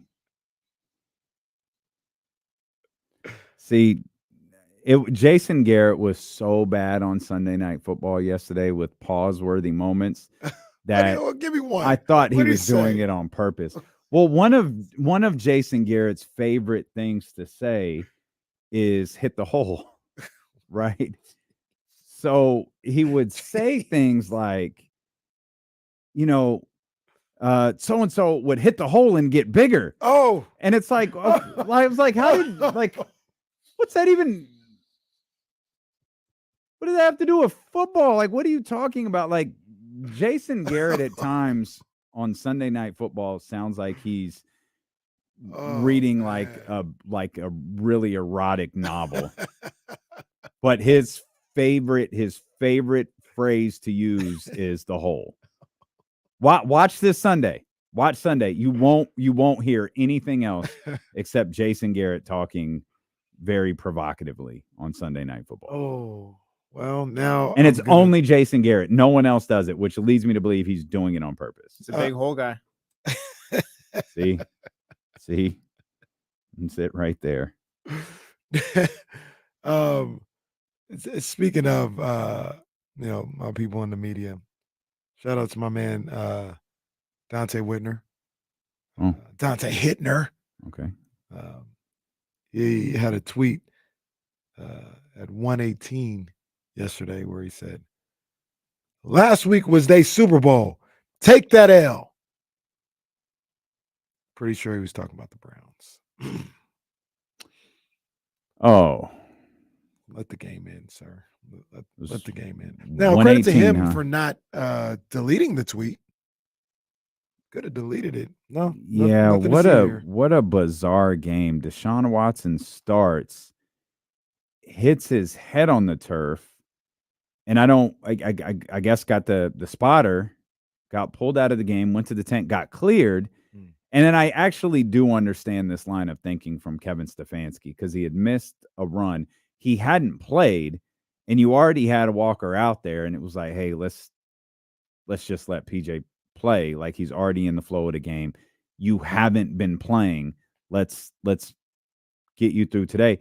And that's what I was thinking live. Mm-hmm. Like, that actually makes sense to me, especially, given that Deshaun hadn't been playing well. He had, one game right before the injury that took him out, but that was kind of about it. He's even though he was, quote, cleared, he's listed now as day-to-day. And that's according again to Kevin Stefanski. So that whole thing with Deshaun in Cleveland is a little bit weird, but what an incredible game. That was crazy. That game was crazy, man. There was a lot going on. The Browns lost like 3 times. Man. The Browns lost that game 3 different times and still won 39-38. Man. Look, I didn't have any rooting interest in there. The thing that upset me the most were those the black helmets for the Colts. Those were awful. Like, well, why? Just go with the all blue like you did. Keep the white helmet. The black was unnecessary. But Colts have a decent squad too. They just have horrible luck. Terrible luck. Or well coached. No luck. Well coached for sure. But yeah, man, the illegal contact one, that was pretty frustrating. It had almost nothing to do with the play. Yeah. And to lose on that was a terrible call. That was such a bad call. And I'd be so furious. The thing that frustrates me about football officiating Mm-hmm. is like these things happen on every play. Like literally every play. Mm-hmm. So unless it's super egregious, it feels like you're picking and choosing when to make that call. Yeah. And yeah, that was the worst time to make that call. It's tough. The absolute worst time. It's tough. Mm-hmm. I laughed because I didn't have a rooting interest. Congrats to the Browns, though. Browns and their fans, though. They're 4-2. Yeah, winning football games. This was much different than the 49ers game because, I mean, the Colts had a field day with that defense. Congrats to the soon-to-be defensive player of the year, too. Like, it's not Max Crosby? That's what they were trying to tell me in the chat last week. No. That's what they tried to tell me. Oh, okay. Well, let them continue to try because no, a player on a sorry-ass football team can't win defensive player of the year. And shout out Max Crosby, by the way. Introduce him to Myles Garrett because that's part of the reason Myles Garrett hasn't won defensive player of the year before. If this Cleveland team can maintain some semblance of winning, this dude's winning defensive player of the year. Finally. Yeah. Browns are a good team, man. They're a good team. I don't know what to make of them. Their defense, despite giving up 38 points yesterday, excuse me. Defense is top flight. Their defense is really, really good. But what's going on with Deshaun and that offense, like it's weird. Hey, maybe PJ's a good quarterback. He might be. I don't think he's a bad quarterback. Yeah. I don't think he's a bad quarterback, Good but enough he's with that defense to get the job done. Kareem Hunt is well, back, and that's the other thing. They scored a lot of their, 3 of their touchdowns came on the ground. PJ didn't throw for any. He threw for an interception. Yeah. Deshaun threw for an interception. Like they turned the ball. Like Cleveland wasn't good yesterday. So the fact that they had moments that worked, and the fact that they were able to perhaps very literally steal a victory. That was crazy. Good for them. And then they're 4-2 in a tough division. Yeah, off the top of my head, because I'm trying to remember this when I was watching the game. Wasn't that 4th and goal where he ran it in? Or it might have been. It might have been. No, I don't know if it was 4th and goal, but they're about to show it. They had no timeouts left, and it was like 15 seconds left. I think that's so. Like, if he doesn't get in, I don't think they have enough time to do anything else. I still can't believe they called that. It was 4th and goal. The ball was like 5 yards out of the end zone. That was 4th and goal where they decided to run it. Now they did a good job. Whoever was broadcasting on the call of breaking down like their situation. So on 3rd down, I think there was 20 seconds left, and they were like, "This has to be a pass because you can't run, get stuffed, get back to the line, get another play up." So like they knew the pass was coming. They stopped them on 3rd down or whatever. 4th down, ironically, the whole playbook is open because you're not worried about another play. Like you're going with your best play to get in the end zone. And if you think you can run it, then go ahead and do that. And that's what they ended up doing. Shout out to, I think it was the Giants game. Sunday morning was awful. I think it was the Giants game. One of the really, really close games ended because they said an opposing player was faking an injury. Oh, I didn't see that. And when the officials determined that he was, it reset the play clock, which caused the clock to run out. And that's how they wound up winning without having to like. Wait a minute, what game was that? I think it was the Giants Commanders, but I'm not 100% positive because there was questions about the way the clock was running and that they had taken a knee like too quick and it wasn't taking time off the clock. So they were going to kick and there was going to be like 16 something seconds left. But because they were accusing, and I swear it was the Giants Commanders, they were accusing the Commanders of that was the closest game in the morning. Faking an injury. That when the officials determined that they were, it reset the play clock, which it didn't catch up on TV. So they were able to look up at the play clock. The clock expires, and they don't have to run another play on 4th down and win. Damn. Some weird ass games yesterday. Yesterday was bizarre. Hey, shout out to the Pittsburgh Steelers. The 4-2 Pittsburgh Steelers. Mike Tomlin. Man, that dude is special. Mike Tomlin is special. And we look, we're going to talk about this till the end of time because it's so jarring to see and hear sometimes. Steeler fans, my gosh, they were in the building last Yeah, they go. Yeah. Damn. That's a fan base for real. That was akin to 49ers and maybe surpassed the 49ers a little bit in SoFi Stadium. Man, the 4-2. Oh, and let's not for yes, 4-2 Steelers. Yes, shout out to Mike Tomlin. How that last quarterback sneak was called a first down, the way they marked that ball.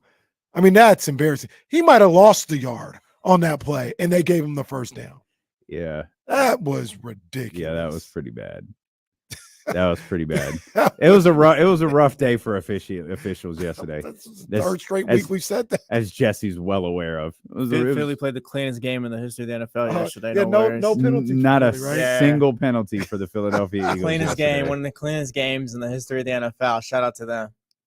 Oh man, the Eagles are really good. Eagles be getting fortunate, man. They remind me of the Seahawks when they were going up. They get all the little breaks. They get all the little breaks. That was a PI on the interception. Just ripped his face mask off his face. Nope, we're good. No, that was the other one. Yeah, he didn't give Mostert a chance to fight for the ball. Yeah, the guy wasn't looking at the ball. Clothesline from hell on Raheem Mostert. Oh man! And then the other guy comes in and picks it off. No call. Yeah, David Long, linebacker, trying to get through the gap that the offensive line leaves when you're trying to run the ball. He's trying to blow through the gap there. Jason Kelsey wraps him around his neck. No holding.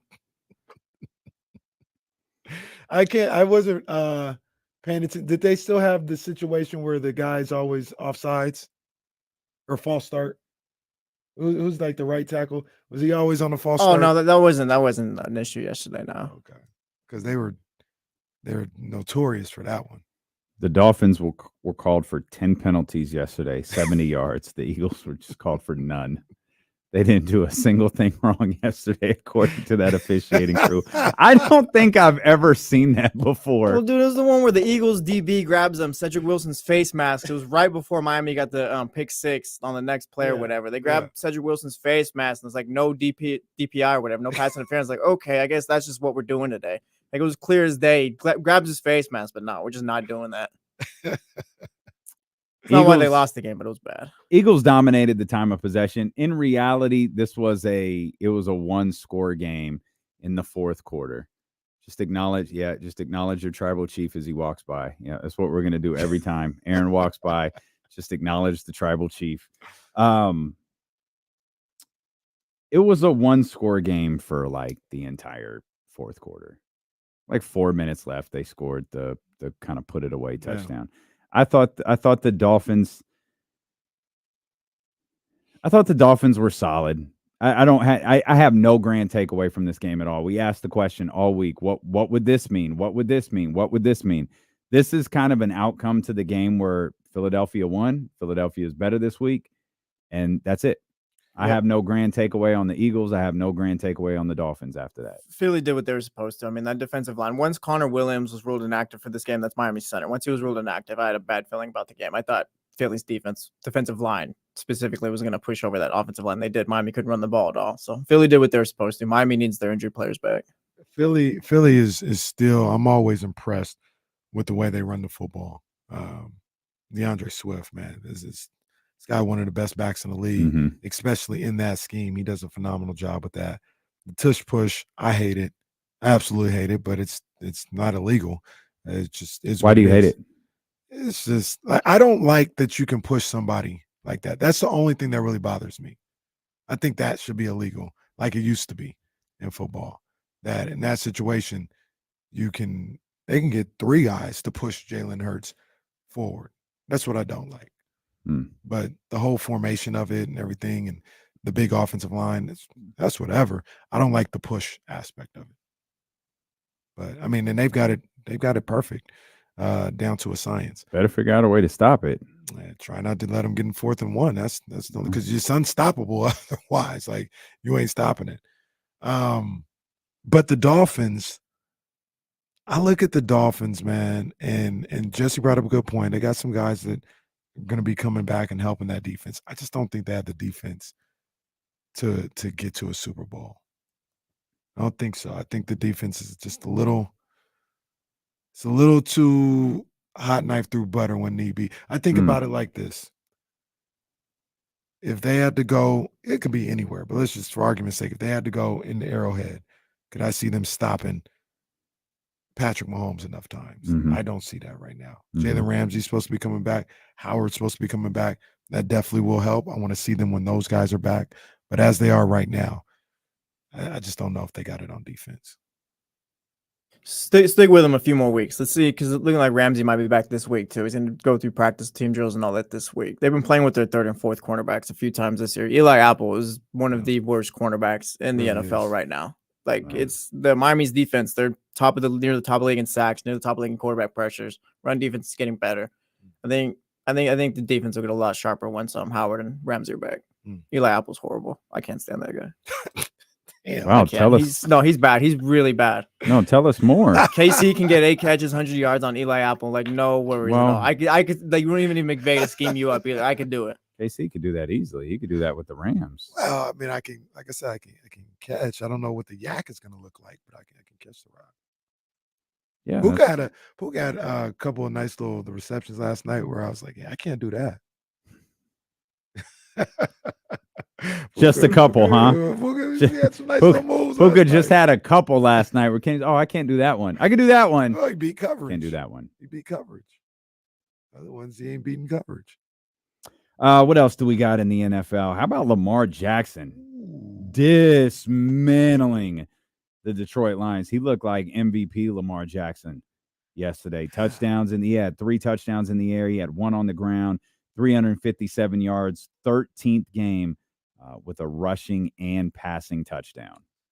You know, I picked the Baltimore Ravens to go to the Super Bowl. As you do every year. I thought they were going to have J.K. Dobbins. I thought OBJ was going to be a bigger part of what they're doing. They have neither, and they look great. I'm not sure how they're doing it outside of Lamar. Not sure how they're doing it, but they look really good.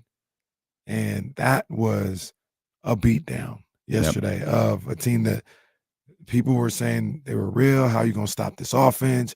Jared Goff, they tried to throw him away and, look what he turned into, all this other stuff. They got beat down. Detroit got beat down yesterday in Baltimore. And it doesn't define you. It doesn't define who you are. But that was a little jarring probably for Lions fans and that team. And give them a little reset. I remember there was I forgot who it was. I think it was my boys, actually. My boy Bonte or Butch. They were talking about they didn't say they would take. They were raising the question about whether or not what's my man, the coach's name was better than Kyle Shanahan. Dan Campbell? Dan Campbell. Oh, come on, man. They're like, his team's in the fourth quarter. They look ready to play. It's like, come on. Oh, stop it. Kyle said, the people podding in San Francisco. The callers was on there this morning talking about, yeah, Kyle's got to show me something. Wait, come on, man. Why Kyle always got to show somebody something, man? Why are Bay Area sports fans so freaking weird? Dan Campbell's 5-2? Are y'all serious? What's wrong with them people? I was like, come on, man.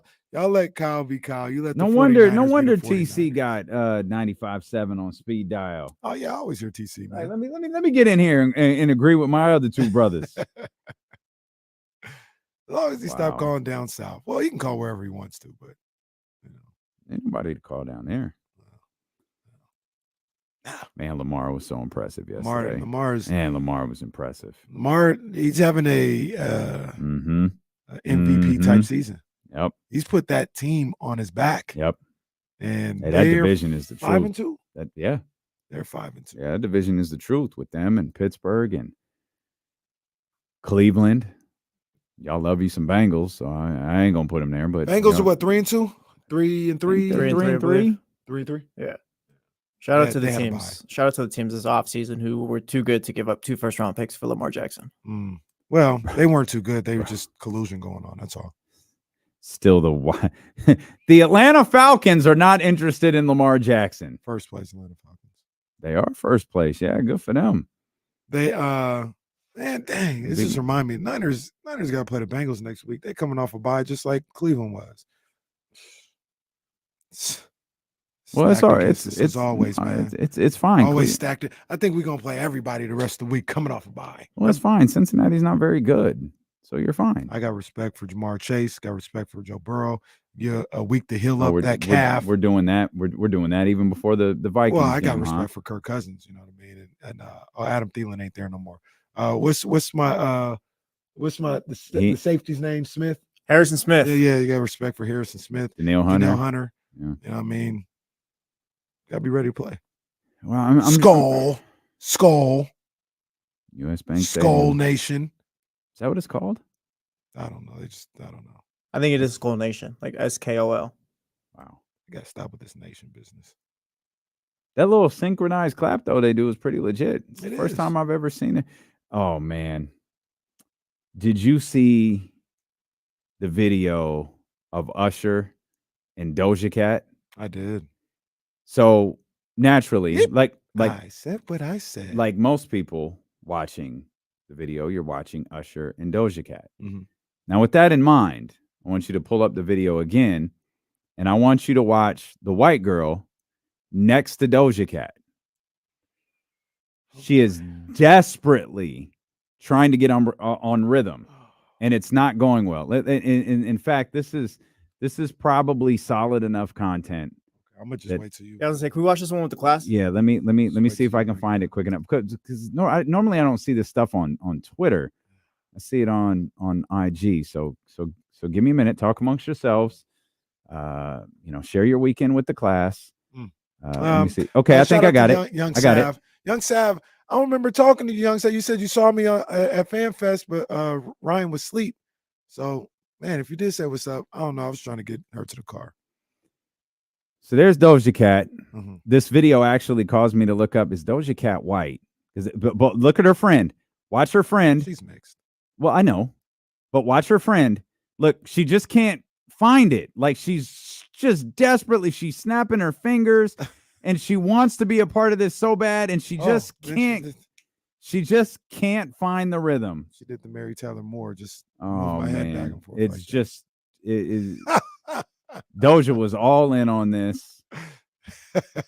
Look at my girl. See, the worst part is, so I'm gonna put the audio on just for a second. Here, no reason for this. Why, man? Why? What? Why? Like Usher is snapping, and you snap with Usher.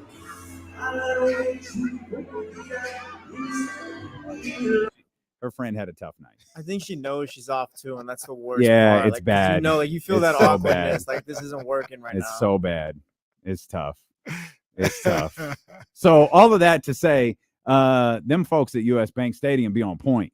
They be on point with their clap. That's I ain't easy. never seen them miss. That's I'm sorry. Do you need to see the video again, sir? Watch the video again. That's the easy one. I mean, they're on point with the easy ones. All you're doing is just clapping. All she's doing is snapping. No, she's trying to link up with a beat. Oh, that's the yeah. problem. Well, she if there's can't no find beat it. being played, She can't find the then, beat. You can get it going. Like, where's the beat?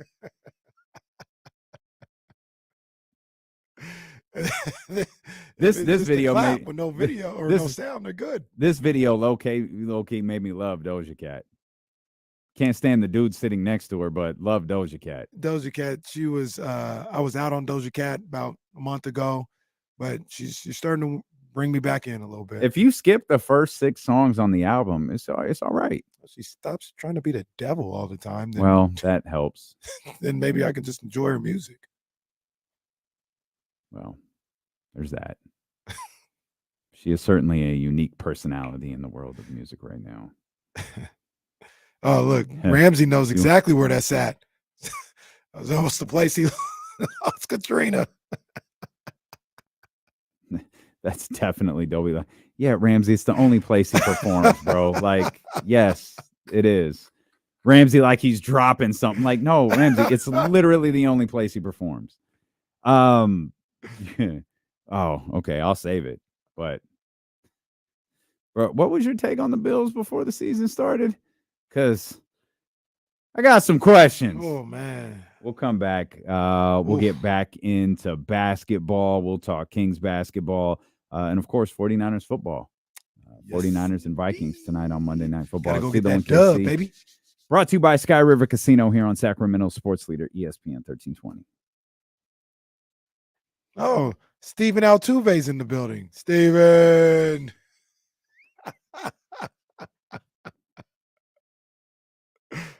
That's definitely Dobie live. We're going to go. Let me make sure I got all my stuff ready because I got to give a shout out to my guy. 13th round with your main man, Kenny Caraway. Big ups to the Jordan brand. You already know what it is. Those are my people over there. Big ups to the dope ones. Big ups to Cola C. Moss. Much love, as always. Not a whole lot going on in the world of boxing right now. I know Tyson Fury and Ngannou is going on this Saturday. I don't want to say who cares because I'm wishing upon a star. I'm wishing upon a star that Francis knocks his ass out. We all know how it's going to go, though. Like, we do know how it's going to go. Francis is probably going to end up getting knocked out, to be honest with you. He's got no shot, but I'm a wish upon a star. But maybe I'll talk about that later in the week. I just wanted to give a shout out to an up-and-coming fighter from the Sacramento area. Shout out to my guy, G Funky Boxing, who put me on to this young man. Went out, had a first-round TKO on a fight he had on the zone this past Saturday. That's Joshawn James, super middleweight division, 168-pound division. First-round TKO, moves his record to 8-0-2. I liked what I saw from the young man, so he's on my radar. I'm going to continue to watch and see if maybe he can build up this resume, build up this record, and see where it goes. But Sacramento's in the building. Sacramento's a great fight city, produces a lot of good fighters. And my man G Funky said this guy's next. So you guys make sure you're looking out for Joshawn James, super middleweight division, coming off a big TKO, first-round TKO knockout this past Saturday. Check him out, man. He's on my radar. I'm checking him out, man. That's the 13th round.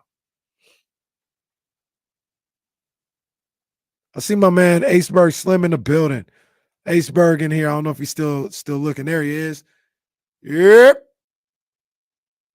Aceberg.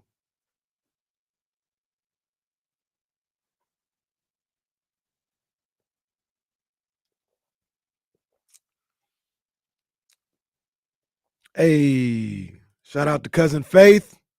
Going for them silver gloves coming up soon. Much love always to Cousin Faith. Always. Keep doing what you're doing.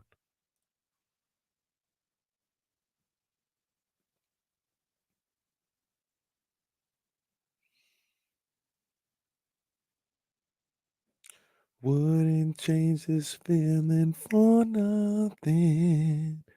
That was a smash. I really want Mark Davis to fire McDaniels at the Aces Parade now. That would be cold. Like, that's the way to get him to the coolest honor of all time. That would be cold. Do you think that? Oh, okay.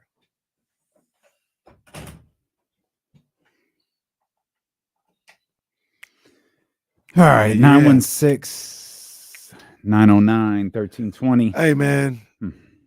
Hard fought win in East Lansing over the weekend. Amid, these allegations and, accusations. You mean where they cheated and fired somebody? No, we got rid of him. Yeah, because you cheated. Well, no. Again. We got the guy who was cheating, allegedly, Yeah. we got rid of, so there's no excuses. And we beat the hell out of Michigan State. So he allegedly cheated, but you still fired him. So there's no evidence that you guys actually cheated, except for the fact you fired the guy. There's no evidence we cheated. We didn't cheat. So what'd you fire the guy for? He was doing something illegal with the the water. Something illegal. I hate when illegal stuff happens with the water. Like not allowing the guys to have water. So Not even that we though had anything in the water, of he course, wasn't allowing the guys to have water at practice. We had to get him out of here. so that's why he was fired. Yeah. Okay. This guy out of here. So I hesitate to say this one because you're just obnoxious when it comes to that stupid ass school in Ann Arbor, but they're probably the best team in college football. Like they're really good. Like I've watching them begrudgingly every week. Like they're up there with the big boys. Yeah. They're one of the two best teams in college football. I mean, they're beating the hell out of everybody. I know my man Elijah Hicks always try to point out that they haven't played anybody in the top 40 or whatever. Who cares? That happens every year. Who cares? Literally happens every single year. It feels like if it ain't Georgia, they'll beat anybody's ass. That's what it sounds like. And that'd probably be Georgia this year. Yeah, it could be true. Like I think they could win it all. Did you Like, see? I don't know the think context of this. I don't know what's happening. I'm gonna just leave it alone because I'm gonna just leave it alone because I don't want to accuse nobody of nothing like this. There was a picture floating around Michigan State Stadium that I think that was the Hitler real. picture. Yeah, that was real. Yeah, that was real. That was real. So it was like a trivia. It was like a trivia thing or something like that. It was something, yeah. And they threw like a picture of Adolf Hitler on the screen. And it's like, that school can't do anything right. they no, That's an they understatement. can't. No, yeah, that is a gross understatement. Wow, that was real. I thought it was real. I think and they had looked to at issue another a statement picture, over it. and I was like, I don't know. I don't want to. No, it was this real. is something you don't want to throw out there unless you know. No, that was real. Thing is, too, is like like when you're setting that stuff up and you're going through all the pictures for whatever they were doing, like like, oh, we probably shouldn't do this, but just went right with it. Who on earth does that? It's a Comes great across question. a picture of Adolf Hitler and was like, let's use this. Yeah, it's a great question. Like you said, that school can't get anything right. Absolutely nothing. This season's been underwhelming for me. College? Outside of Dion. Oh, yeah. I'm just not like maybe I'm just waiting for the playoffs. Pac-12, Maybe you know what it is the Pac-12 is about to die and they're having the best season they've had in 25 years. Yeah. Like, it's kind of distracting, right? Like, all these people are going to leave. All these teams are going to leave. But it's starting to pick up a little bit. You're starting to get some big time games coming up. SC loses again. Lincoln Riley refuses to your boy defense. Your boy Caleb is going to be wasted. There's something else that I actually caught that one live. I felt so bad for Caleb Williams. I mean, well, poor isn't the right word, but yeah, I felt for the athlete Caleb Williams in that moment because he had to be thinking, ugh. Yeah. He's the $5 million even worth this? Well, I was gonna say, we gotta talk about it. Sac State, took a L. Yeah. That was frustrating. Montana State I felt like they had them in the sights. They just couldn't get the stop that they needed. Mm-hmm. So that sucks. Homecoming coming up this weekend. I gotta make sure I can get out to homecoming. I can't. So have fun on behalf of me. I may not be able to be there. I can't be there. I've had like things set up one after the other, and they were like, no, and no. I may not be able so to. Cool. I'm gonna try though. I'm gonna try. But we do got to give a shout out to the Sac Republic. Mm-hmm. Won their quarterfinal match against New Mexico. Yep. They're playing, tough draw for them. They're playing this Friday night at Hart Health Park in their semifinal matchup. I think they're going up against San Antonio. So I forgot to see who it was, but the quest for two. Yeah, that Friday night it's going to be tough though. Friday night gonna be crazy. Friday night gonna be tough. Gonna be crazy. Of course, the Sacramento Kings play Wednesday in Utah, Friday against the Warriors on ESPN here, and then they play the Lakers on Sunday. Yeah. I think that's a 6:00 start on a Sunday. 6:00, yeah. I think that's NBA. Is it on anything? I feel like it's on something. Yeah, I think it's Paul. on NBA TV. Could be wrong. That feels bigger than NBA TV, but I guess on a Sunday. I guess ESPN doesn't usually start doing Sunday till after football. Right. It's not even on that. Wow. At least not on my calendar note. It's not on that. 49ers and Vikings on ABC tonight.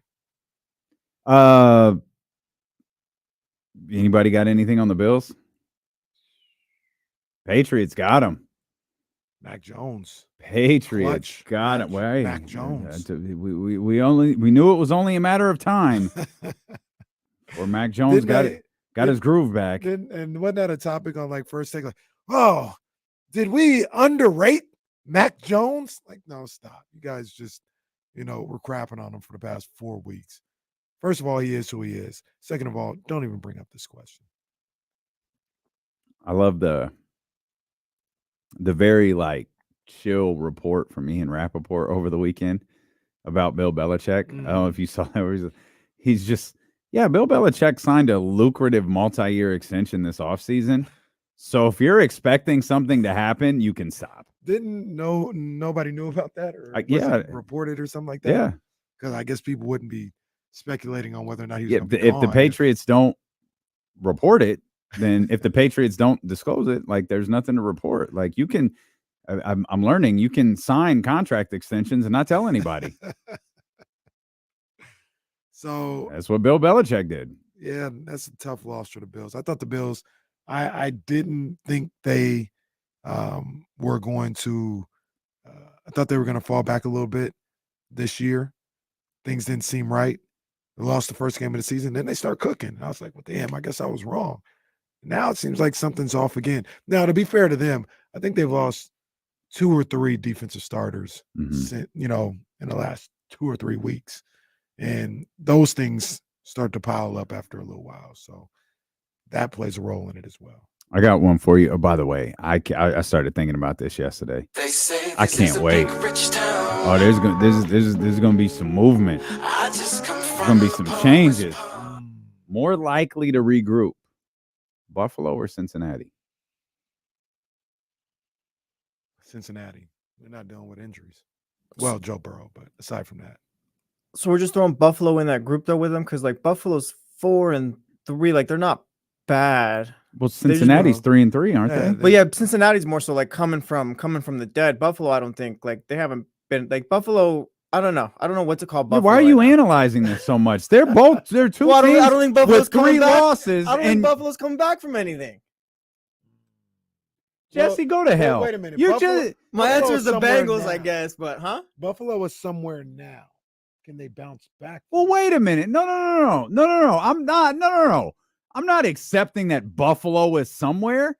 This team, the Bills aren't underachieving. They're somewhere now. I don't think they're underachieving. They were yet. just 4-1. They weren't nowhere but at the top of the AFC. But before that, now after these 2 losses and an embarrassing loss to the Patriots, now you're somewhere where you got to start. You got to get back on track, which is your original question. I guess I'm just not writing them off. Not writing them off, but I'm not out on them yet. Not out on the Bills. Yes. Are you out on the Bengals? No, I'm buying stock on the Bengals right now. Really? Yes. Defense is sick. I think Joe Burrow's calf is starting to get a little bit better. They got weapons on offense. Buying stock in the Bengals. So, buy now. You're stocking the currently Bengals. The Bills are okay. Currently 7 weeks in, the Bills are the 7th and final playoff team. They're a half game ahead of the Bengals. Well, so that kind of goes to your question, who's gonna bounce back? The Bengals haven't beaten anyone but the NFC West. They have 3 wins against the Rams, Cardinals, and Seahawks. Well, that ends next week. They lost to so this is the Bengals schedule coming up. Your San Francisco 49ers after their bye week. Buffalo. Okay. Houston. Their second meeting against Baltimore. Their first meeting against Pittsburgh. And we'll cut it off here because I think it's fair. Jacksonville. The season ends with Pittsburgh, Kansas City, and who knows where Pittsburgh will be at that point, but they're always going to be tough. Pittsburgh, Kansas City, and Cleveland. You sure you're buying stock in this? Yes, this team has like been to the Super Bowl and the AFC Championship and stuff like that. I'm buying stock like into what they've done and what they can still be. Well, I'll loan you some money because this stock is this ain't going. You'll get your money back on this. This ain't going to net you a return. You can make the argument. What is that? 11 games. Somehow, some way, they might play 11 straight playoff teams.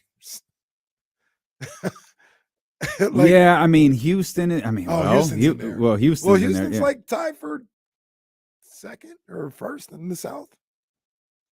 Yeah, they are. Like they're competing. Like Houston's like, D'Amico and they're right behind CJ Buffalo Stroud. in the standing. They're competing. So 10 of 11 teams, just for argument's sake. That's tough. It's tough. It's tough. It's brutal. Jesse's in though. That Bills game is going to be big Jesse's because going to lose money. Hate to see it. It's going to be a head-to-head situation here. It's going to be a big game. Are you buying stock in Buffalo? I'm more so with their injuries on the defensive end. They lost. Didn't they lose like both of their safeties or something like that? They lost. I don't know about their safeties. I know they lost Tre'Davious White, their top corner, Matt Milano, their top linebacker. I can't give up on Buffalo yet just because they're capable of putting up 40 or so points on whoever they want. Like, it's just I'm not sure what their issue is right now. Yeah, that was a weird one yesterday. Any thoughts on the Brittany Mahomes, Taylor Swift post touchdown celebrations? Yeah, I have thoughts on them. All right. I have thoughts on it. They were really going back to like, oh, wow, look how cool this celebration is. It's awesome. Wow. Taylor Swift, Brittany Mahomes, look, they did a spin right now. It's a bit much. It is. It is. I mean, look, I don't know. I don't know, man. What? Yeah. Are Taylor Swift fans still eating this up too? Like, aren't we all a little tired of this? So is she just going to every game? That's what it seems like. There's a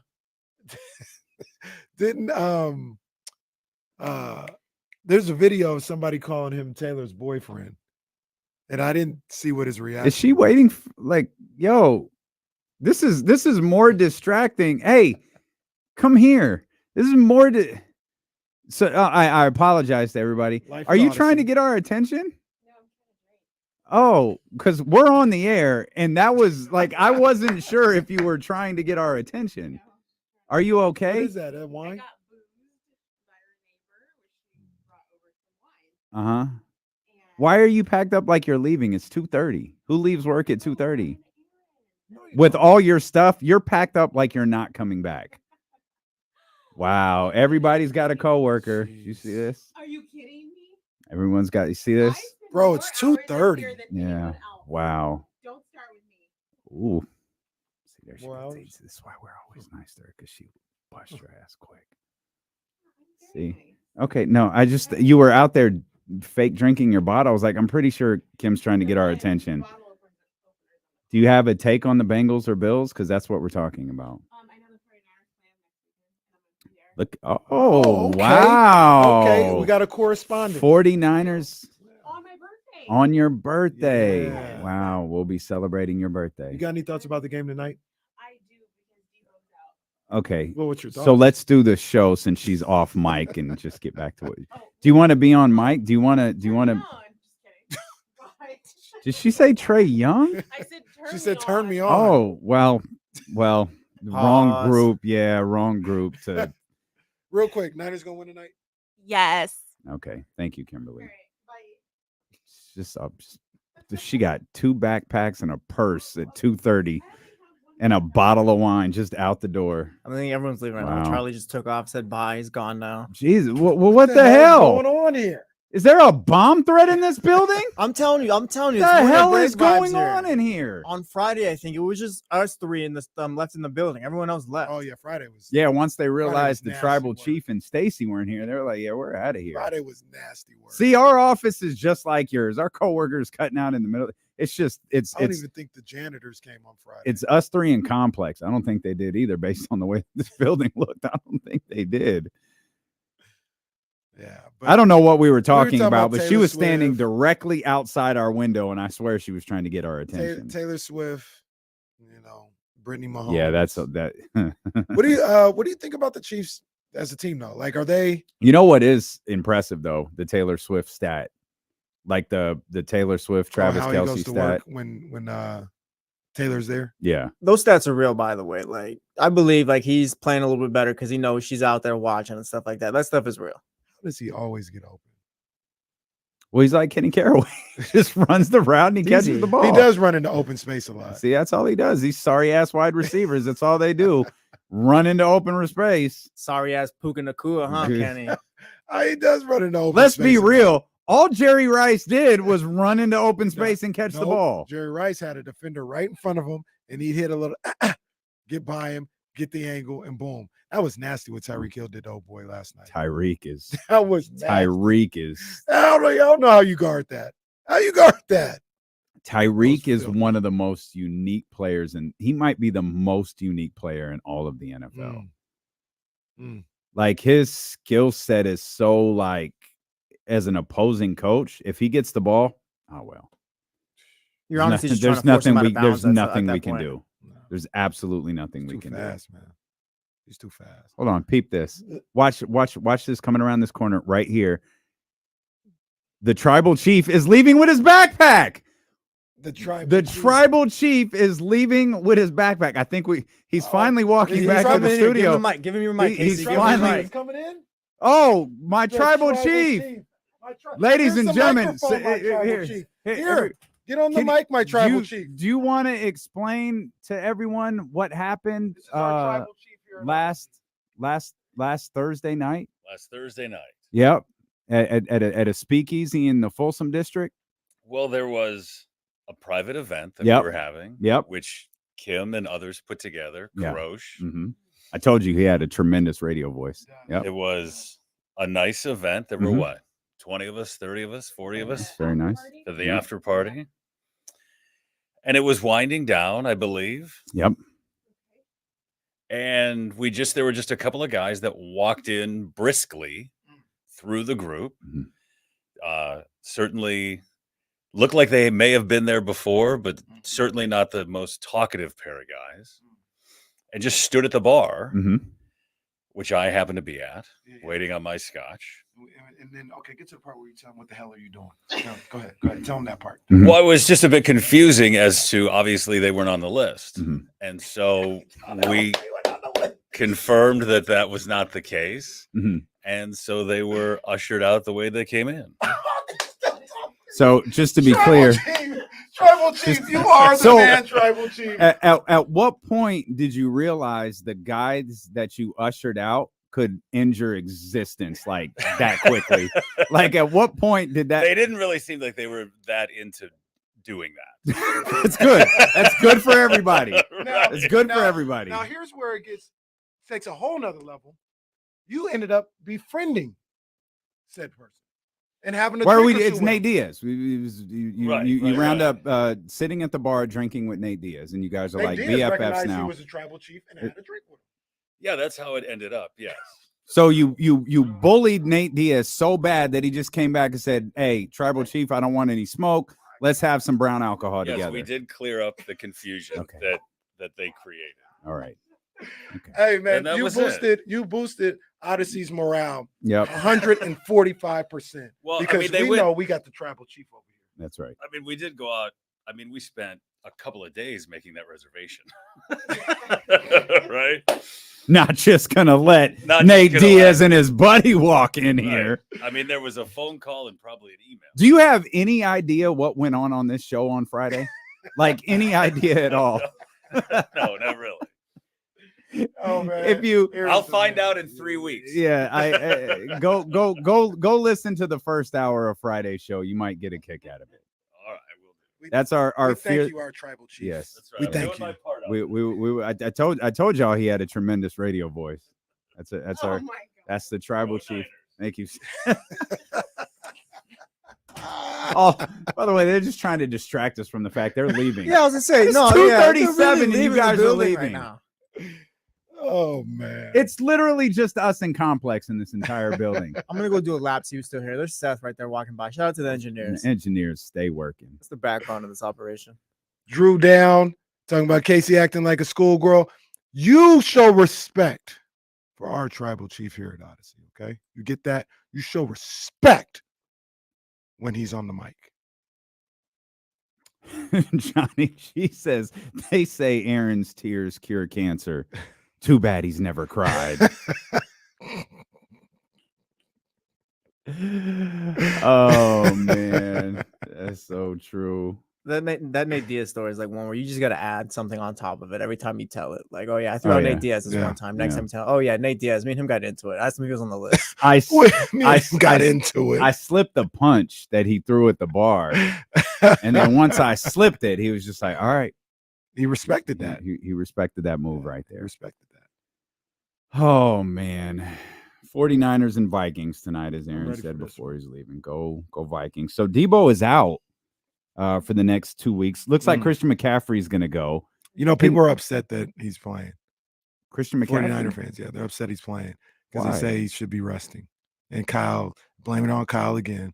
Kyle, idiot, you don't know what you're doing. He should be resting until the bye. We need him for the long haul, all this other stuff, man. Come on, man. Like, which one is it, man? Do you need this game or do you not need this game? Yeah, I don't. I think it's simple. It's simpler than that. To me, at least. Is Christian McCaffrey healthy or not? He's what do you define as healthy? Healthy enough to play football. If Christian McCaffrey's healthy enough to play football, why not let him play football? So this is the thing that I don't understand. People say that you need this game so you can, because the big thing, and I understand that, I said it way back when, you need home field advantage. So the big thing is home field advantage. The Eagles won last night. You got to keep pace and all this other stuff. You need this game. But then they want to say, well, you need to let Christian McCaffrey rest. If you need this game, you do what you have to do to win the game. Am I correct? Am I wrong? So if that means playing a 70% Christian McCaffrey, you play him if that gives you the best chance to win. Well, and maybe you incorporate some of the other running backs that you have on your team that you haven't incorporated a ton this year. And I think having Christian McCaffrey on the floor, because this is basketball, I think having Christian McCaffrey on the field is extremely important because Debo's not there.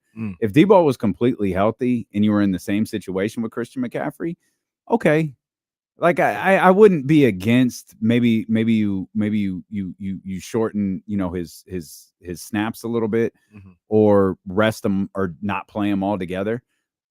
But for your other primary playmaker to be gone and for you to walk into this game going, oh, we don't need either of our playmakers. Oh man, that's a bit silly to me. I just think that it's a tough team on the road. On a Monday night, which actually bodes really well for San Francisco because I believe Kirk Cousins has the most incredible primetime record you'll ever see. Some would say he's due. So you gotta be ready. You gotta be ready.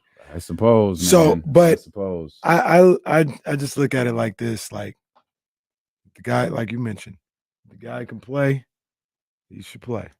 I don't think you should have, and I don't think Kyle does. Nobody has the arrogance to say, oh, we don't need our three best players to beat this Vikings team. If they can't go, then they can't go. That's something different. But if one or any of them can go and it's, above 50%, you have to at the very least strongly consider playing them. Not saying, oh, we'll just sit them out. Like, no, man, you guys are trying to win as many games as possible. I do think that home field advantage in that first round bye is imperative to what they're trying to do.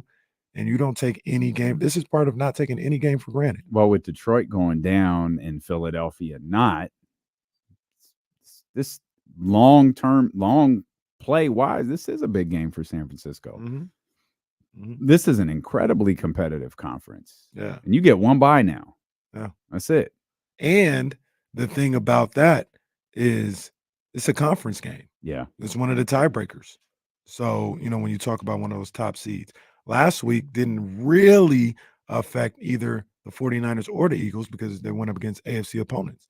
This one, if you're the 49ers, you don't want to lose this game to Minnesota because it is a conference game. So it's a fence that you straddle because at the end of the day, it's all just a step. You know, nothing is set in stone one way or the other today. If they win today, the 49ers win today, it's not, oh, well, they're on their way. They're definitely going to be the one. No, you got 14 more weeks or whatever to play. Like, there's a lot of football to play just along the way. You want to make sure you're putting your best foot forward every single time. With this game too, I don't think like Kyle Shanahan's throwing out Christian McCaffrey thinking like we need him out there. Like we have to beat the Minnesota Vikings today. Like we need this one game. Like I'm sure he's playing him just because he thinks like it's probably We can not use further him. risk. Yeah. It's not a further risk of him getting injured anymore too. Like I Yeah. don't think he's putting all this whatever things in a basket for a week 7 game. Yeah, I don't think so either. We'll come back. I have a question. Okay. About the Sacramento Kings. Oh, okay. We'll ask James this because James is going to join us in just a minute. I found this question interesting, and I'm curious how you respond to it. Everybody responds to it. Okay. So we'll have that when D'Lo and Casey return here on Sacramento Sports Leader, ESPN 1320.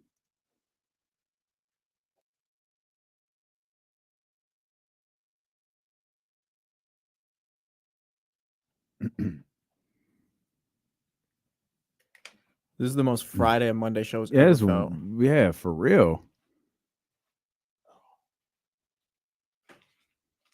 Aaron said, Kim's got her backpack. Pfft, I'm out. So that's what we're doing today? we take our cues from Kim. If Kim leaves, we can all leave.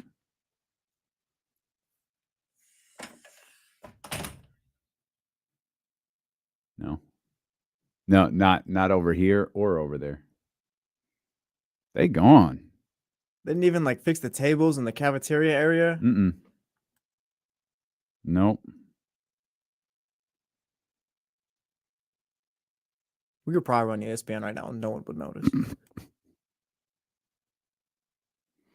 Oh, shoot. I gotta.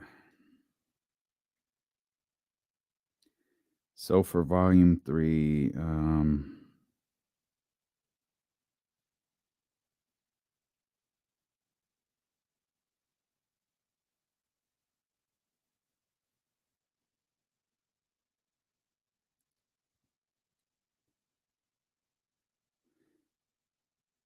let's see. Hold on. Let me take a quick look. Volume.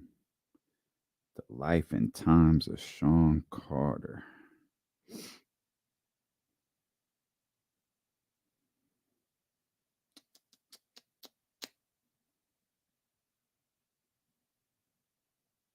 Yeah, he's got his records mixed up.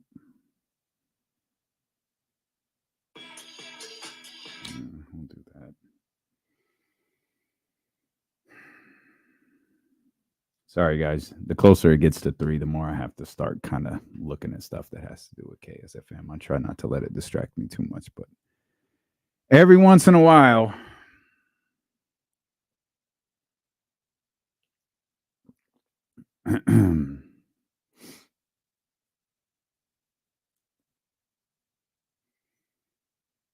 Arizona's up 3-0.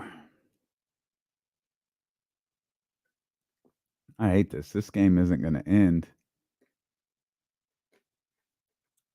Yeah, this game isn't going to end before we flip the station. Is PTI the greatest sports talk show of all time? Yeah, probably. Probably. It just celebrated its anniversary, I think, Sunday. Yeah, October 22nd. I was looking at a tweet right now. Yeah. Yeah.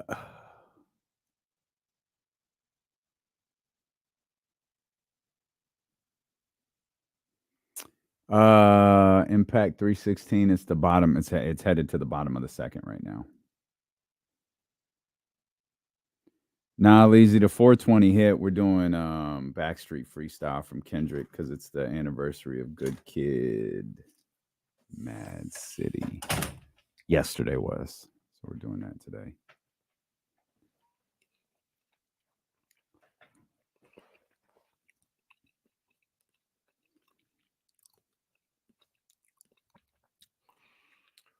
Vending machine guy was catching some spinach cheese, bumpy Pimpsy and Timothy. The vending machine guy was catching some heat this morning, huh?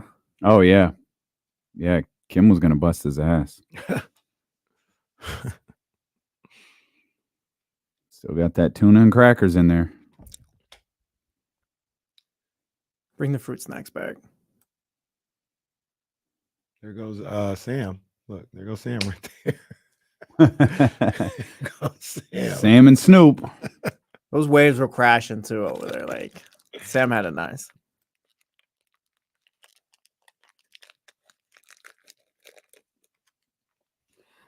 I see our man JD out there at US Bank Stadium. And that is a beautiful venue.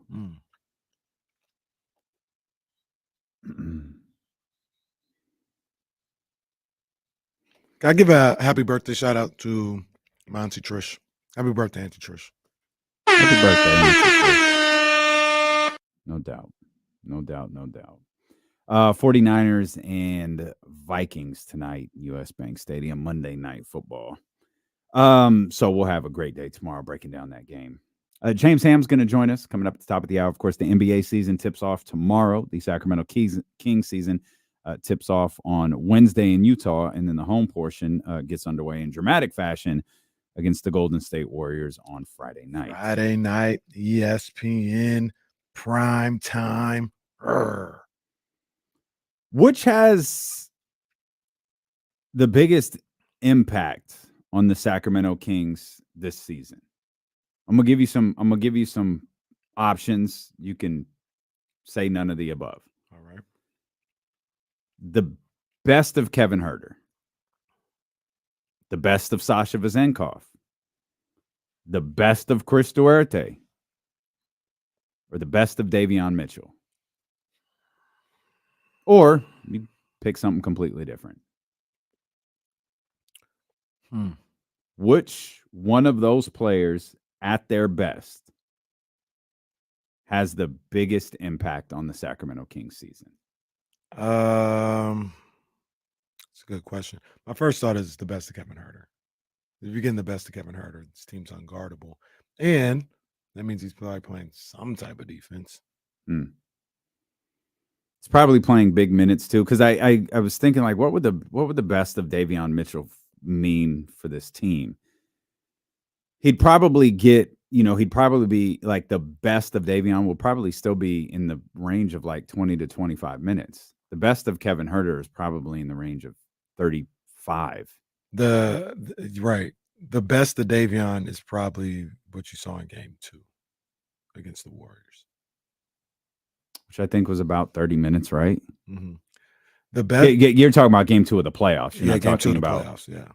So you got that. You got 28 minutes for him that night. 5 of 10 shooting, 2 of 6 from 3. 14 points. Yeah. You helped with with his play. You helped get a physical brand of basketball that Mike Brown's looking for, that caused the Warriors to complain to the league office. You know what I'm saying? Like they were locked in defensively, and they had enough on the offensive end to get the job done. Does the best of Davion Mitchell consist of his offensive game getting better this season? Because I think if his offensive game, like say like that, takes a jump or whatever, his 3-point percentage gets better. I think the best of that, like Davion Mitchell, like his whole game or whatever, I think that's where it's better than what Kevin Huerter could give you. Because I think the best of Kevin Huerter, honestly, the best of Kevin Huerter to me is that he's hitting shots. I don't think he's much of a defender, so I don't think like that would really take a step up. He's not a playmaker. So I think you get more from the best of Davion than Huerter. Let's go back. That's a fascinating call out that you had there, KC. 28 minutes. So if we look around, 28 minutes for Davion in that one. Malik played 31, and De'Aaron played 35. Kevin Huerter in that situation still played 29. He actually had a good game in that game. He did. Yeah. 6 of 14. He did. He was 6 of 14 from the field. He was 2 of 9 from 3. 5 rebounds, 15 points. He was a plus 16 for those who keep track of stuff like that. Again, this was a 6-7. This was an 8-point game. Kevin Huerter was a plus 16. Man, I wonder if it is Davion. Because my original had thought, me thinking. my original thought was like, what caps out for Davion's minutes if you're getting the absolute best of him? But when you realize in this scenario that you pointed out from game 2, De'Aaron is still 35, Malik is still 31, and you had Davion at about 28 minutes. Yeah. And he shot 38% from 3, I think, in the preseason. Davion Mitchell. 38% from 3. I mean, that is acceptable from him. Yeah, they're right. That's what I mean. I don't know. It was just something that kind of popped in my head with all of this talk of Chris Duarte and Kevin Huerter, and you know, we played the clip earlier of Mike talking about Sasha and I believe that he's going to be really patient with Sasha. Mm-hmm. It's like what could potentially be the most impactful performance from these guys. And man, I thought Kevin Huerter at first too, but now I'm leaning towards Davion. I just think if Davion unlocks, like if Davion can be better offensively, like that just makes him not completely different, but just another level type of player for him. If Davion's hitting shots, he's guarding Steph in the 4th. Mm-hmm. He's guarding Kyrie in the 4th. Mm-hmm. Right? Like he in games that you have to win, like you can leave Davion Mitchell out there because you're not sacrificing scoring. And, you know, regardless of how Kevin Huerter is playing, you could run a lineup with De'Aaron Fox and Davion Mitchell out there. Yeah. Yeah, for sure. Haven't we seen kind of the best of Kevin Huerter with this team too? I think maybe last year. Not fair. Well, I'm saying like as far as like last year, it was for a period of time, whatever, but he was hitting his shots like at an insane clip. Oh, sure. Like, that's what I mean. Yeah, maybe. But the best of Kevin Huerter would probably be that sustained. But yeah, you're actually I mean, right. We've seen it for like a period. I guess, yeah. And that blew Kevin Durant's mind. It did blow Kevin Durant's mind. It's like, what do we do with these guys? Yeah. We have no answer. So the best of Kevin Huerter is, I think, you know, you got an all-time offense. You got an all-time offense. A lot of people don't believe that's enough to win, and that's fine too. But I think that's what the best is. The best of Davion is a really tough team that scores enough to win the game. What they have in that game, I want to say that game 2, maybe a 117? 14. 114. Yeah, 114 to 106. Aren't they already like kind of one of the best offenses though? Like even if Huerter's not at his best, like I don't think like if Huerter's not at his best, like I don't think like the Kings offense, like it does, like you said, it does like make him just I guess unstoppable. I feel like it's already kind of there. You watched game 2 recently, didn't you? When we were doing the rankings. Oh, that was the last time you watched it. What'd you see? Keegan Murray had 2 points. Yeah, Keegan wasn't seeing it. He played 16 minutes in that one, and I'm trying to figure out, is that where Davion got his minutes from? Were they running De'Aaron, Davion, and Malik with Domas and Harrison? A little bit. Because Domas was 39. Kevin Huerter got in foul trouble. Kevin Huerter came out. Yeah. Kevin Huerter came out. He got like fouls 4 and 5 in like the first minute of the 4th quarter, and I don't think he saw the floor again. So Davion played the majority of that 4th quarter. Okay. I think the answer is Davion. To this question that you can't possibly have an answer to, I think the answer is Davion Mitchell. Yeah, I'm more than okay with that. We'll ask James Ham when he joins us coming up here in just a couple of minutes. Real quick on some NBA stuff before we go full Kings. Yeah. Your thoughts on the report about Klay Thompson and the Warriors being far apart? Do you think his time is done with the Warriors? I do not. I do not think they're going to let any of those guys. No, I don't. They signed Draymond, and I'm not. I understand Draymond has a lot of positives to that team, whether I see them as a regular ass basketball fan or not. Clearly, he does. I don't think they're letting any of those three guys leave. If you're keeping Draymond Green for 4 and 100 or whatever it was, you're going to keep Klay Thompson. Now, I don't know what Klay Thompson is asking for. That's what I was about to ask you. I mean, is there a point where he prices himself out? There probably is. There's probably a point where, because 4 years, $100 million isn't a max contract, right? So there's probably a point where the Warriors are like, dude, we want you here. We want you to play your entire career here, but we can't pay you that. We're not paying you what Steph makes. Like, it was great we did all this together, but Steph is alone in a tier right now. And I also think there's a chance that something happens this season that changes that. Where what you mean by that? That Klay could show out. I don't think Klay's cooked. I think Klay is always going to have a certain like hot coldness to him, so to speak. I don't think it like dramatic where he's, shooting 70% for a month and then 20% for another. But I think Klay just kind of has these ebbs and flows, and I think he could have I think it was 21 points per game last year. Oh, if he's 25 points per game, this Warriors team's winning. I mean, shoot, even if he's at 21 points per game, even if he's right back where he was last year. Let me make sure that's right. That seems really high. I think he might have been 22 or so. But I think he was. Yeah, I don't think that just seems really high for us to talk like he's not good anymore. Well, he's good, but is he worth? Yeah, he averaged $28 million a year. How many 21 point per game scorers don't get that type of money? How many of them were they at in Klay's career? 33. And I think Klay is still good. I think he's, I got you. He's still one of the Can he top be good guys. at 37?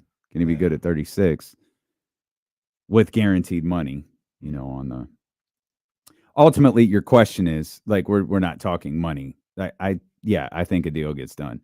I do think there's a point where he could price himself out if he's just adamant that he has to have a max contract. I don't think he can get a max contract. I don't think the Warriors can give him a max contract. There's one guy left from that original team that you give a max contract to.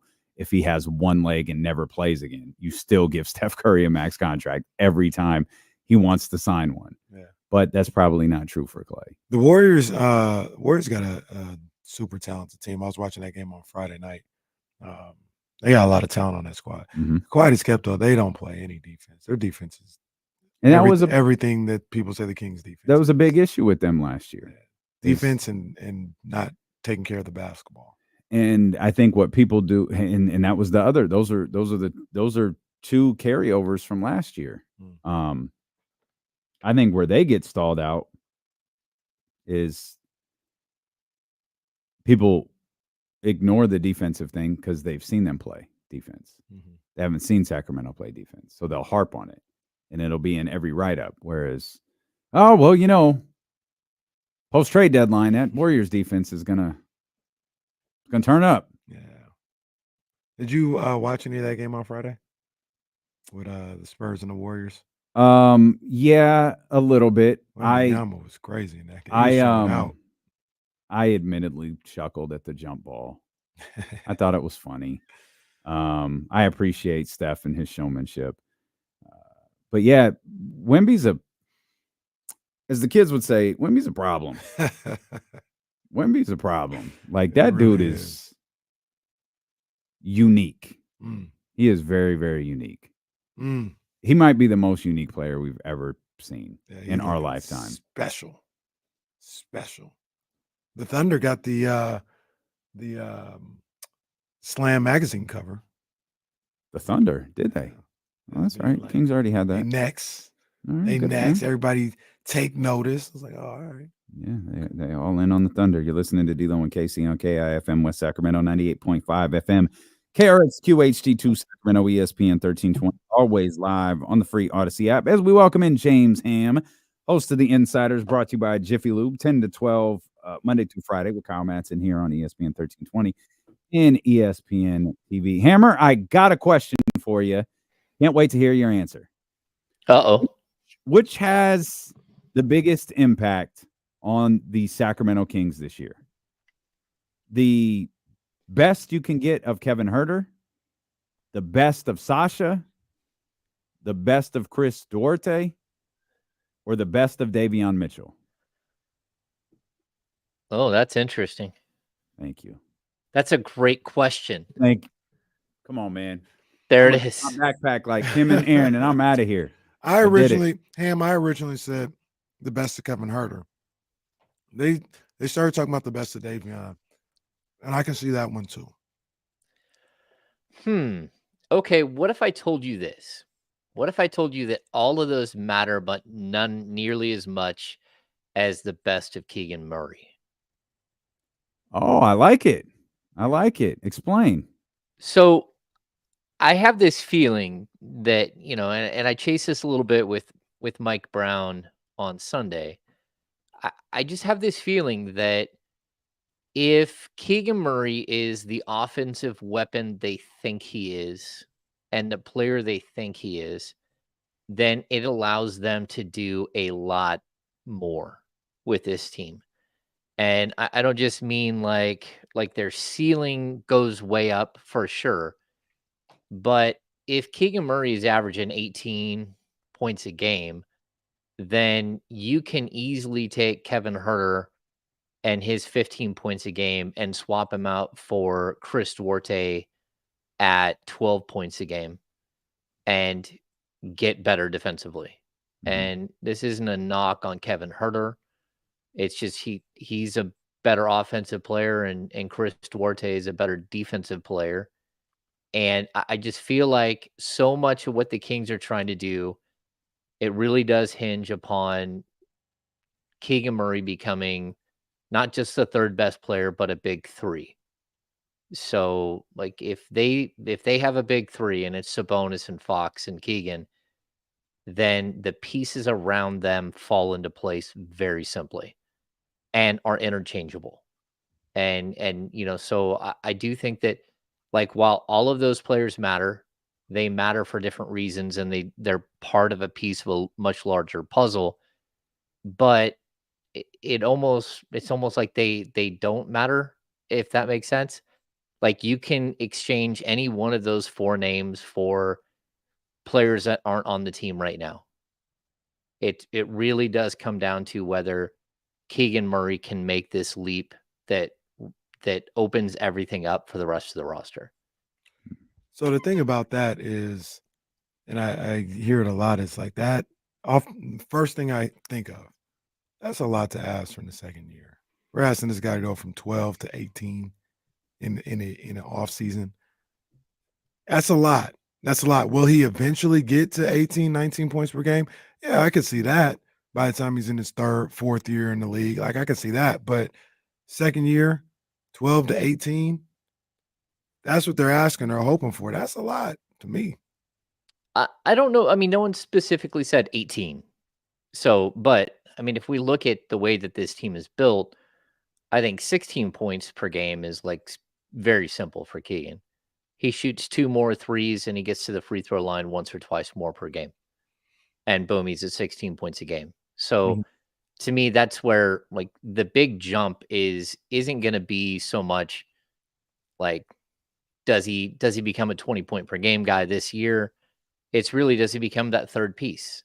And that third piece, if you have that third piece, it really does make it simpler to find the fourth and the fifth and the sixth. And those pieces become more specialized, more fit, and more like again, if you're building a puzzle, the first thing you want is to find the corners and then build the edge. You got 2 of the corner pieces and you're wondering if you got a third. And if you got a third, it's much easier to find that last one because there's only one more in the box like it. And so then you just start building out the puzzle. And I just have that feeling with this team that's what they're hoping, that we see just a leap. And again, it doesn't have to be this season. And it just, they need to know that that's where this is heading. Right. So there's a big difference in game planning for next season if he's shown the ability to take the one leap that leads to the second leap, that leads to maybe a third leap, but really even just that the second and the third leap, like those are big moments for this team. Just like Fox. Fox as a rookie, 12 points per game. Fox as a second-year player, 17 points per game. Fox as a third-year player, 20 points per game. And then out of nowhere comes 25. And that's where, if you know that that's where Keegan is heading, then you're like to steal a Mark Jones or Doug Christie line, then you're cooking with grease. Do you have an update on Duarte and Trey Lyles and some of these injuries we got going on with Sacramento? Or was John Hollinger right and the whole season has gone to hell? Yeah, I think John Hollinger, for some reason, was writing about the Memphis Grizzlies. He just didn't know it. I don't know. Like maybe the boat that it's not his former team, that he was actually writing about his former team, not the Sacramento Kings. Yeah. Okay, so Duarte was at practice, and so was Trey Lyles. Both were there. Neither one of them fully participated. Trey Lyles did not go through any of the drills at all. Chris Duarte was on a non-contact list, so he has not been cleared for contact yet. Both of them are getting closer, for sure. Chris Duarte stayed out on the court for probably 30 minutes shooting shots, but not just shooting shots, like going through the offense with like 3 or 4 coaches / trainers. He was, flying around, going to the corner, like taking shots in rhythm. He looked good. He did have a huge sleeve on his leg. Trey Lyles came out and sat there and shot baskets with De'Aaron Fox like they have every day this preseason. And he looks like I was surprised he didn't have like, again, a sleeve or KT tape or anything else on his injured calf muscle. I would say that Trey Lyles is a little bit behind, but he's also way farther ahead. Trey knows the offense. He's played for this team before. He knows what's going on. So when he is ready, he will seamlessly jump right back into his rotational spot. Chris Duarte probably won't be cleared to start on Wednesday, whether he was going to start or not. I'm going to gauge that there was a good chance that was going to be the case, just by the way that the vibe we're getting from this group. But there's no confirmation on that from the team yet. So I think that shooting guard position is up for grabs still. And I think that right now there'll be a placeholder. And I even, while I'm sitting here, people in the chatty house, bringing up Malik Monk, like the Kings are very satisfied with who Malik Monk is for this team. And they see him as that super 6-man that comes off the bench. And it doesn't matter who's starting in front of him. He's going to play major minutes as like this huge cog off the bench. And so, yeah, I think it's interesting. We're going to have to wait and see how it all plays out, like over the next maybe 2 weeks as Duarte gets cleared. And then there's always a possibility he does get cleared to play by Wednesday, but they're going to want multiple full contact days for him before he actually steps on the floor and plays. Is that kind of the same thing they're looking at for Trey Lyles as well? Like, has he had contact practices, or is he in the same boat as Chris Duarte right now? No, Lyles has not been part of contact at all. So that's what it sounds like. I mean, like, again, a calf strain, they said it's a mild calf strain. It's a dangerous injury because the calf muscle is what supports the Achilles tendon. If the calf muscle isn't 100% and completely strong, then what happened to like Kevin Durant happened.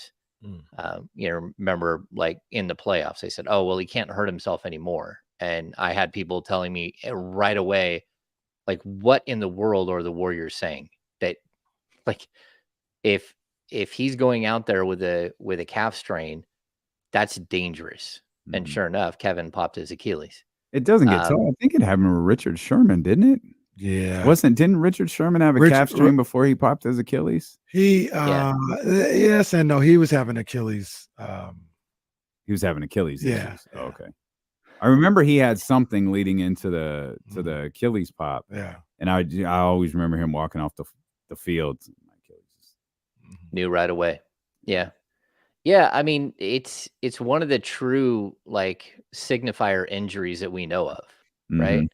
Like Yeah. there aren't that many injuries that show you. I think like for baseball players, like stiffness in the forearm, it's like, uh-oh, you're in trouble. Even like there are times where blisters on fingers with pitchers, that there's something going on where something's pushing weird further up the arm. But yeah, this is one of those situations where you want to be cautious with Trey because you don't want to have a setback and have him miss a good portion of the season. And I joked around about Memphis. I mean, not only is we learned this weekend Steven Adams is done for the year, which I kept telling you guys I don't understand why people aren't talking about the Steven Adams injury. Even he had mentioned like he had played like 12 minutes in one preseason game and 14 in another, but that there was no way he was even remotely close to being able to go multiple games in a row at this point. And that's after 8 months of rehab. And so you knew they were heading towards something. But on top of that, they have the injury to Brandon Clark. Yep. And not only did he pop his Achilles, but they had to go back in the summer and do a cleanup after the original surgery. And I don't think he'll play this year. So maybe he does, but it would be way late. There is no return date in sight at all. So yeah, I mean, the key to staying injury free partially is to not have players with histories of injury on your roster. Bad things happen, but you can avoid 164 games missed, which is what it looks like Memphis is up against right now, by not having two players that like come into the year with injuries. And then when you do get hurt, just hang out with Aaron Rodgers and he'll make it all better. It'll be fine. It'll be fine at that point. You guys spoke with it's a miracle. You guys spoke with Mike yesterday. It was a lengthy, very lengthy media scrum with you guys, almost 11 minutes. And one huge takeaway we played the clip in its entirety. It was yesterday or Saturday. I don't remember which one, but he was talking about Sasha. And he sounded like he was willing and plans to be really, really patient with Sasha Vezenkov moving forward. He used the Manu Ginobili example and what he dealt with in San Antonio and what that group dealt with in San Antonio. Is that the impression you got? Like, what did you think as he gave a very, very long, uninterrupted answer on kind of the status of Sasha Vezenkov so far? Yeah, I mean, it is. You got to take a cautious approach because I haven't looked up how old Manu was. I think Manu, I believe he was 26 when he came over, so a little bit younger. I think the comp is interesting, and trying to learn the speed and the quickness of the NBA game it's just not easy. And on top of that, like you're not just learning that, you're learning all of the offensive sets and the defensive sets all at the same time. And for some people who, I've said this before and people get angry, like he didn't spend the whole summer here. He wasn't here on the ground having coaches in his ear every day, going over the playbook, showing him video, walking through things with the training staff, with the coaching staff, all of this stuff like some of the other players were. Kessler Edwards, for instance. It was a guy who was here every day. Keegan Murray, De'Aaron Fox, Davion Mitchell. Like there's an advantage to that. And people will fight back and say, well, he was playing in European Cup and he was like playing for his country. And it's like, okay, that's fine. I get you. But his translation to the NBA game is going to take longer because of that. And that's okay, I guess. But for right now, Mike Brown has an objective, and that is, I mean, from his own mouth to win an NBA championship with this squad. He doesn't have time to wait for somebody to catch up. That person has to catch up on their own. And, that might not feel great to people who have like pinned their hopes to Sasha being like the answer for this team, but it is what it is. I mean, as of right now, I think he can shoot the three ball. and he can make some nice cuts, but everything else is a work in progress, and it's going to take some time. And I expect Mike to sprinkle him in here and there while they're trying to get him up to speed. But at the same time, like, this thing is moving ahead. You got 82 games to prove you belong, and then another 20 something games after that is a goal. And they're not going to wait for one guy who may or may not be a part of this thing, a year from now or 2 years from now. They're forging ahead, because that's what happens in the game of basketball. You don't have time to wait. And, there's a lot of work that has to be done away from the game. It looks like for Sasha to be ready to step on a court and play, 18 to 20 minutes, which is what I thought we were all thinking before the season. I don't know that that's the case anymore. I think we're probably going to have to see a more cautious approach and then see how it plays out from there. Quick follow up on something James asked. Manu was 25 his first year with San Antonio. To what Mike was talking about, he only started 5 games that year, which would become a theme later on in his career. 20 minutes per game, 7.6 points per game. Started some figure some things out the next year. Those minutes per game numbers went to 29. Those points per game went to 12.8. By the third year, he's 27, and he's an all-star. So that's the Manu Ginobili comp that Mike Brown was talking about earlier. Yeah, he was an all-star, and there was a good portion of his career where you could easily make the argument he was the second best shooting guard in the NBA behind Kobe Bryant, and certainly the second best in probably the Western Conference. I mean, he was so impactful as a player, and just nothing but respect for Manu. I like the comp, but like, Sasha Vezenkov has a long way to go before we start comparing him to a Hall of Famer, and that's what Manu is. Do you think, and this may be an impossible question to answer, but I'll ask it anyway. Do you think that Sasha understands that?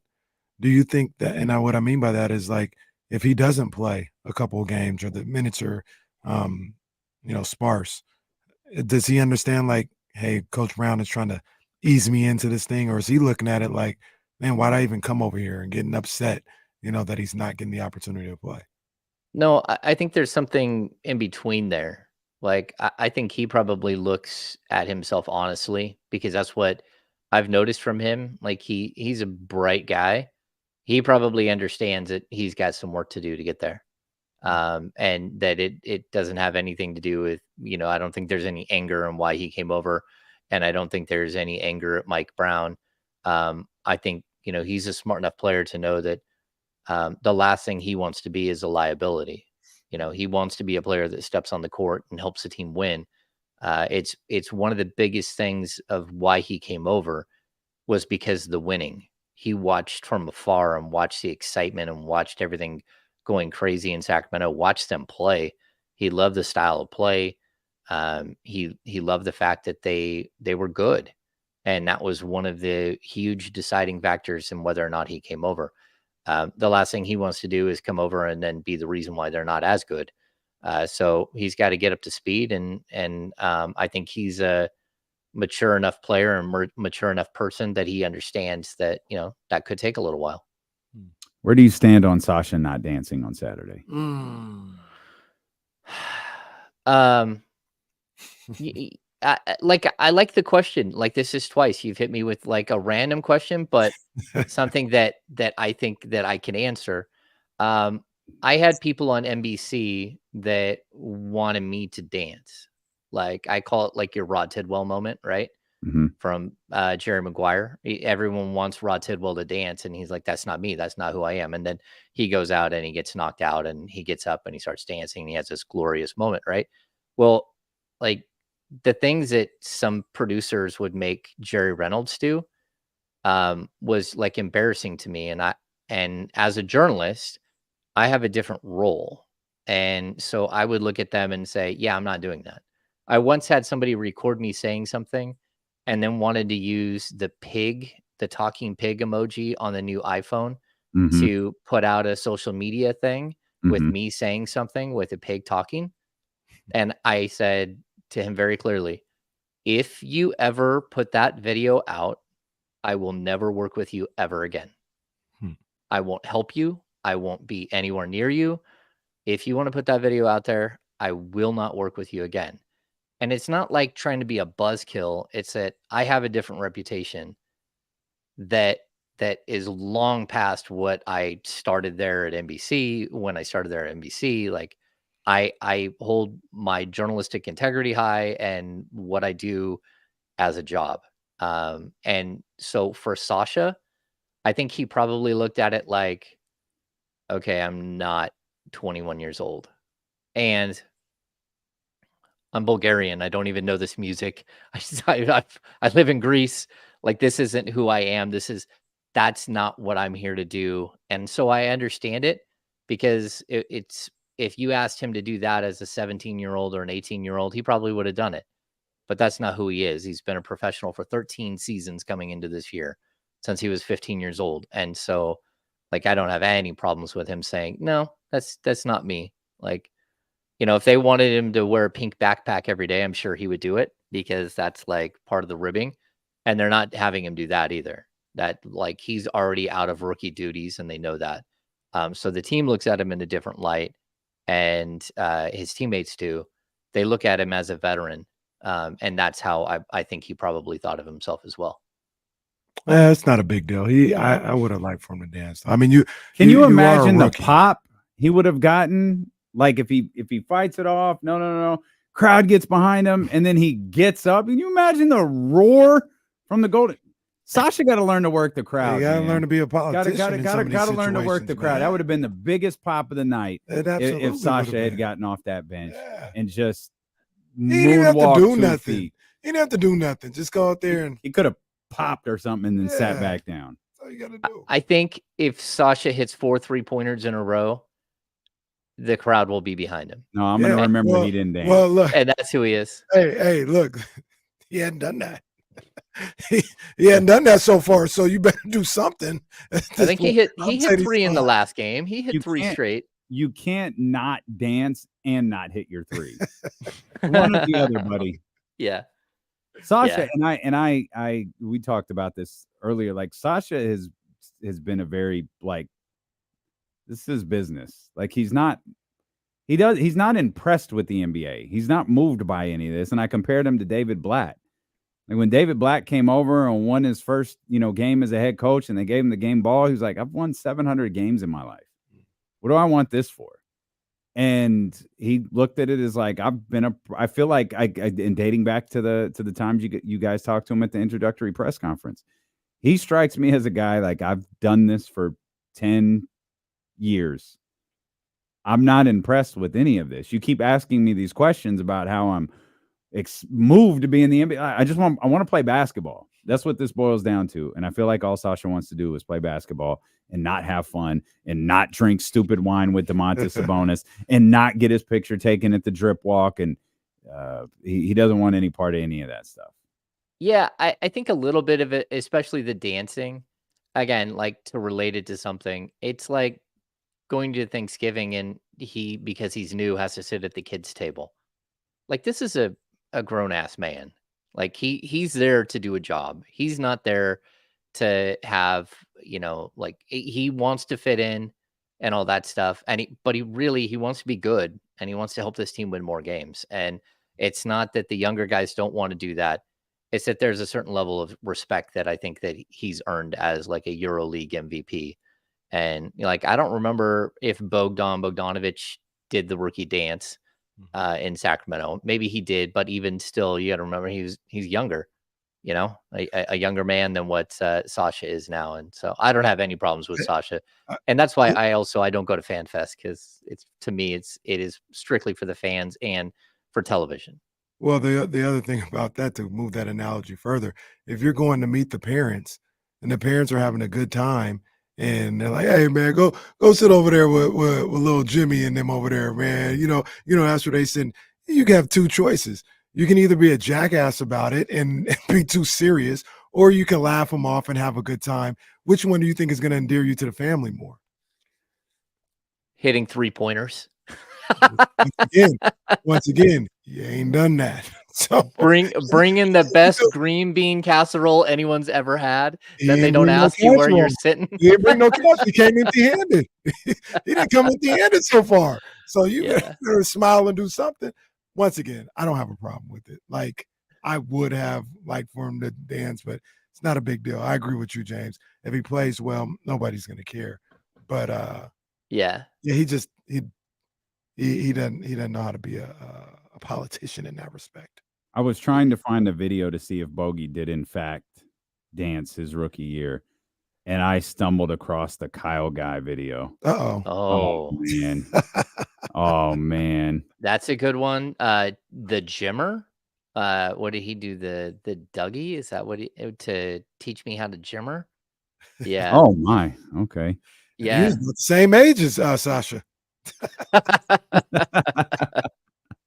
Hold on. This Kyle Guy video is a lot. Jimmer. Oh, rookie no. dance. Oh yeah, Jimmer Isaiah rookie dance off. Yeah. Oh, there's a yeah. There's something about them white dudes, man. When they hit like with like Kyle was doing all of the TikTok dances rolled up into one. Like Kyle Guy had studied TikTok for hours before doing them dances. I think that's the world Kyle Guy lives in. I do. Like that's kind of Kyle Guy. So yeah. Oh yeah. Jimmer's going to work with the 2001 baggy shorts on. Yeah. Yeah. No, he's doing it. It's not good, but he's doing it. Yeah. Yeah. He's trying. Yeah. He's trying. I give him that. He's trying. That's all that matters. We'll come back. We'll talk more with James Ham. We'll talk more Kings basketball with our Kings insider when D'Lo and Casey return here on Sacramento Sports Leader ESPN 1320.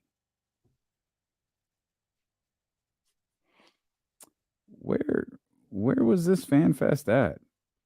With Jimmer? Yeah. That might not have been Fan Fest. That might have been the Goon Squad Classic because we were in the lockout. Oh, okay. Does it look like it's a weird? Yeah, that's it. Yeah, it's UC Davis. Yeah, you're right. UC Davis gym. Yep. Yeah. Yep, you're right. Yeah. Yep. That's a strange memory I have. Yep. I'm like, what is this venue? Hey, I did text back and forth with our guy Harry Giles today, and Hey. just so happy for him. That's awesome. Holy cow! And what is it like? I read the New York Post article. They said that he blew his ACL out again playing for the Clippers, the Agua Caliente, or during preseason. They said a year ago, but I hadn't heard that. Yeah, I know. Yeah. So I mean, it's in the article that when they said he made the team, and I was very surprised to hear that. So I'm gonna have to do more research before it's like I'm 100% a thumbs up, and I don't want to ask. My brother can stay healthy, man. Harry, yeah, he's got a great spirit. But again, would you rather have a guy who wins over the fans or who hits a whole bunch of 3-pointers? Wins over the fans.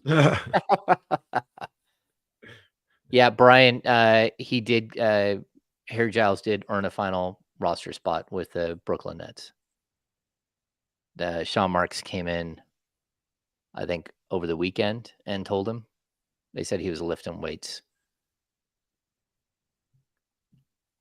So that's my dude. He's a good dude, man. Just tough.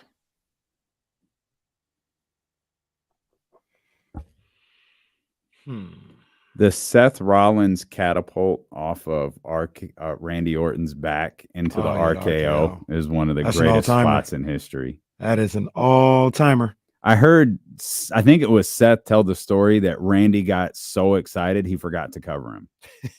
He said they rehearsed it because this was in Santa Clara. They rehearsed it all morning and couldn't do it.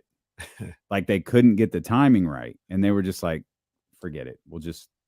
If it works, it works. We're just going to go do it. Yeah. That was the first time they got it right. Wow. And Randy got so excited. That's why you see him reacting. Yeah. And I think the ref was like, hey, you got to cover him. Cover him. The match is over. That wasn't all. Cover him. The match is over. Seth's going to come back and win the title in a couple hours. That was an all-timer.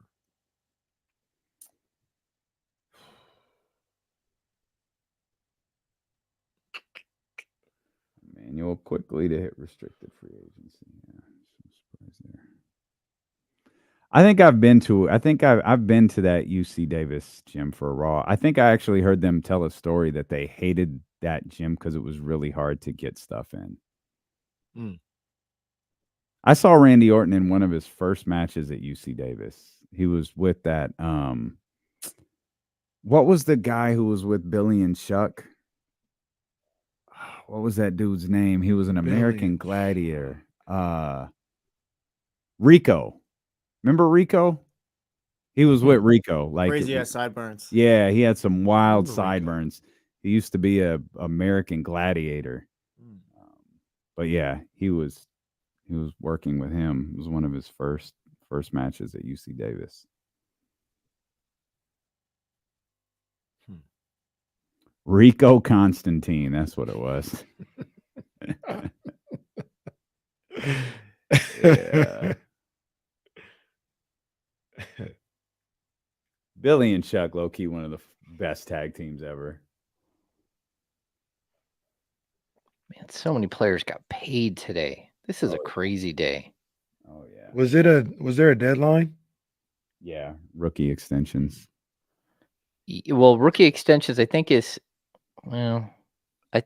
October 31st, but I might be wrong. Maybe it is today. Well, why the hell what the hell is going on today then? Well, you have to. This is when rosters are finalized, so a lot of teams just take care of all the business, so they don't have to worry about it during the season. But I believe, especially for picking up options on players, you have until October 31st to pick up a player option for the following year. For rookie scale. Do the Kings have anybody? I know they did the thing with Duarte, Davion. Do they have anybody that? Maybe that's a question. No one's eligible. No, for extension. So Chris Duarte and Davion Mitchell will be eligible for extensions at this time next year, and then Keegan Murray the year after that, same time. We're coming back, Hammer. Cool. I just thought about something randomly. You ain't never watched the game with me, huh? 49ers game, huh? Yeah, at Sky River. Oh yeah. It was turned Bruce up. Street. You know, It was annoying. Yeah, no, I'm not looking forward to it. I'm not looking forward to it. I just want to get through our afternoon drive show. I need this game, man. Just want to get through our afternoon drive show on KSFM so I can get away from you. I really want no part of watching 49ers football. I'm gonna tone it down, man. I'm gonna turn it down. No, you can. I'm just gonna need you to pay it. I'm gonna turn the TV off while we're talking on the radio. That's what I'm gonna do. And we're gonna get through it. I think what happened on Friday? I think it was the fight or the benches clearing. I think that happened while we were doing a spot. Well, it happened. Well, it must have, because I didn't see any of it. Because Kenny, like, first, that game was awesome. The whole weekend of games in that series was awesome. But Kenny was like, because I saw Garcia walking, looking pissed, and they hit him and the bench is cleared. Out the corner of my eye. And I'm like, that just happened now? Right. Yeah, I didn't see any of it because I'm facing you. TV's out of my way. I'm watching the board. Kenny's explaining what had to have been 8 minutes worth of content that I missed completely because I was sitting here talking about be calling number 9 to 916-909, and I see these benches clearing in my peripheral, and I'm like, oh no, what's going on? James Ham of the Insiders, brought to you by Jiffy Lube, back here with us. Of course, you can catch James and Kyle Monday through Friday, 10 to 12 here on ESPN 1320. You can also catch them on Twitch, YouTube, and Twitter. Make sure if you're on YouTube, 1, you hit the thumbs up. 2, you hit the subscribe buttons. And 3, there's a little bell in the upper right-hand corner. Hit that button. It'll notify you when we go live so you don't miss a single second of Kings Talk, as the season is just a couple of days away from going on. I'm laughing because I saw the Jimmer video. Jimmer was doing the jerk. Whoa. Did you see? Kumpo has agreed on a 3-year, $186 million contract extension. It was all worth it. Dame did it. Dame got Giannis to sign. I'm actually I'm happy about that. Why didn't he wait till the offseason? I mean, maybe it could be a situation. Wasn't it like 210 in the offseason? Is that wrong? Yeah, it's 210, right? It could have been. I mean, I don't know. I don't know. But I say this all the time. Like, so how much money do you really need? I don't know. I haven't reached that number yet. I know, right? I know. But I haven't gotten to the point where I can go, you know what, Stacy? I'm good. But I got it. But I think Giannis has. Giannis about to give. They say, Giannis, man, come on, let's do this right now. You just establish your roots. Everything's good. You get 186. I just can't leave that extra. $40 million. Well, but it. He said Hey, too, why he never it's- signed it was because he financially he was waiting. Yeah. So I don't know why Yeah, he signed I it now. I mean, Hammer, might be go able to ahead. change of heart. It's 186 on top of the 94 he's already owed. So he had a $52 million player option in 25-26, but he was already under contract this season and next season. This year at 45.6, the next year at 48.8, and then the 186 stacks onto that. So, yeah, that's good money. I know he could have got the one extra year, but he also could have somehow had a catastrophic knee injury and like cost Still him would have some gotten the money. deal. He would have, yeah, because Kevin Durant still gets the deal. It doesn't matter what happens to his body or how few games he plays. Player option in the 2027, 2028 year. What you're saying, Dame, makes perfect. If I'm Giannis and I know I'm not leaving anyway, why not just pick up the other $40 million? Like, I get it, but maybe he don't want to string them along. Maybe it's, hey, let's just get it done. Maybe it helps them with the cap some way, somehow. Maybe it does. I don't know. He's still under contract for 5 years now. Lines up with Dame. Sounds right. Yeah. I think it's one more year than Dame. Well, yeah, he'll have one. Yeah, he'll have one more year than Dame, and he'll have the player option after that. I'm happy about him staying. Oh, me too. Regardless of how. No, that's good. If it was with the extra 40 or now or whatever, I think it's good for the league. Have you hit to the have point where you have enough money and you just go, I don't need this anymore? Absolutely not. Remember that Okay. conversation we had like last week? Yeah. Boy, oh boy. Yeah, I remember. I think about that all week. I feel like every day for like the last Think 4 about days, that all week. you came in pissed off this morning. Yo, Kenny. I was thinking about it all weekend. Kenny. Boy, Kenny been on one like the last. Hey, Casey, how are you? Yo, let me tell you, before I make this call, this is what we're doing. Don't say that. That's, Okay. Okay, bro. Like, hey, I go where you go. I ain't nothing. A little fired up over here. Yeah, so no, I'm not Hey, in Giannis zone. See, I'm not in well, Giannis zone. hey, since we're talking money, James will love this stuff. Apparently, Adam Silver, this came out in a recent article. Adam Silver is watching Amazon and Thursday Night Football really, really closely. I didn't realize this. I know we had looked a couple of one-offs up, but I didn't realize this, that Amazon is averaging 13.6 million viewers a week for Thursday Night Football, which is very much TV numbers. So as much as we complain about opening the Amazon Prime streaming app, 13 million people every week are doing it. And this is probably what you're getting at. That's really good for that situation. Like that's surprisingly good. And I point that out because, and I mentioned Adam Silver, because Amazon allegedly wants in on the exclusive NBA night business. And I don't know if you guys are aware of this. Amazon's got money. I know that because I give them multiple orders every week. We all do. And yeah, Amazon got big money. And Hammer, we've been hearing for, God, it feels like years at this point, how we could be approaching one of the most game-changing media rights deals for the NBA in its 75-year history. Yeah, we're on the precipice of something crazy here. And don't count out Apple as well. I mean, there were those rumors that Apple might make a run at buying ESPN from Disney in order to take over the live sports like right away. They're trying to get into the live sports game. They do a great job presenting the MLS, by the way. Yeah. I've only seen it through the free previews, but they do a great job of presenting the MLS. I know they've had the baseball thing on there in the past, but you can see the things that they take very seriously. They put, when you open that Apple TV app, you don't wonder. You don't have to find something. Like Messi's right there on the front of my screen every single day. Yeah. Yeah, they know how to market and push forward the products that they want to be front and center. Amazon, I like what they've done too. It's a great evening of football watching, even though it's not usually the best game of the week.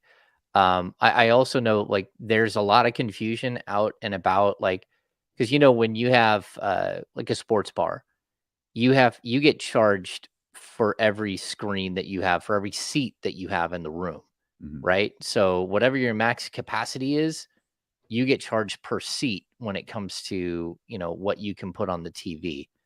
Yeah, so that's a really big deal, right?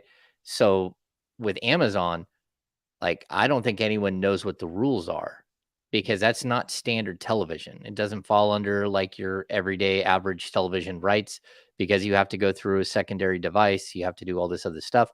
So I think there are a lot more people watching those games than we think, because sports bars and restaurants, they're just tapping in. They're bringing in their own either smart TVs or Rokus or Fire Sticks, and they're just playing the games. Because it's kind of the Wild West with what that streaming service means. Amazon does a phenomenal job. They're killing the game with would that be considered the shoulder programming? So the shop version of watching the game, the analytic version of watching the game. I love that stuff. They do a great job with that. And they put on a great product as far as and it's easy to do, I guess, with football, but I think they could do the same thing with basketball, is the pre and post stuff. They're there an hour before the game. You got the game. They're there another 45 minutes to an hour afterwards with interviews and analysis and stuff like that. And for somebody like myself, if I'm, I'm trying to get the most bang for my buck. So don't have me pay $12 a month and just give me the game and then go away. No, give me all the shoulder programming. Well, give me all I don't think you pay anything for Amazon. Well, is that part of the Prime thing? So that's what I always thought. That's what I thought too. It's not. It's just the app. They just want you to have the Amazon app. You don't. That was always my understanding. I was, because my first thought, this is brilliant. It sucks, but it's brilliant.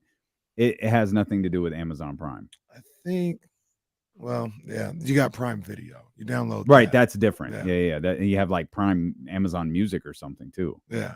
So I had to download Prime Video on my phone to watch the football game. Okay. So I don't know if that. I remember I had to put something in, and I got Prime, so I didn't even pay attention to it. But I had to put. Oh, okay, all right, sir. I had to put some information into the phone to be able to watch the game and log in. Maybe do you have to have? Maybe I misunderstood. I don't think you do. So the other thing, I feel like it even says watch for free. You can watch. There's no additional fees if you're not a Prime member. Well, maybe that's wrong. Stand by. Stand by. You know what? Never mind. People who who cares? didn't have problem were getting excited thanks to Damien. Well, it's a whole nother thing as well. But the other thing about this that when I was reading these articles over the weekend, that I didn't really factor in, and it just adds to what they're about to do. We talk about the NBA, and this is the way I read it. Tell me if I'm wrong.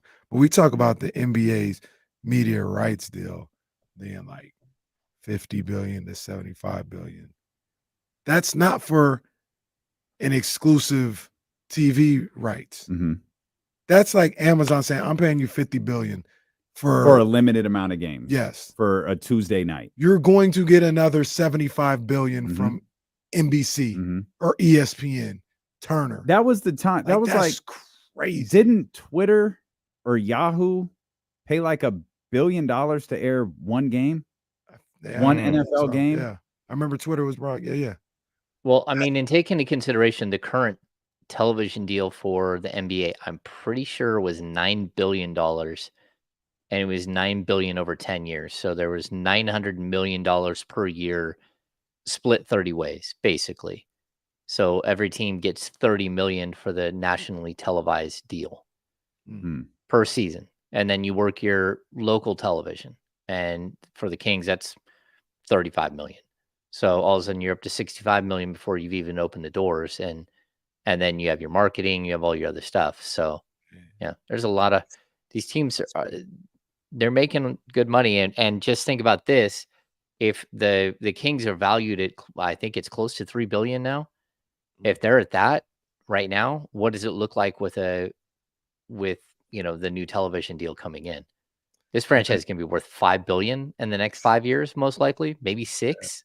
And that's what they were talking about crazy. in these articles is the NBA, even with all the, getting creative with Amazon and Netflix wants to be a part of it. YouTube TV wants to be a part of it. HBO Max is starting live sports this year. Even with all that, they said they're still probably going to keep what they call a traditional thing. Like you're still going to be able to find them on ESPN, NBC, something like that. They're not going to leave. It's more TV. Yeah. It's not instead of. It's more. Yeah. League Pass going to be free. No. Free, pal. No, because I'll tell you what happened the last time they signed a television deal. Because I was a stringer, I covered every game for NBA.com for the Kings. When they signed that massive deal, they let all their stringers go and said, we'll just go with the AP from here on out. They cut funds then. And that was like, you had somebody in every arena every single night paying them $125, but as a stringer. So you're not paying health insurance. You're not paying anything else. And they just wiped that program out as soon as they got their big $9 billion television deal. Damn, Hammer, you're a downer. He's just talking about making money, getting paid, and Ham's like, these guys are gonna lose their jobs. Yeah, just wait until we get off the stream, and I'll tell you what I think about stuff going on. No. Well, folks, we'll see you tomorrow. We're out of time. We're out of time. We're out of time. We'll keep the cameras rolling. Oh no, King! Oh man. Yeah, they about to get paid. Are you seeing them tomorrow? What time is practice tomorrow? Because I imagine they're leaving tomorrow. I don't know. We'll see. We'll see. Like they sent an email out at 10:45 yesterday saying, "Hey, practice is at 12:15." Like today? No. That was yesterday. Yesterday. Oh, like while I was watching the NFL, I had to get up, like race to the shower, run out the door, and got there 5 minutes early.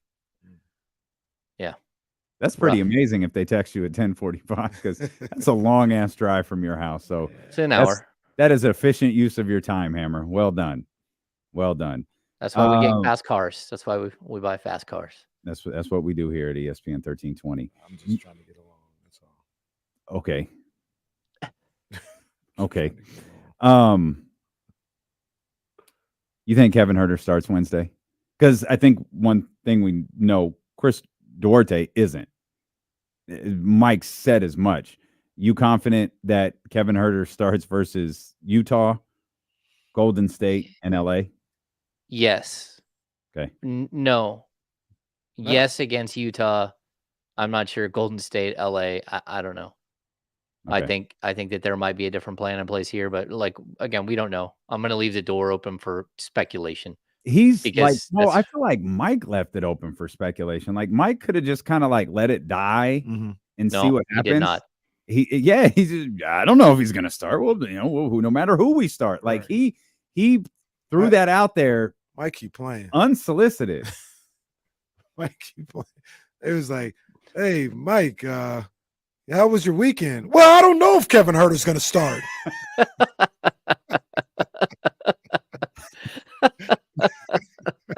Well, that's about what we got right there. Yeah, that's what we did. Kenny's most accurate impression ever right there was that. I would have liked to. The great game the Republic had to. I don't know if Kevin Huerter's starting. Mike, I saw you out at the soccer game on Saturday. Yeah, I was out there. It was a good game. Just like I want a good starting 5, and I don't know if Kevin Huerter's part of that starting 5. Wow, you stirring the pot, Hammer. We've lost our way here. We've lost our way. I'm gonna say, like, look, there's a possibility that Duarte starts over the weekend. Who knows? But the last thing you want to do if you're Mike Brown is diminish the value of Kevin Huerter at all. And that's the real thing. I mean, what's he make? Like 16.5 this year, 17.5, and like 18.5 over the next 3 years. Like, this is a very movable piece. This is like, if that's where they go. But Kevin Huerter is also a very good player who was excellent for this team for a good portion of last year. He had a rough middle of the season. He had a rough playoff series. But he also carried this team through the first month and a half of the season while he's shooting 54% from 3 or whatever it was. So, like, look, I think that, the last thing you want to do is damage the psyche of any of your players. But if they need to go a different direction, they will. And I would not be surprised that we see a change at some point, whether it's night 1 or it's, Friday, Sunday, whenever. I mean, the games come at you real quick here. But like, they want to improve on the defensive end, and they think they have a pathway to that. And I believe that pathway might not be the same starting lineup it was last year. Then again, they could just try continuity early on and see if they can get off to a good start and then play it out, let it play itself out in the next like 2 or 3 weeks. 2 seconds. Couple of quick Trent notes. Williams inactive today. Yeah, Trent Inactive. Williams is out. Christian McCaffrey and Dre Greenlaw are in. We are headed to Game 7 of Texas and Houston. Make sure you check out James Ham and Kyle Matson Monday through Friday, 10 a.m. to 12 p.m. here on the Insiders on ESPN 1320. And make sure that you're back here with us tomorrow. NBA opening night tomorrow. Yeah. We'll get you ready for it. We're headed over to 102.5 now with Steeler and KC on Sacramento Sports Leader ESPN 1320. Vamos 49ers. On your home of the Raiders. Home of the Raiders. On your home of the Las Vegas Raiders. We're ending the live stream so James Ham can talk shit for a few minutes before we go over to KSFM. So we'll see you guys tomorrow, or you can turn off YouTube and flip on your radio or your Odyssey app and come listen to us over there. Yeah. Appreciate you guys. See you